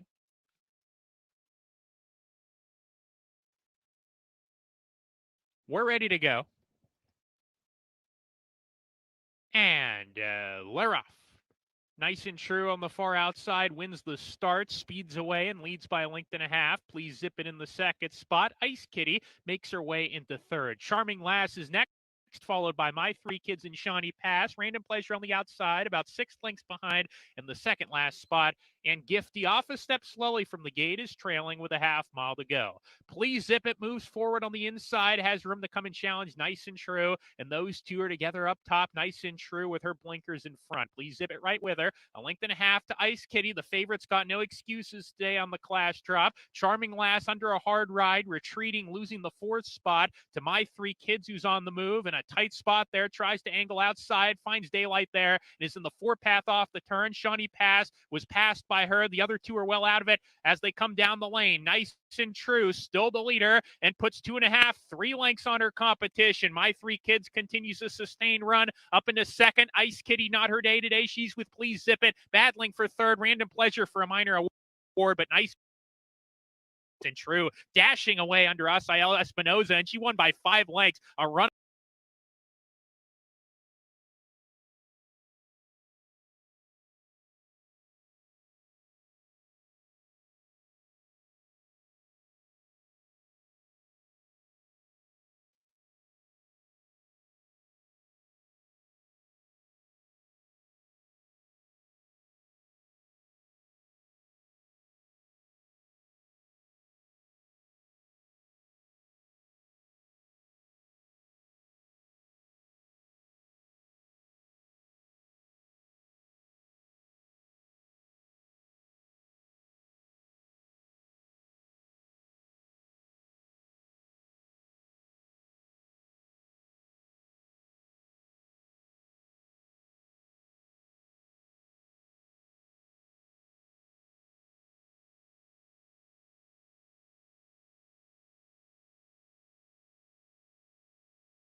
amount of play. The 5 over the channel is down to 8-1. Clear Destination, and from the outside, Venezuelan Hug will complete the line. Venezuelan Hug going up and in. All set.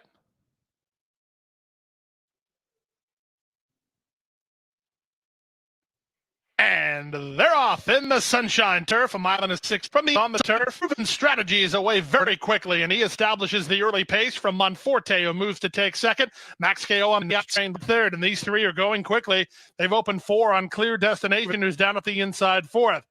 Follow fifth by an outside run. Also the channel down at the rail. And saving ground is second bait. Out the back door early, Galleon Mast alongside him and Shamrocket, and up and by both of them went the race favorite Venezuelan Hug as they race into the backstretch. Up front, Proven Strategies going quickly, went 22-3 for the opening quarter, and he leads now by 3 lengths. Racing in second is Monforte, 2 back to Max KO third. Long shot Clear Destination is at the rail fourth. Mid-flight for over the channel, then it's the big favorite Venezuelan Hug. Second mate is along the rail. Second last is Shamrocket. He's had a ton of pace ahead of him, and the trailer is Galleon Mast.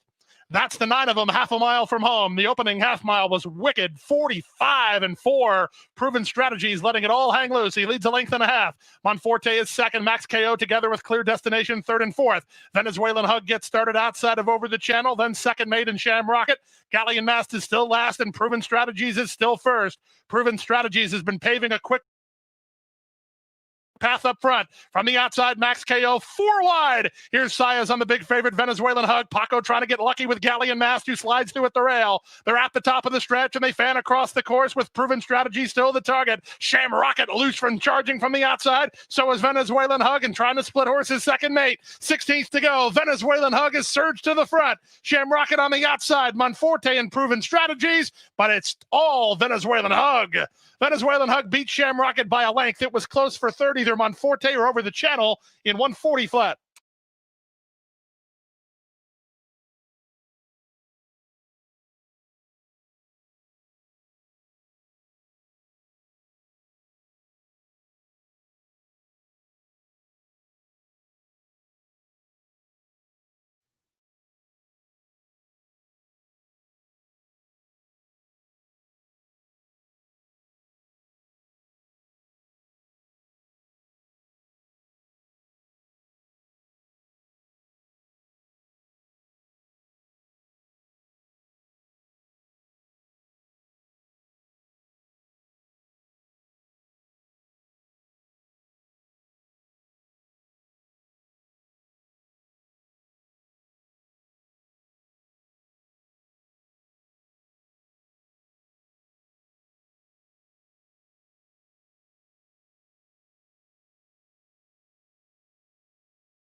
Here at the Fairgrounds, it's wide open. Tons of long shots could win. Most of these long shots could come in. The 5's gonna be the heavy favorite, but I think could be beaten if they gets the right. These other horses get the right run. There could be like the 2 could come in. Also, that 4 could come right in, especially even that 6 if it gets the right run.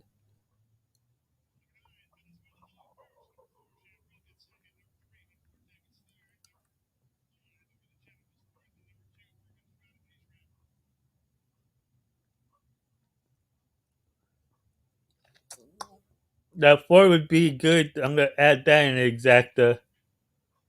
But let me check.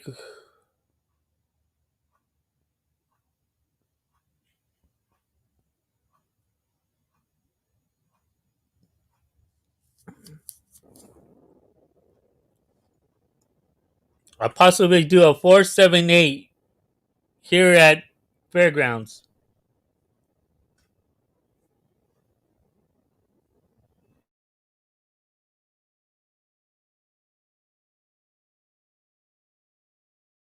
Who leads them to the back of the course. Genie B flanked by Dalika, who's right there for Miguel Mena, with Xanthique and Curlin's Journey vying for third. In between horses, Loving Moment is running in fifth as they go up the back of the course. Quora is running a wide sixth. Secret Message and Room to Finish trail still the quarter in 23.57 seconds. It's Genie B who leads by half to 3/4. Dalika's been right there with her. Curlin's Journey is close up. Xanthique is just behind these, running in fourth.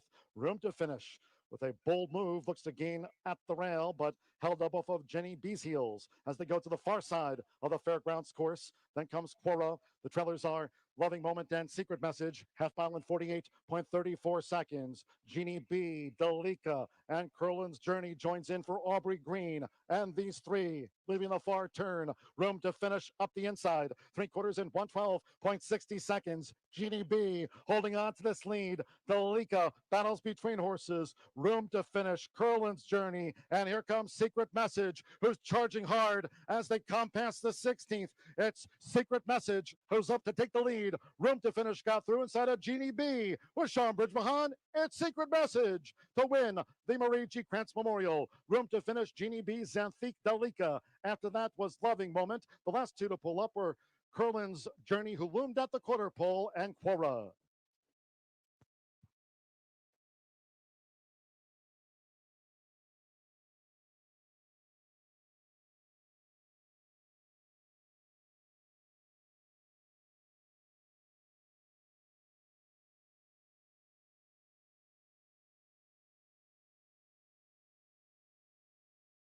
ticket, you're looking at $1 million least. As far as this race is concerned, coming up here, I've already given you a 25-1 shot, and the 2 is a possibility. What do you like as far as the big numbers are concerned? Let's take a look at number 11, another runner that we haven't talked about, who's sitting up on the board at 35-1. Frank Miramati liked this filly, a daughter of Creative Cause, as do I, for a couple of reasons that Frank mentioned, and I'll add to his analysis as well. First of all, she's a daughter of Creative Cause. Creative Cause does not stand in California. He's a Kentucky sire, so right away you know the breeding is good. Of course, the barn doesn't do well, but as Frank mentioned, in the debut in a field of 10, he went off at 7-1, and there was some trouble in the race, so I'm willing with the outside post to give her another chance. She's another big price in here where you can make cases for it. Believe me, one race does never make a career. She only had that one start. It wasn't a horrible effort. She split the field. She has every right to improve. And right now, like I said, she's a huge price on the board. All right. I know you're playing to win, but take off your bettor hat, put on your analyst hat. Does this thing get hit today? It's a really good question, Pete. It would have to be you for it to happen. Well, we'll see what happens, and you'll be the first one on the plane with me heading to Vegas if Yes, it does will. happen. Celebrate your birthday in style. I'll say this, Pete. I think there's going to be a couple runners at a minimum alive in the last race for the jackpot, but at the end of the day, I think it carries to tomorrow. But take a swing today of all days, because I think there's a better than normal possibility that we could have an only ticket when the dust settles. I mean, we spent $57. At least I did. Let's 76. Let's say if it only pays $2,000. You're telling me you wouldn't take that kind of odds? You'd have a nice birthday dinner, wouldn't you, with that type of money? Exactly. Of course, every day of the week. All right. Horses getting close to the gate. We'll be checking in with Millie Ball, I would think, momentarily, or maybe not. I'm not sure. I think we're going right to the gate here with this one. So we're getting close here. Well, hopefully we'll get to Millie in just a few moments. We have gone past the $500,000 marker here in this one. We haven't even talked about that. What do you think the ticket's going to play if it's not an all box?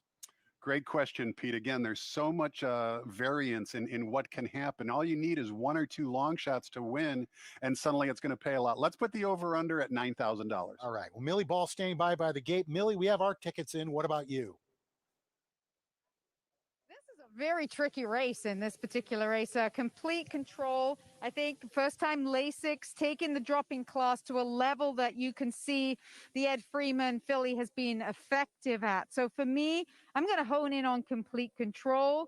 I thought it was interesting that Winter Star, who draws just outside complete control for Hector Palmer, ran so much better when they added the blinkers last time out. And this will be the third start for her of her career. She's by Grayson, a productive sire.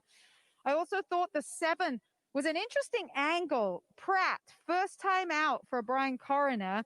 So to get the services of Flavian Pratt, who in a most recent workout that we were watching on XBTV, worked in company with a horse that Pratt is familiar with in the afternoon. So I just wondered whether the barn said, well, I got one that's even better than that one. I don't know, but I rather thought that was interesting that Pratt takes the call on the 7 Allergic to Logic. The number 9 Grayson Road, I thought was a little heavy in the flesh, might need another race really to get to the bottom of her. She ran 7th and was not bet in her first start. They just brought the 2 down, it appears, a little bit early in here. That is Switch Around, a first-time starter for trainer Gary Studi. So I'm not quite sure why she got brought down a little bit early. I think she just made it down this way in time. So an interesting race with Hay Spun, the 12 in here for Daniel Dunham.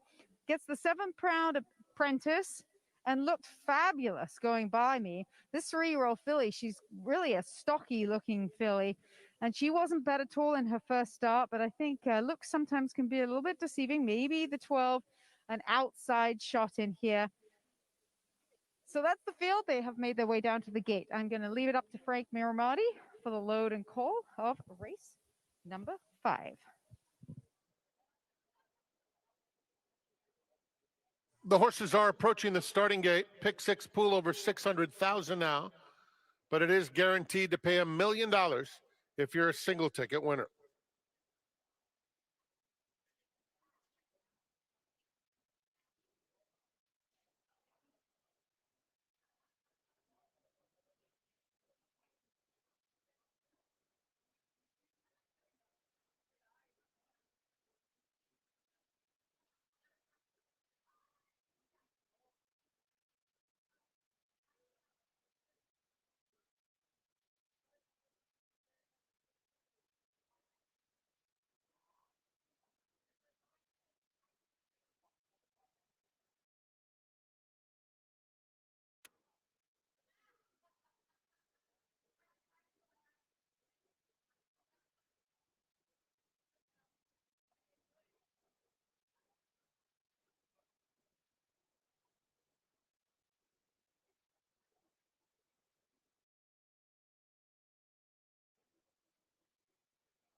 It's post time.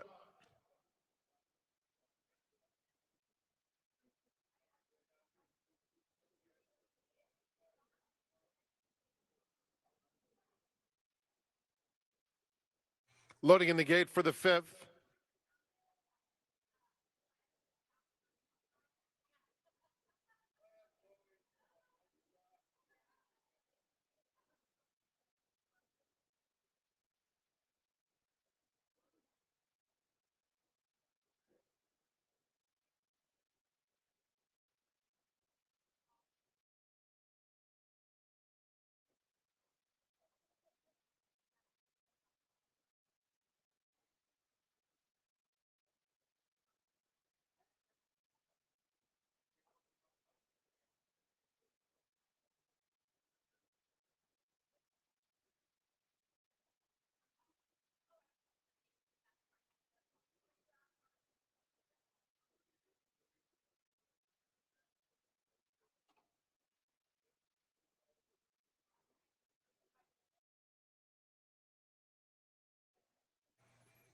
switch around going in.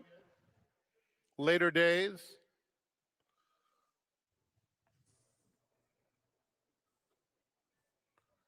Bandina, don't mess with Tess. And then two more.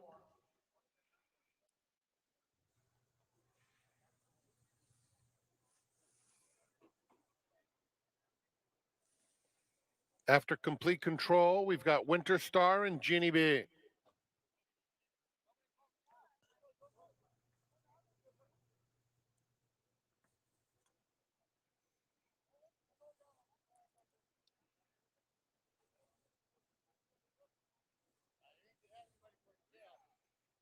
Haynes Spun also yet to go in.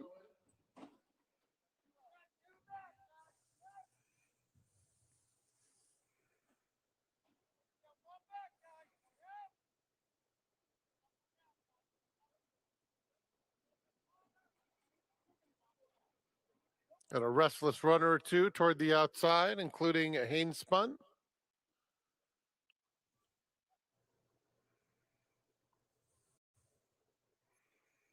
All set. And they're off. Fast beginning for Janie B. Haynes Spun is up close in the early going. Here's Later Days in the yellow up to take the lead, and Switch Around moves up to claim second. Medusa's Gaze is moving through along the inside, just 3/4 off the pace in third. This group followed by Winter Star, who's racing the gray in between horses, and the favorite Complete Control tugs her way up alongside, and she is now only about 2 lengths off the lead. Jeannie B is next. Haynes Spun just outside of her. Another length and a half to Allergic to Logic, who's 3 clear of Don't Mess with Tess. Inside of her comes Grayson Road, and down on the inside, it's Great Curves, a gap of 4, back to Bandina at the back of the field. 1/4 mile to go, and it's Later Days narrowly in front. Jeannie B on the outside. Medusa's Gaze is down at the rail. Complete Control is in fourth, has 3 to make up. Allergic to Logic is making a little bit of progress. Behind her comes Winter Star. They're in the final furlong. Later Days, Medusa's Gaze. Later Days just in front. 3 back to Allergic to Logic and Complete Control. Later Days to score. Later Days wins it by about 1 3/4 lengths. Second to Medusa's Gaze, then Allergic to Logic third. Complete Control finished fourth, and Winter Star completes the super high five.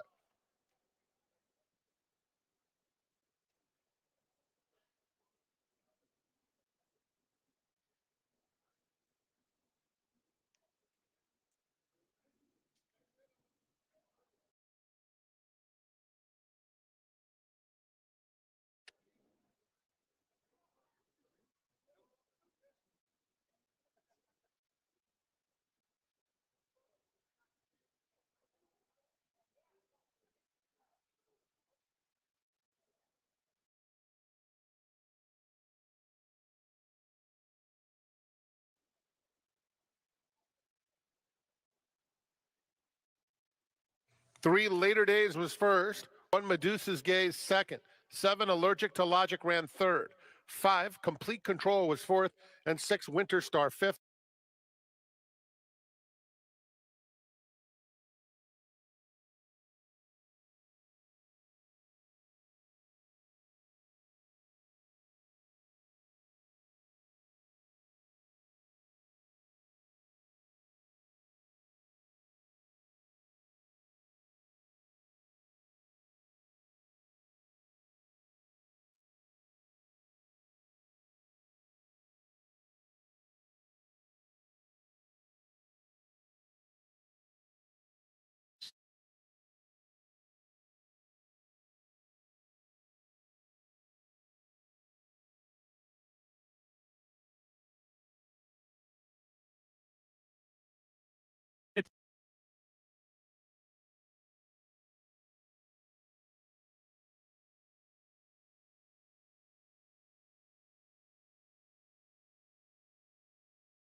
Over here at Golden Gate, my top selection is going to be the number 11.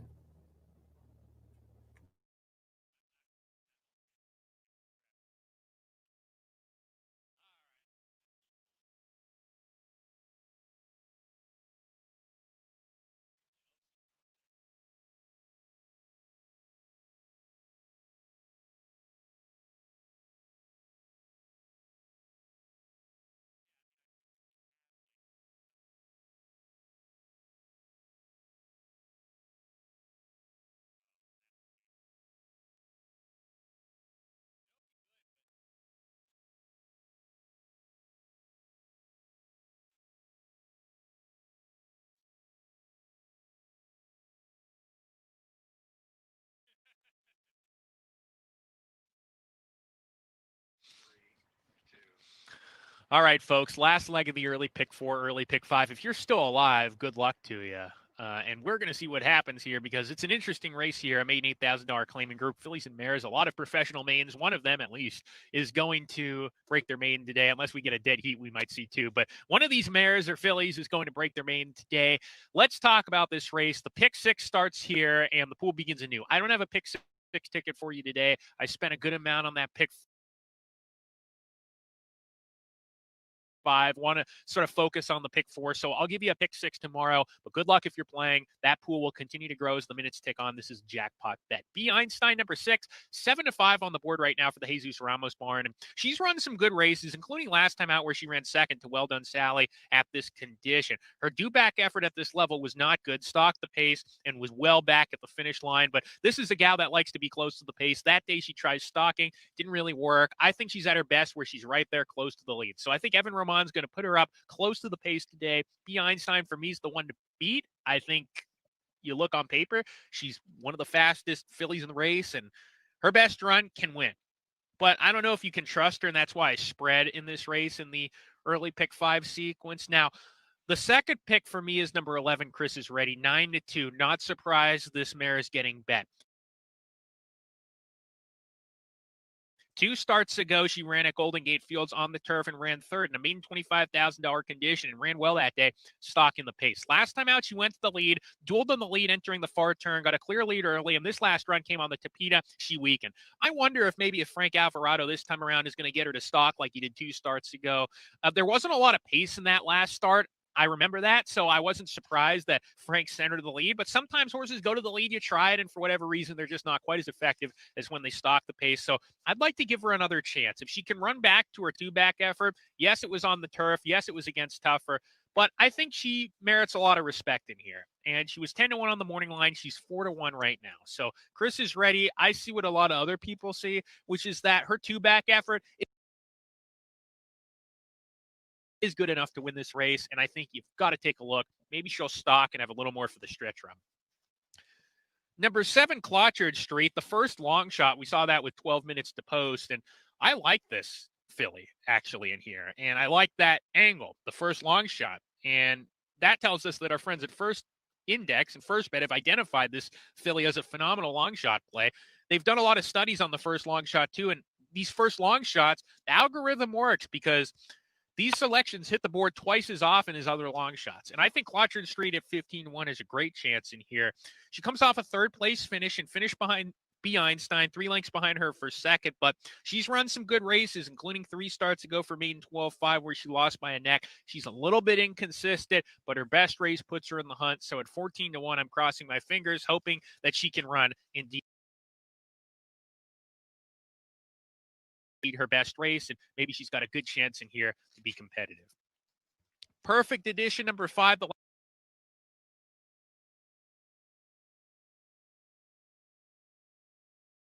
last one we'll talk about.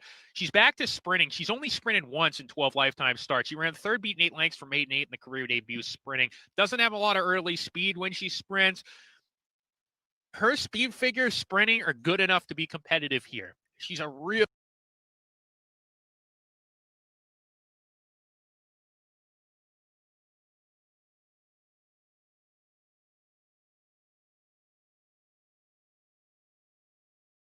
suspect customers, really. Post time for race 5, start of that golden pick 6. Best of luck, folks.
And the red light is flashing on the starting gate at Golden Gate Fields. The runners have made their way to the gate for race. The first one to load in is On the Verge. Clotchard Street, post position number 7. Style Award, post position 2 going forward.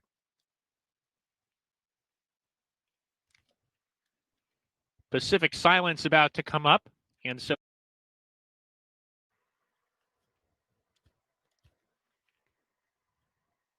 Perfect Edition, Gray Abbey, the next pair.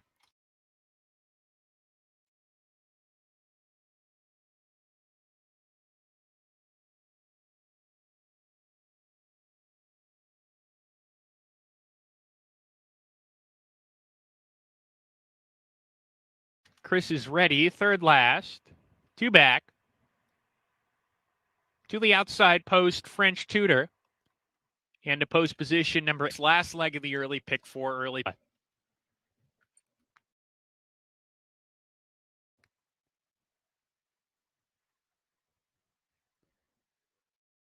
We're ready to go. Of them at least is going to. And Leroff, uneventful break for all 11 fillies and mares in the race. Mia Selena gets the first call, aggressively ridden out of the gate to get to the front. Who begins anew? I don't have a pick 6 ticket for away running in second. Lisla Victoire, her stablemate, it joins second now. Clotchard Street between the 2 Ramos trainees. And then comes Chris is ready on the outside, tugging a bit. 2.5 lengths. This is jackpot bet. B. Einstein run. Pacific Silence is next, followed by Gray Abbey with French Tudor and a space of 2 to Perfect Edition at the back with Style Award and On the Verge. Around the far turn, and Mia effort at this level was not good. Stop length and a half on top. B. Einstein off the rail now in the 2 path to come and challenge. Clotchard Street under a ride in the 3rd position. Lisla Victoire's losing ground, passed by Gray lead. So I think Evan Roman's going to put her up. Tudor behind the leaders as they come off the turn is under pressure, though. They're down the stretch here. Chris Reddy losing ground. And here's B. Einstein to come and challenge Mia Selena. B. Einstein on the outside. Mia Selena, game on the inside, trying to come back at B. Einstein, who has the lead with a 16th to go. Gray Abbey trying to join the party late, the Great Filly, but it might be too late as B. Einstein's clear. B. getting bet. 2 starts to go. She gets second. Mia Selena third best. Then French Tudor. Chris is ready was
We've drawn to within 1 minute to post time for the Louisiana Stakes.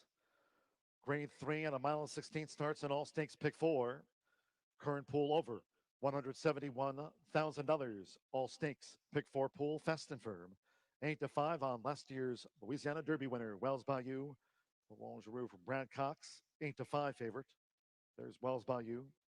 There's 5 to 2 Silver Prospector, Migamena. All I see here is the number 3. That's all I see. Acá me gusta el número 3. Es todo que veo. Wine and title ready. Bigger odds, Captivating Moon, and Grand Luigi. All stakes pick 4. You have 1 minute.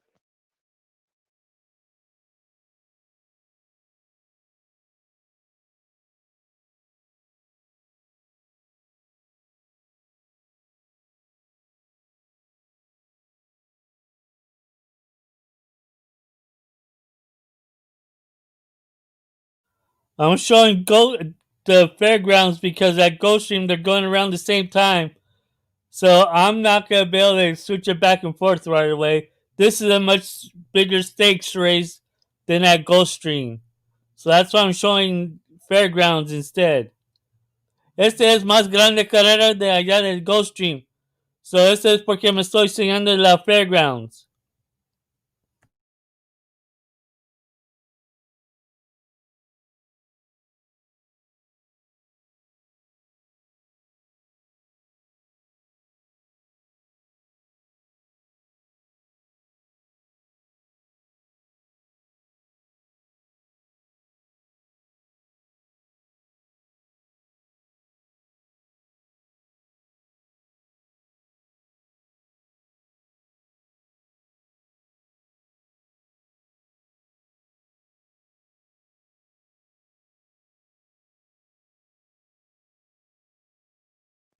The horses are approaching the starting gate.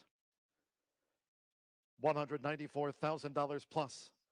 The current all stakes late pit 4 pool. Fast and firm. Going to the mile and 16th start.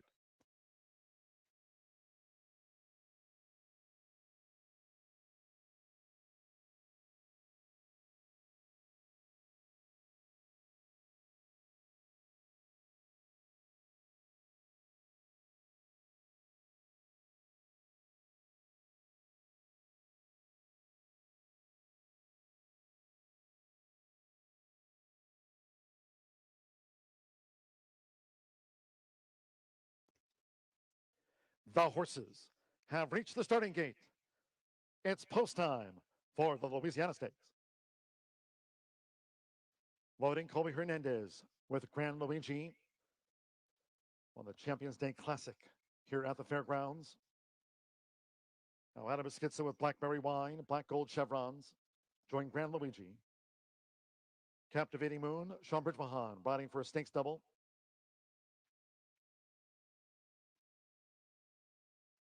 Brian Hernandez Jr., title ready, has moved in.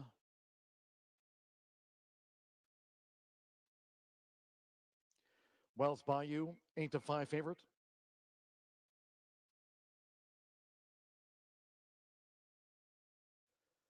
Now Miguel Mano with Silver Prospector.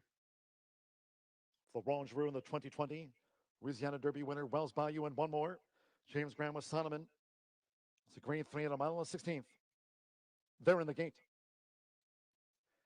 They're off in the Louisiana Stakes of 2021. And Blackberry Wine going right out toward the lead for Adam Beschizza from Grand Luigi. Louisiana bred in the orange cap, and Wells Bayou sets off in pursuit of Blackberry Wine, who leads them into the clubhouse turn. Title ready in the gold sleeves is fourth upon settling, joined down the outside by Sonneman. Silver Prospector comes up the rail just inside, 7 furlongs to go. And into the hands of Sean Bridgemahan. Captivating Moon trails the Stakes Septet. The opening quarter for Blackberry Wine slows them up. 25.28 seconds. No early pace on Blackberry Wine, who's allowed to dictate terms as Florent Giroux has Wells Bayou in the pursuer's role. For the inside is Grand Luigi running in third by 2. Title ready in fourth. It's a break of 2 more to Silver Prospector, who's racing inside of Sonneman.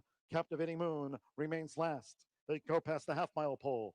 4 furlongs in 49.53. Blackberry Wine, Wells Bayou, Grand Luigi. Title ready, still evenly in fourth, but now with 3 furlongs to go. And Blackberry Wine still to reel in. Silver Prospector, Simon leads only the wide. Captivating Moon, it's Blackberry Wine.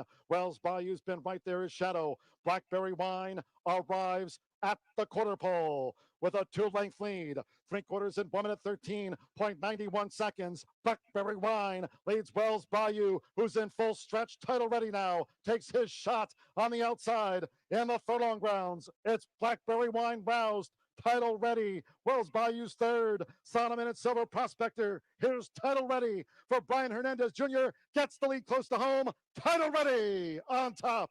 Takes the Louisiana Stakes for Blackberry Wine. Third photo, little than that. Wells Bayou is Sonneman, then Silver Prospector, Captivating Moon, and Grand Luigi tailed off.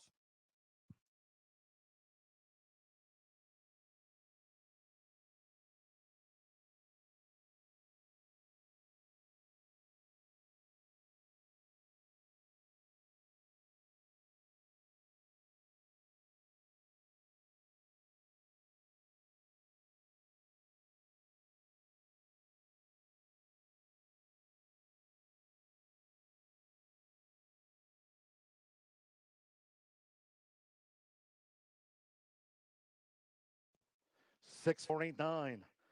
A green 3 and 144.27 seconds. 6.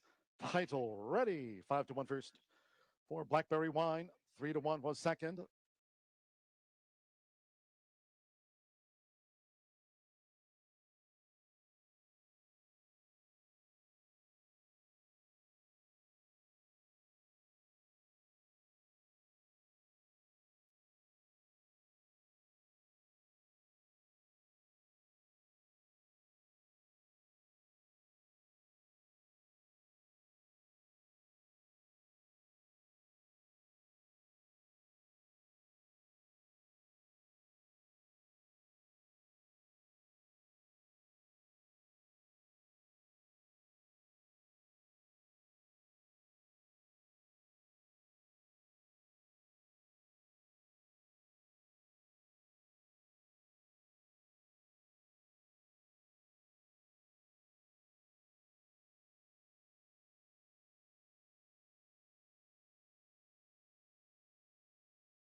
Here's the field for the Leanne Howard California Cup Oaks. 1, Dillon's Wildcat, bred by Papagallo Racing, owned by Sunnyside Capital Ventures, trained by Neil French with Flavienne Pratt. 2, Smooth Like Butter, bred by NP Thoroughbreds, owned by Tessar and Bach, trained by Steve Knapp with Ruben Fuentes. 3, Super Game, bred by Premier Thoroughbreds, owned by Brown, Klein, and Lebhertz, trained by Brian Corner with Kent DeSormo. 4, Warren's Candy Girl, bred and owned by Benjamin and Sally Warren, trained by Craig Lewis with Drayden Van Dyke. 5, I'm So Anna, bred and owned by KMN Racing, trained by Steve Sherman, Ricky Gonzalez up. 6 is Closing Remarks, bred and owned by Harris Farms, trained by Carla Gaines with Umberto Rispoli. 7, Sensible Cat, bred by Sea Punch Ranch, owned by Urban Racing Stable, trained by Carla Gaines with Mike Smith. 8, Delmar Flash, bred and owned by Red Baron's Barn, Rancho Temescal, and Vaya Con Suerte, trained by Bob Hess Jr. with Abel Cedillo. 9, Governor Got Even, bred and owned by Templeton Horses, trained by Walter Solis with Tiago Pereira. And completing the field, number 10, Westward Breeze, bred by Sea Punch Ranch, owned by Urban Racing Stable, trained by Carla Gaines, and ridden by Juan Hernandez. That's the field for the Leanne Howard Cal Cup Oaks. Just 4 minutes to the start of the late pick 5. That pool is over $250,000 and growing.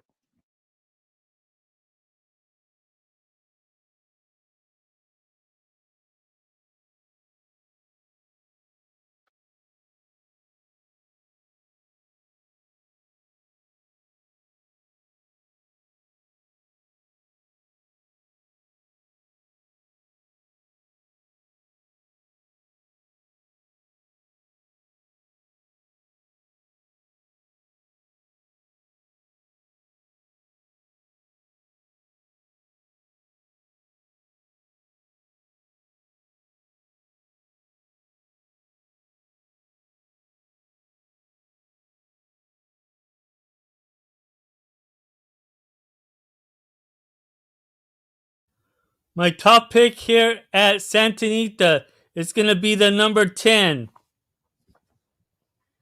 at a price at 12-1. Mi escogido acá en el Santa Anita me gusta el número 10 a 12-1.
Special holiday racing on Monday with a first post of 12:30 p.m. For complete details, visit santanita.com. And while you're at home, enjoy San Manuel Casino from the comfort of your home at play.sanmanuel.com. Play free slots and casino games and experience the most thrilling casino in California.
It's post time. They're moving in. Late pick 5 pool about to sail over $500,000 as we load for the Leanne Howard California Cup Oaks. First 4 have gone in. Super Game is next, joined by Warren's Candy Girl.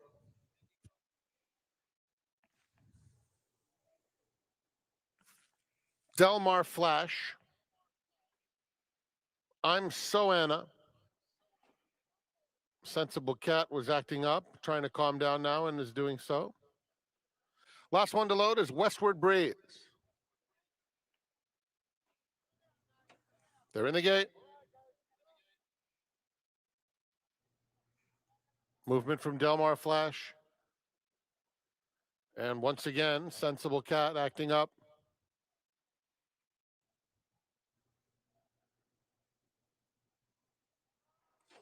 And they're off in the Leanne Howard California Cup Oaks. On the far outside, Westward Breeze is very quick, and so is Super Game, who comes away in second. Governor got even third in the early going, and then it's Closing Remarks, a joint fourth as they pass the stands. I'm So Anna is next. A 3-wide Delmar Flash is about 4 or 5 lengths off the leaders. Then comes Dylan's Wildcat on the inside of Sensible Cat. At the back of the field are Smooth Like Butter and Warren's Candy Girl. Onto the backstretch they go, and Westward Breeze will be uncontested in the early going. Leads it by 2. Super Game second. Governor got even in the blue, now inching up a closer third. They're followed by I'm So Anna, inside Closing Remarks, and Delmar Flashes outside of them, just 4 lengths off the lead. A length and a half to Dylan's Wildcat, who's 2 clear of Smooth Like Butter. Sensible Cat at the back of the field with Warren's Candy Girl.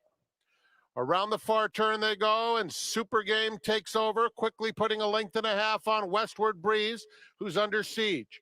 Governor got even on the outside, is in third.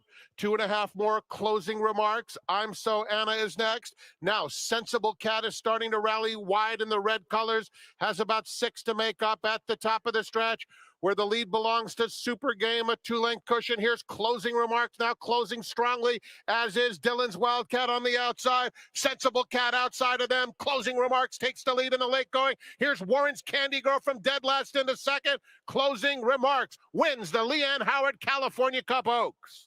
Warren's Candy Girl rallied nicely into second. Then it was between Super Game and Dylan's Wildcat with Sensible Cat.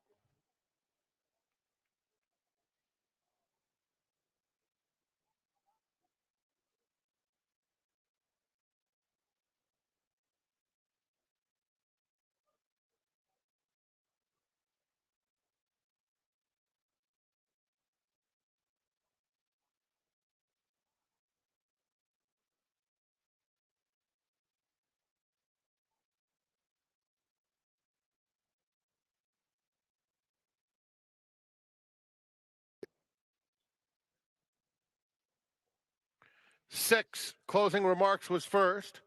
4, Warren's Candy Girl finished second. It's a photo for third. Running time 135.62.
Third, number 3, Super Game. Fourth, 1, Dylan's Wildcat. And fifth, 7, Sensible Cat. 6-4, 3-1-7.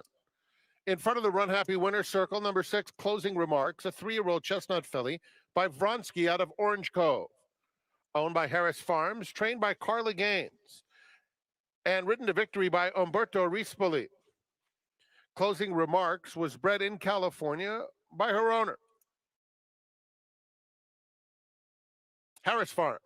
Running time 135.62 seconds for the Leanne Howard Cal Cup Oaks.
Horse at all. He returns to his best form. He's as good as anybody. He's 6-1. Should have an honest pace to run at. He's the play in here, Joe. At that number, he's the play. As you mentioned, draw a line through that funky race at Turfway Park, the 1.5 in the Sycamore. Concentrate. Over here at the Fairgrounds, I like the number 1. Acá en la Fairgrounds me gusta el número 1. To me than Mythical Logical Myth at 3 and Spectacular Gem at 5-2. Spectacular Gem sailing. Subscribe to the channel and like the video. On the lead before. In fact, in the Delaberto and Sailing Solo actually ran a better race that day than Spectacular Gem. He was 4th, but he was only beaten a half length. And I thought he held very well in a race that kind of sort of fell apart a little bit late with Cross Border, Argentello. And in a little while, I'm going to take a small little break to be back on for tonight's races. Spectacular Gem, who should Me voy a quitarme un ratito porque me voy poniéndome para atrás en cámara para jugar de la noche de Los Alamitos, de Sam Houston y del Cow Expo. One of those bad posts is a good post, Joe, because it's going to force Mitchell Morrow probably to go. And James Graham, you know, he rode Spectacular Gem last time. They dueled around the track. He's probably saying, I don't want to duel with that horse again. So maybe Mitchell gets clear this time. If he does, we've seen this turf course. It's playing to speed. Being in front on the turf course is never a bad thing. Another horse that has positional speed, the number 5, Maraud, who's taking the blinkers off here for Brett Calhoun. First try in his barn, a horse that I know you're familiar with from his days in New York. Yeah, Kieran did a good job with this horse back in the day. You see Todd Pletcher, Carlos Martin. On his day, he was a major player in here, and Brett Calhoun does a very, very good job. I'd be apt to maybe watch one first to see where Brett's got this horse. Tom Vanberg brings in Split the Wickets, who has a pretty serious late closing kick. Again, in a race where there should be at least an honest pace, has a chance to pick up some pieces late here. Ran in some stake races earlier on this fall and summer at venues like Keeneland, Kentucky Downs, Ellis Park. Tom is here, and he's dressed up for a winner's circle picture. Well, he's a little like Vittori Kin, Joe. If you dig a little bit, he's got races that play with these. Can he get back to him? That's the question mark, but he'll run on and pass some horses late. He's a little bit sneaky live on the tote board, too, I would Joe say. Talamo's here. At odds of 9-1. So very interesting. Split the Wickets, who should get a little bit of float from there and might be able to sneak his way into the gimmick equation. So right now, Brian, a very wide open betting race. 3-1 in Spectacular Gem, 3-1 on Logical Myth, who won the stake last time. Then you've got several others at 6, 8, 9, 9-2 here on the Louis Russell Trainee Sailing Solo. Any final thoughts? You're 25-1.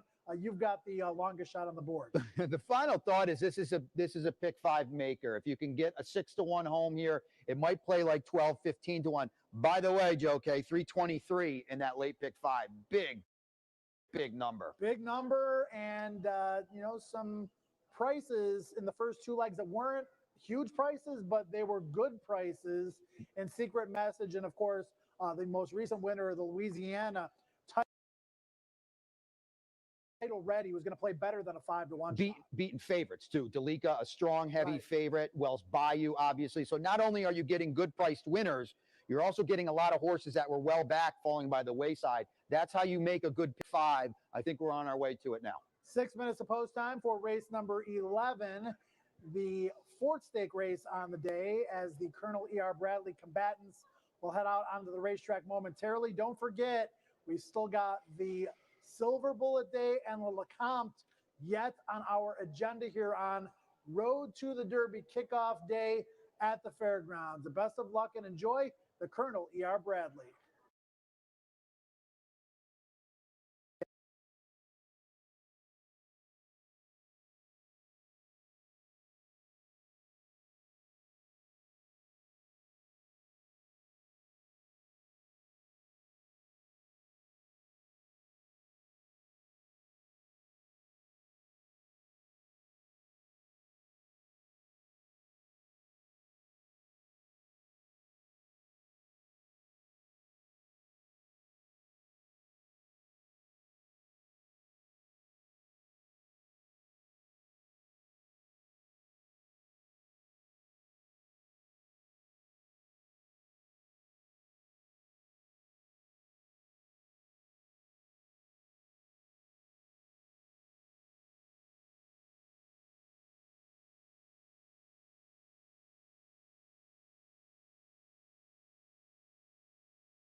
Now stepping onto the track for race 11.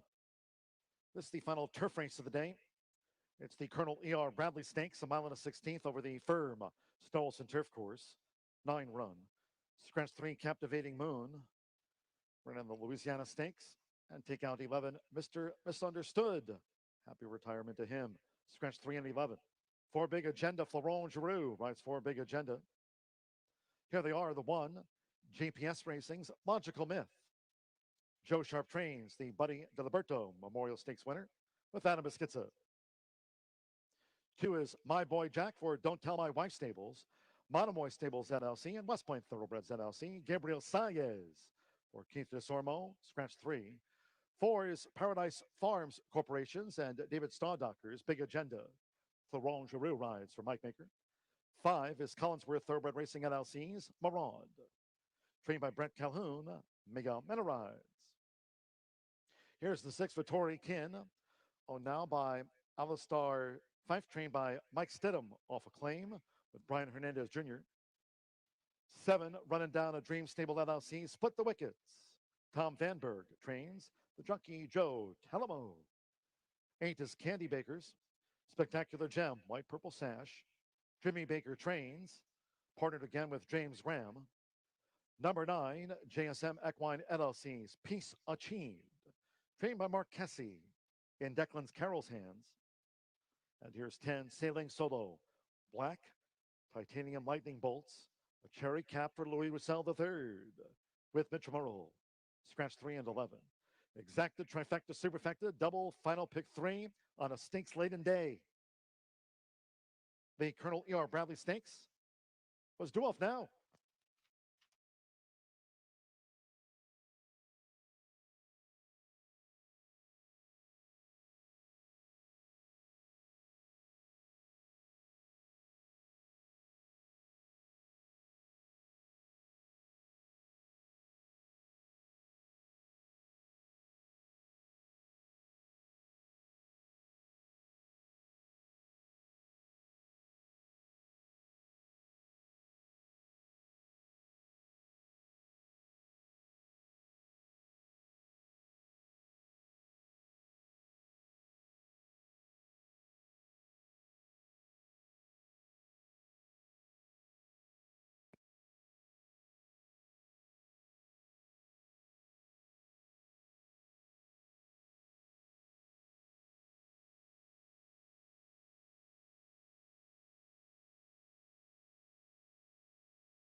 Colonel E.R. Bradley Stakes was due off here 3 minutes ago. Turf firm 5-2. Spectacular Gem, James Graham for Jimmy Baker. 5-2 favorite. It's 3-1 Logical Myth on the Buddy D Memorial here. Adam Beschizza for Joe Sharp. There's 9-2, 10 Sailing Solo, Mitchell Morrill for Louis Roussel III. There's the favorite. Spectacular Gem, White Purple Sash, and Cap.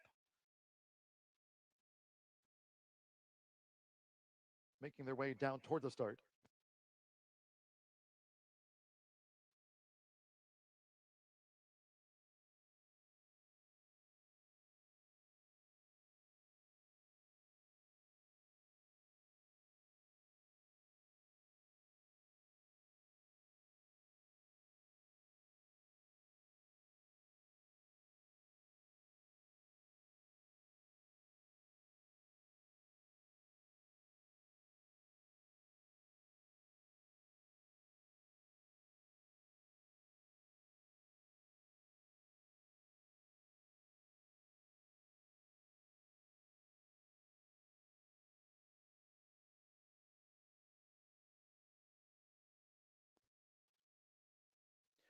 Stakes runners now crossing over to the Stall Wilson Turf Course.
So Logical Myth was led over first as Big Agenda joins. Over to the Stolson Turf Course they go. Ready to load for the Colonel E.R. Bradley Stakes. Where Logical Myth is now a 5-2 favorite. Last out course and stakes winner. Took out the Buddy Delaberto Memorial here. Adam Skitzer for Joe Sharp, and now they're moving in. Gabriel Saez with My Boy Jack. Aqua Pink Diamond Belt.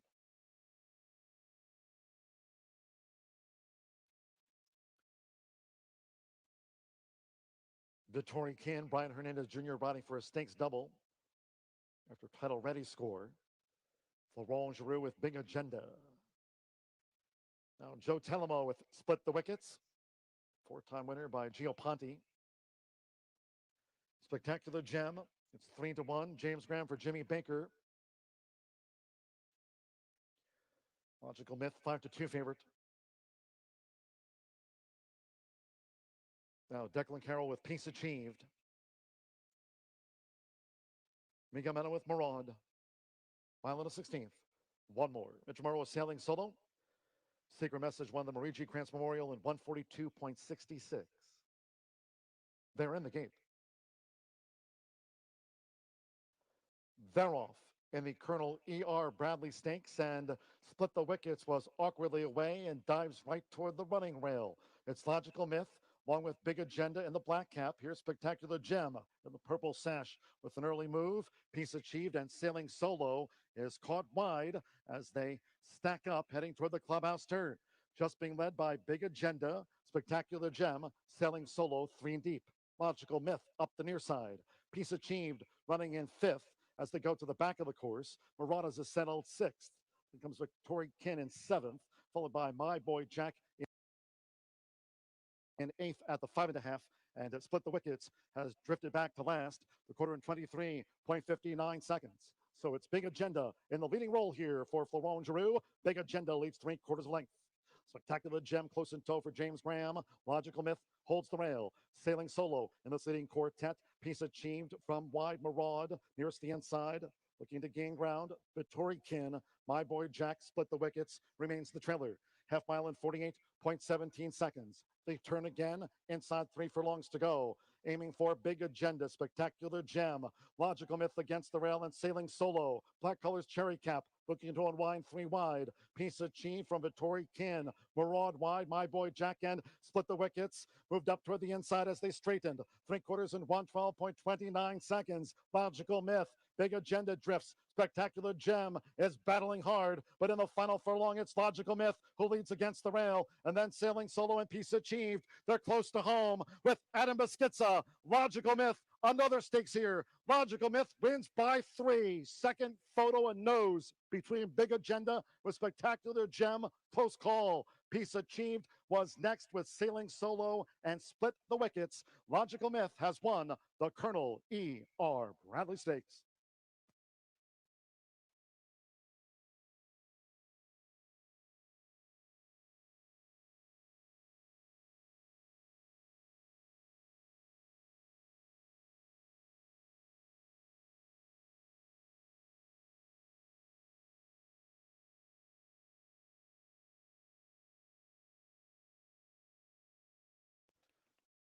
1, Logical Myth. 3-1 first. Photo for second. Hold all until official. 1 and then a photo. Adam Beschizza for Joe Sharp. GPS Racing, after a Buddy Delaberto Memorial win, takes out the Colonel Bradley. 142.13 after race 11. Stand by for the full order.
Standing by for the full running order from the judges after the Colonel E.R. Bradley Stakes. Number 4, Big Agenda 6-1 was second to Nose.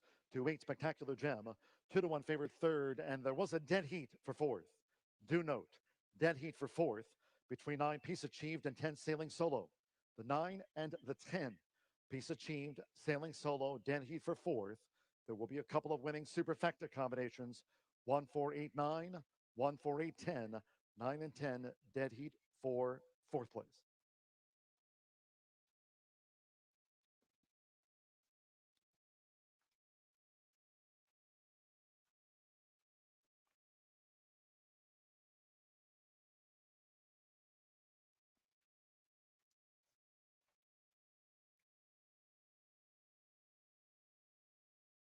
Thumbs up from Adam Beschizza. He's done it again with Logical Myth. Buddy D Memorial to the Colonel E.R. Bradley. Logical Myth, 5-year-old Big Ellie, bred in Kentucky by Datalink. And a Vundu by Flatter. The Biscuit for Joe Sharp. And John Paul S. Deanna's JPS Racing. Fairgrounds congratulates the winning connections of Logical Myth, 2-time stakes winner here this season.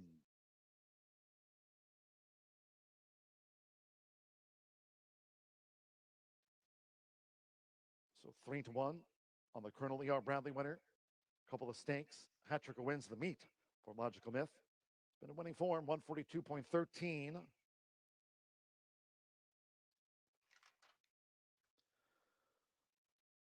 Results in dead heat for fourth between 9 Peace Achieved and 10 Sailing Solo. 1, 4, 8, 9, 1, 4, 8, 10 will be the superfectas.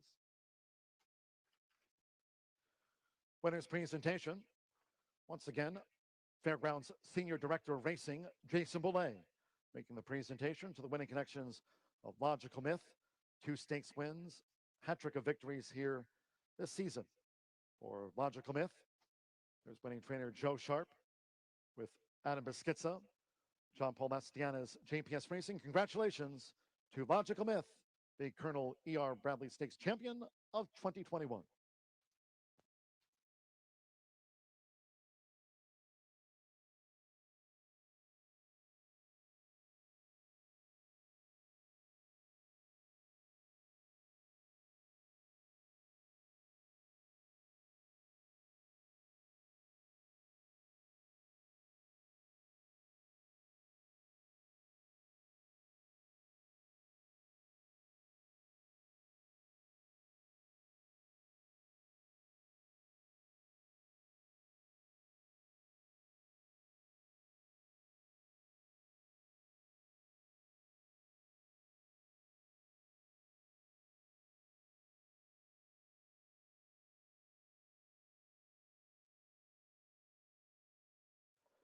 Thereof in the Colonel E.R. Bradley Stakes, and Split the Wickets was awkwardly away and dives right toward the running rail. It's Logical Myth, along with Big Agenda in the black cap. Here's Spectacular Gem in the purple sash with an early move. Piece achieved, and Sailing Solo is caught wide as they stack up heading toward the clubhouse turn. Just being led by Big Agenda, Spectacular Gem, Sailing Solo 3 deep. Logical Myth up the near side. Piece achieved running in 5th as they go to the back of the course. Marauders is settled 6th. Then comes Victoria Kin in 7th, followed by My Boy Jack in 8th at the 5.5. And Split the Wickets has drifted back to last, the quarter in 23.59 seconds. So it's Big Agenda in the leading role here for Florent Giroux. Big Agenda leads 3/4 length. Spectacular Gem close in tow for James Graham. Logical Myth holds the rail. Sailing Solo in this leading quartet. Piece achieved from wide. Maraud nearest the inside, looking to gain ground. Vittori Kin, My Boy Jack, Split the Wickets, remains the trailer.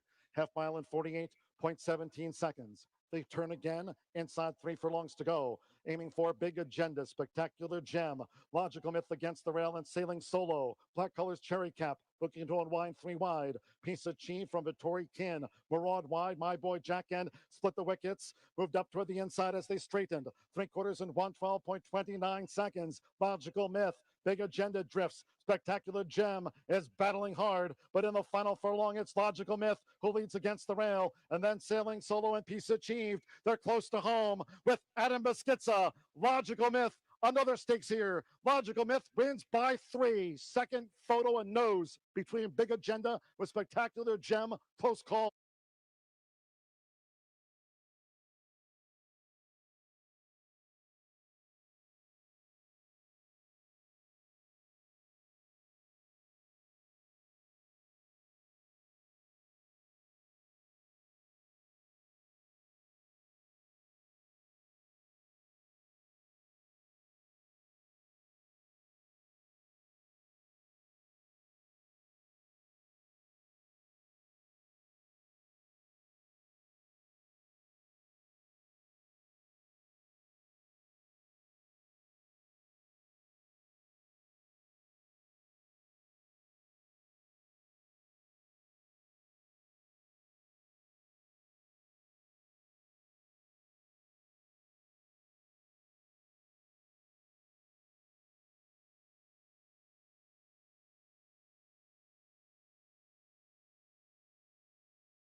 Feel the excitement with TwinSpires.com, the official betting partner of the Kentucky Derby and Breeders' Cup.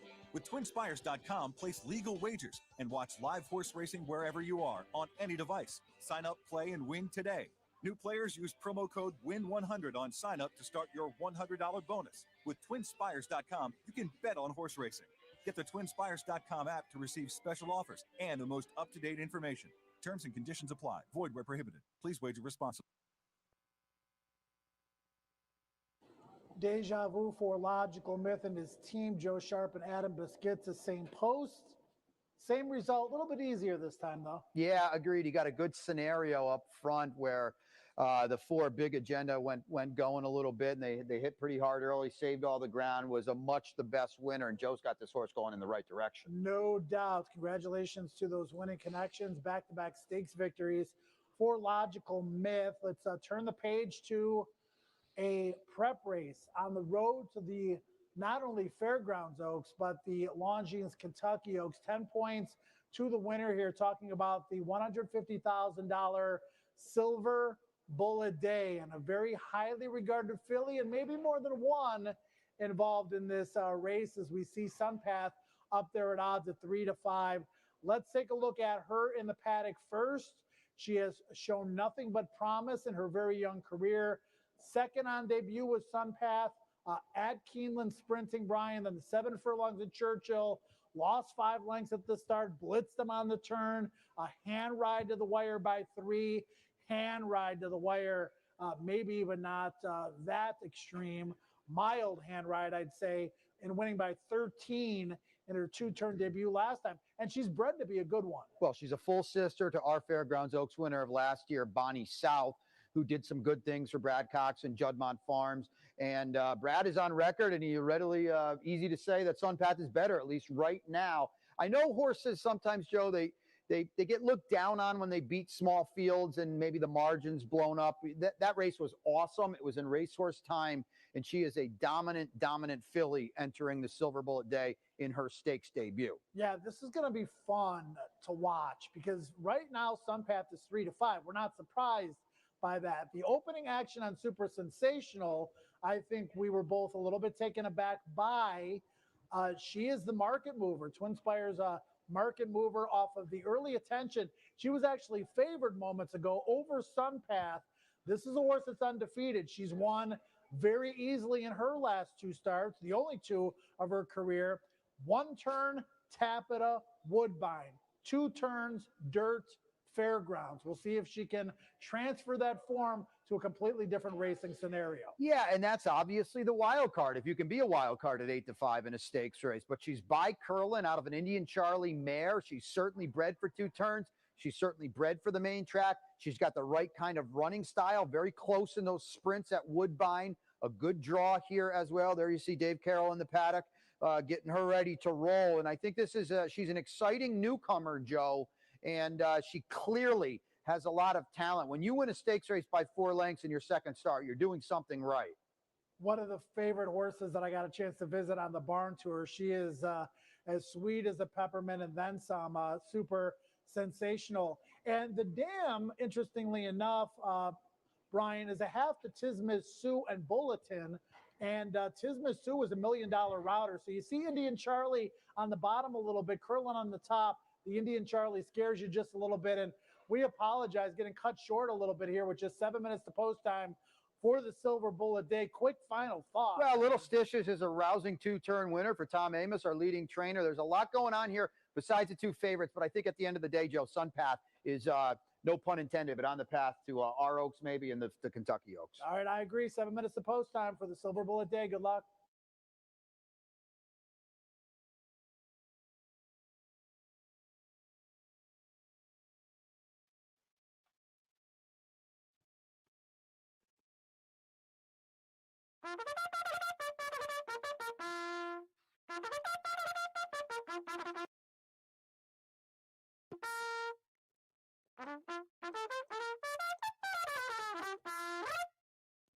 Three-year-old fillies coming onto the track for the 12th of our 13 races here on Road to the Derby kickoff day.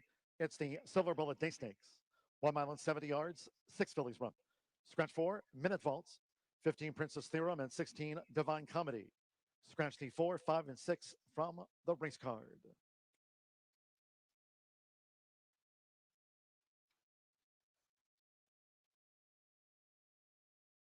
Here's the field on parade. The one is Live Oak Plantation's Super Sensational. Trained by Mark Cassie, the jockey, Declan Carroll. 2, Brad King, Jim Cohn, Scott Bryant, Stan and Suzanne Kirby's Moonswag. Trained by Brendan P. Walsh and ridden by Adam Beschizza. 3, Charlie's Pennies in the royal blue of Bob Lothenbach's. Both in Box Stables Incorporated. Chris Block here in New Orleans, and the jockey is Brian Hernandez Jr. Scratch 4, 5, and 6. 7, Mia Comet Angelo's Barista. Miguel Mena rides for Jimmy Baker. 8 is Joel Polides, Little Stitches. Tom Amos trains, and teaming here with James Graham. And here's Sunpath. Number 9, and the famous colors of the late Prince Khalid Abdullah's Judmont Farms Incorporated, trained by Brad Cox and her rider, Florent Giroux, and the green and pink sash of the Munnings filly, Sunpath. Exacta, trifecta, superfecta. Start of our final double to the LeCompte. From the 13th, scratch 3, Beep Beep, 9 Manor House, and 11, Dynamite. Scratch the 3, 9, and 11. 1 Midnight Bourbon, the jockey, Joe Talamo on 1 Midnight Bourbon. LeCompte Stakes to close us out. Scratch 3, 9, and 11. Fast here at the Fairgrounds and the Silver Bullet Day Stakes. Over here at the Fairgrounds, it seems like it could be obvious the 9 will win, but for a price to add on to your exotic plays, I would add that number 8 is what's catching my eye.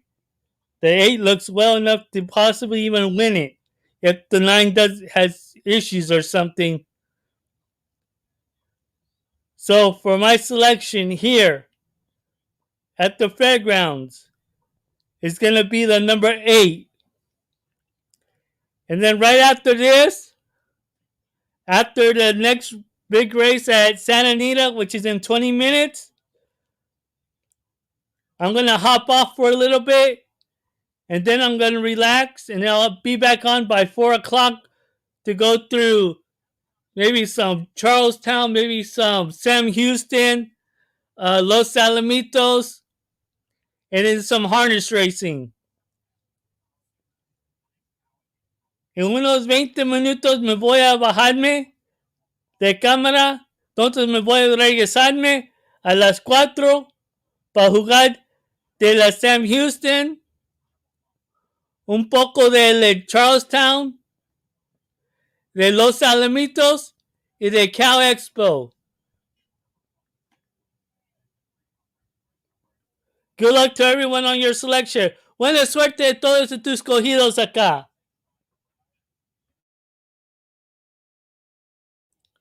Subscribe to the channel and like the video.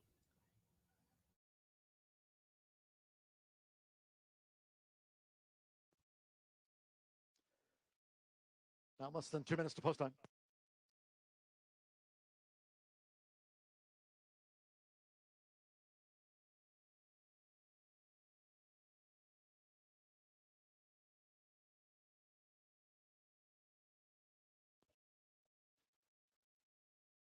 They are making their way through the stretch and down toward the gate.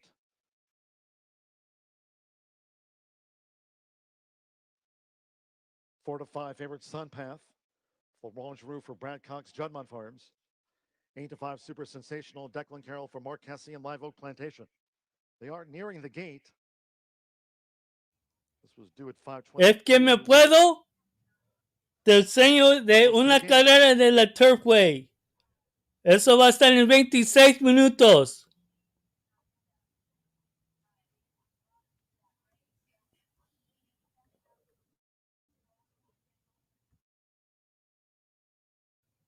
Good luck, Carrier.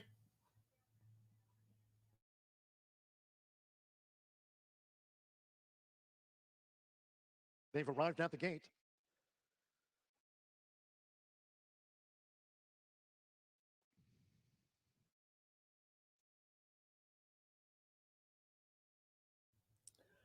That's why I figured that this 9 was a perfect, the best price, the horse there to win. But for a price for those that like to play the exotic, I would add that 8 in there.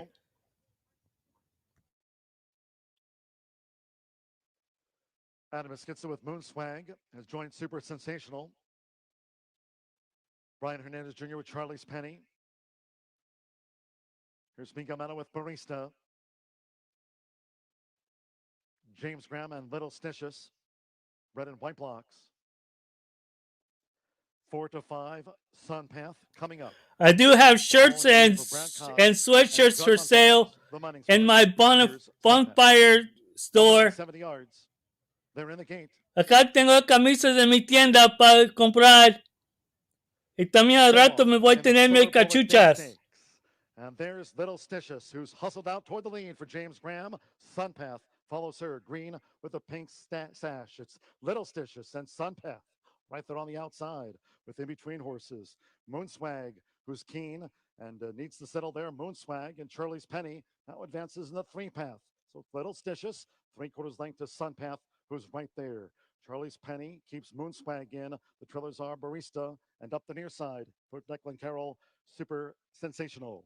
The quarter in 25.66 slow seconds for Little Stitious. There's no pace on. James Graham and Little Stitious generates the pace as Florent Giroux keeps Sunpath right there with the front runner. Little Stitious doing this easily from Sunpath. Moonswag still in a tight spot there, kept in by Charlie's Penny. The trailers are Super Sensational outside that Barista as the 3-year-old filly Sextet go past the half-mile pole in 49.96 seconds. Little Stitious controls the pace to 3 furlongs out, and Sunpath now gearing up for her move. Sunpath and Little Stitious coming toward the top of the stretch with on the outside Charlie's Penny in range. Moonswag, Barista, and Super Sensational now moves up between horses and swings to the outside. They're homeward bound. 3/4, 1 minute 14.55 seconds. Sunpath has taken the lead. Little Stitious toward the inside has dropped back. Charlie's Penny is charging hard as she's taken the lead from Sunpath as they come past the 16th. Super Sensational and Moonswag with Brian Hernandez Jr. It's Charlie's Penny. Scores in the Silver Bullet Day Stakes by 3.5. Super Sensational gains second. Moonswag from Sunpath after that.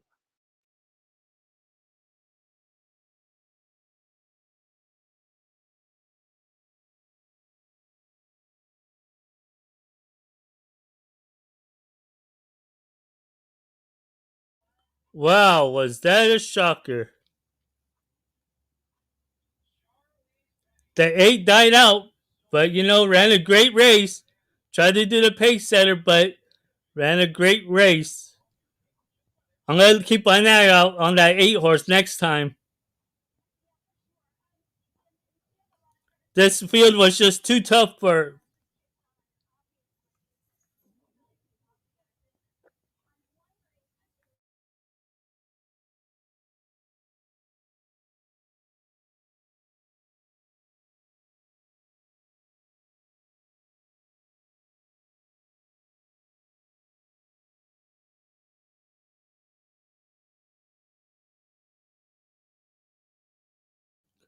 Oh, I'll be on. I'm just going to take a small little break because I've been on since 8 o'clock in the morning. So I have to take a small little break. Then I'll come back on because I got all night long. I got to show some, races maybe from Charlestown, from Sam Houston, Los Alamitos, and Cow Expo.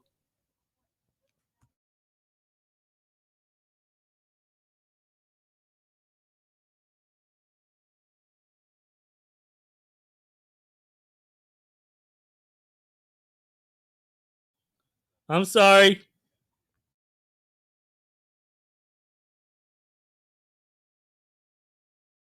Has beaten Super Sensational, Moonswag, and Sunpath, 4th official, 3-1-2-9.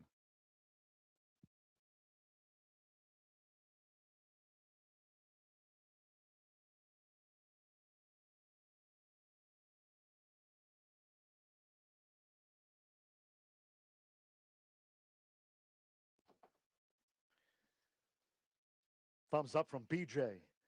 He's got a stakes double on the road to the Derby kickoff day card. Title ready. Took that grade 3.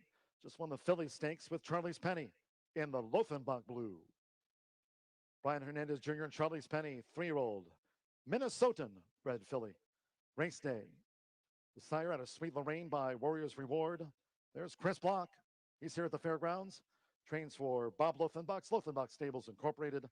Fairgrounds congratulates the winning connections of Charlie's Penny. Wins the Silver Bullet Day Stakes. 143.80 after race 12.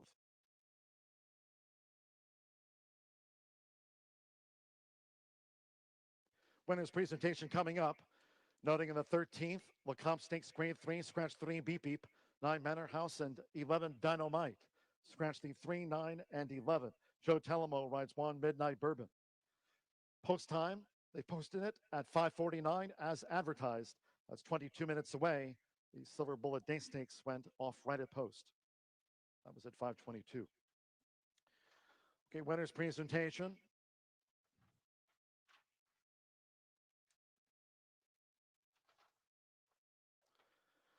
Once again, Fairgrounds Racing Secretary Scott Jones making the trophy presentation. To the winning connections, Charlie's Penny. There's Chris Block, BJ Hernandez Jr. on the race day Minnesota bred filly for Bob Loeffenbach Stables Incorporated. Congratulations to the winning team.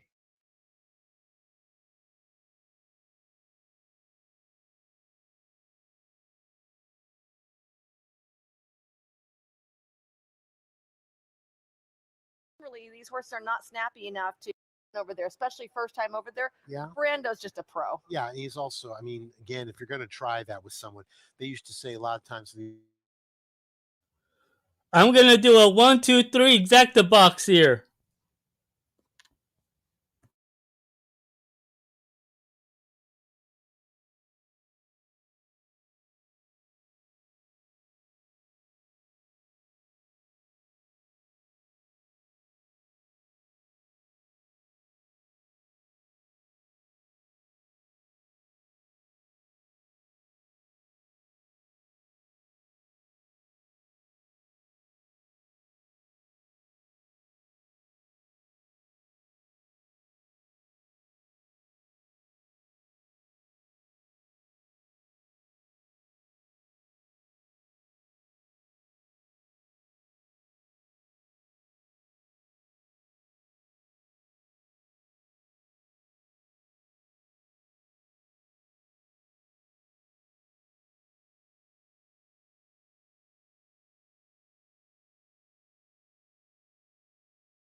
Again, I'm going 1, 2, 3 exacta box here at Santa Anita.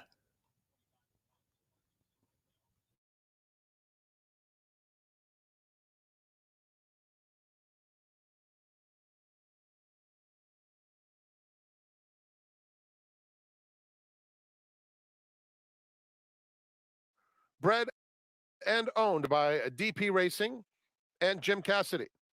Jim Cassidy trains.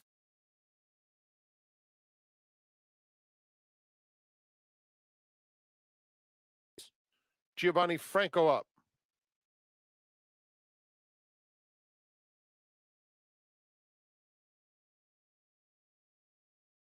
To the old Fairplex because they also had those. Owned and bred by Alfred Pace. 1, 2, 3 exacta box, Lewis and the with 2 is my top pick.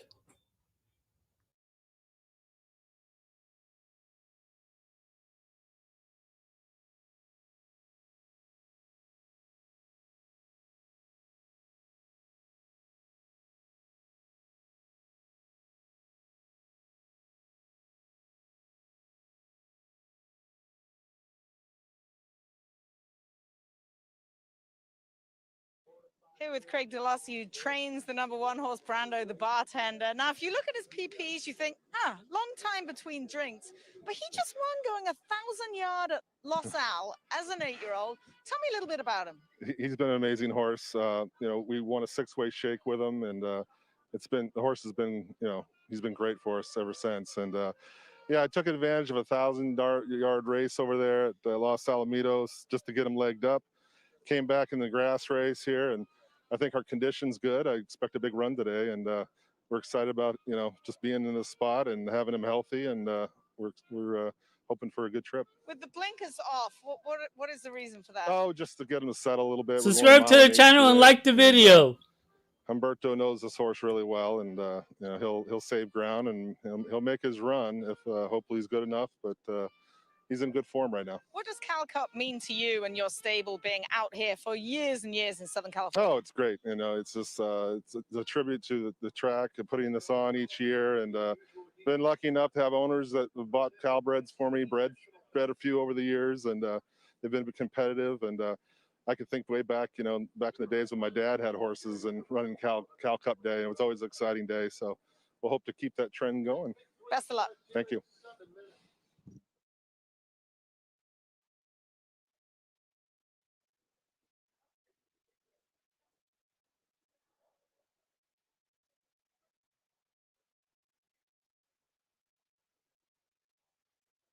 Coming up next, the unusual Heath Turf Classic Stakes here on our Cal Cup afternoon.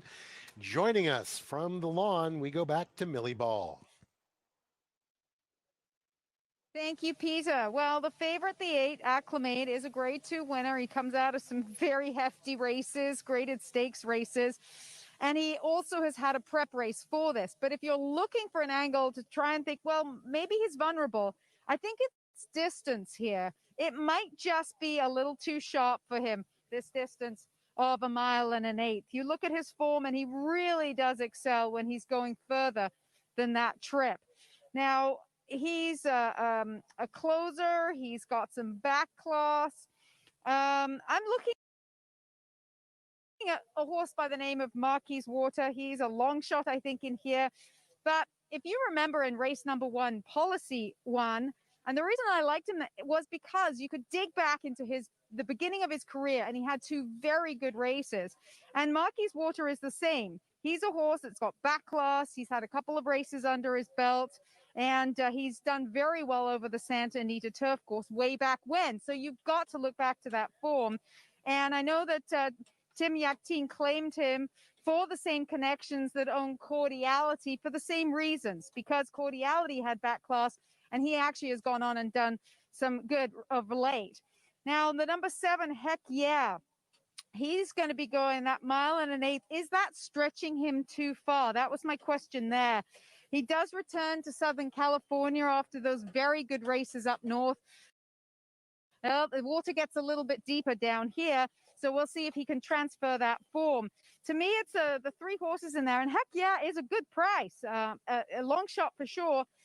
As they arrive here at the gate, The one, Brando the bartender, you heard from Craig DeLacy earlier, looks very good as he's loading in. Very genuine horse. Here's the Unusual Heat Turf Classic presented by City National Bank.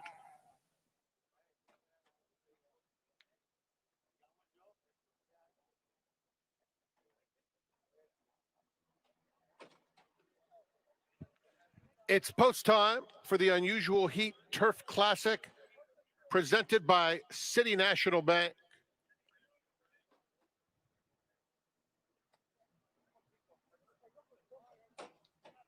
Indian Peak, Marquis Warrior coming up.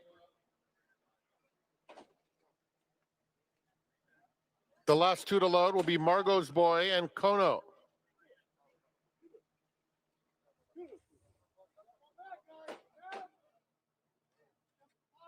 Kono coming up for the Unusual Heat Turf Classic presented by City National Bank. And they're off. Heck yeah, on the outside is out very quickly. So is Kono, who's sprinting right up. And down at the rail, Fly to Mars is in there as well. But it's Kono who takes over and quickly opens up 3. Acclimate moves into second on the outside of Fly to Mars, and then it's Margot's Boy in 4th. North County Guy has settled in a good spot, about 9 lengths off this loose long shot leader. Heck yeah is 3 lengths behind him. Then it's Marquis Warrior, followed by Indian Peak, Ward and Jerry. Brando the bartender is next, and Tropical Terror. Onto the backstretch they go, and it's Kono, very aggressive up top, leads it by a dozen. Acclimate wisely stays away from him, 2.5 in front of Fly to Mars, and then it's Margot's Boy in 4th. Another 4 back to North County Guy. Heck yeah is next, and Indian Peak and Marquis Warrior right together. 2 more to an unhurried Ward and Jerry, followed by Brando the bartender and Tropical Terror. Into the far turn they go in the Unusual Heat Turf Classic presented by City National Bank. And it's Kono still with a 7-length lead, but Acclimate starts to gather momentum, eating up that ground, and Kono's had enough. Kono weakening as Acclimate comes to swoop. 1.5 lengths behind them. Margot's Boy is next. Fly to Mars. The gray is North County Guy on the outside, followed by Heck Yeah. They're at the top of the stretch. Here comes North County Guy right after Acclimate. Ward and Jerry rallying. Heck Yeah is running a huge race. Here comes Heck Yeah. North County Guy takes the lead in the final stages from Heck Yeah. North County Guy, Heck Yeah. North County Guy wins the Unusual Heat Turf Classic presented by City National Bank. Heck Yeah was giant in defeat. And in behind them, it was between Acclimate, Ward and Jerry, and Brando the bartender.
3 minutes to post for today's second race. 3 minutes to post. Win pool favoritism currently belongs to number 5, Fast Bob, at 2-1. Also sharing 2-1 honors is number 10, Chasing Artie, co-2-1 favorite. My selection here at Turfway Park is the number 7. Acá en el Turfway me gusta el número 7.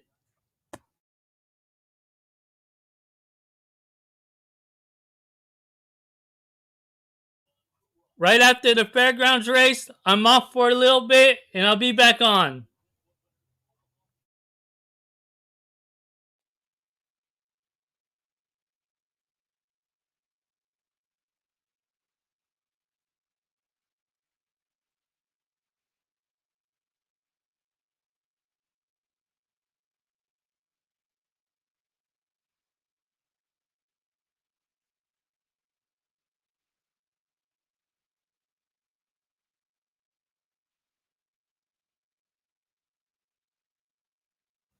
I'll be on for that, and then after that, I'll get off for a little bit.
Runners have reached the starting gate. It is now post time for today's second race.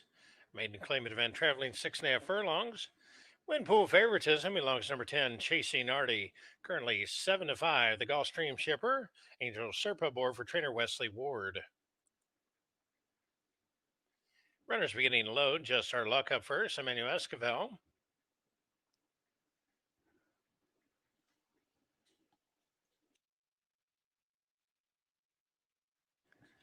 Fast Bob, Gerardo Corrales. Chasing Artie stepping up.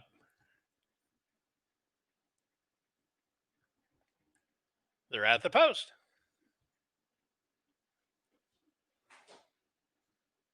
And they're off. Oh, it's just a beat slow was Just Our Luck. For the lead on the outside, Chasing Artie. The Gulfstream Invader now grabs the lead. Quickly opens up by 2 as they link up with the course proper. Doesn't make sense. Lays in second. Tisrick on the outside in third. Down on the inside is Moral Standard. 2 lengths back. Only one way back. Yet to be called on. Go back to Fast Bob, but a long way back to Just Our Luck. As they run down the backstretch in a quick 22-2. And loose on the lead is Chasing Artie. Leads it now by almost 4 lengths. Down on the inside, Moral Standard skims the rail. And on the outside, that's Tisrick. Still throwing her hat in the ring as they make their way around the far turn. It is Chasing Artie and Serpa. He's starting to pull away from this field, playing a little game called Catch Me If You Can. A half on the board of 45. On the outside, Tisrick. Farther out, Fast Bob throws his hat in the ring. Also from the back of the pack, only one way back as they reach the top of the stretch. With the lead is Chasing Artie, the Gulfstream Invader. Serpa draws the left-handed stick and opens up now by 4. Fast Bob is trying to wheel in a leader, but maybe running out of real estate. Chasing Artie with the lead, still by 3. On the outside, Fast Bob, one final try. These two to the wire. Chasing Artie, Fast Bob, photo finish.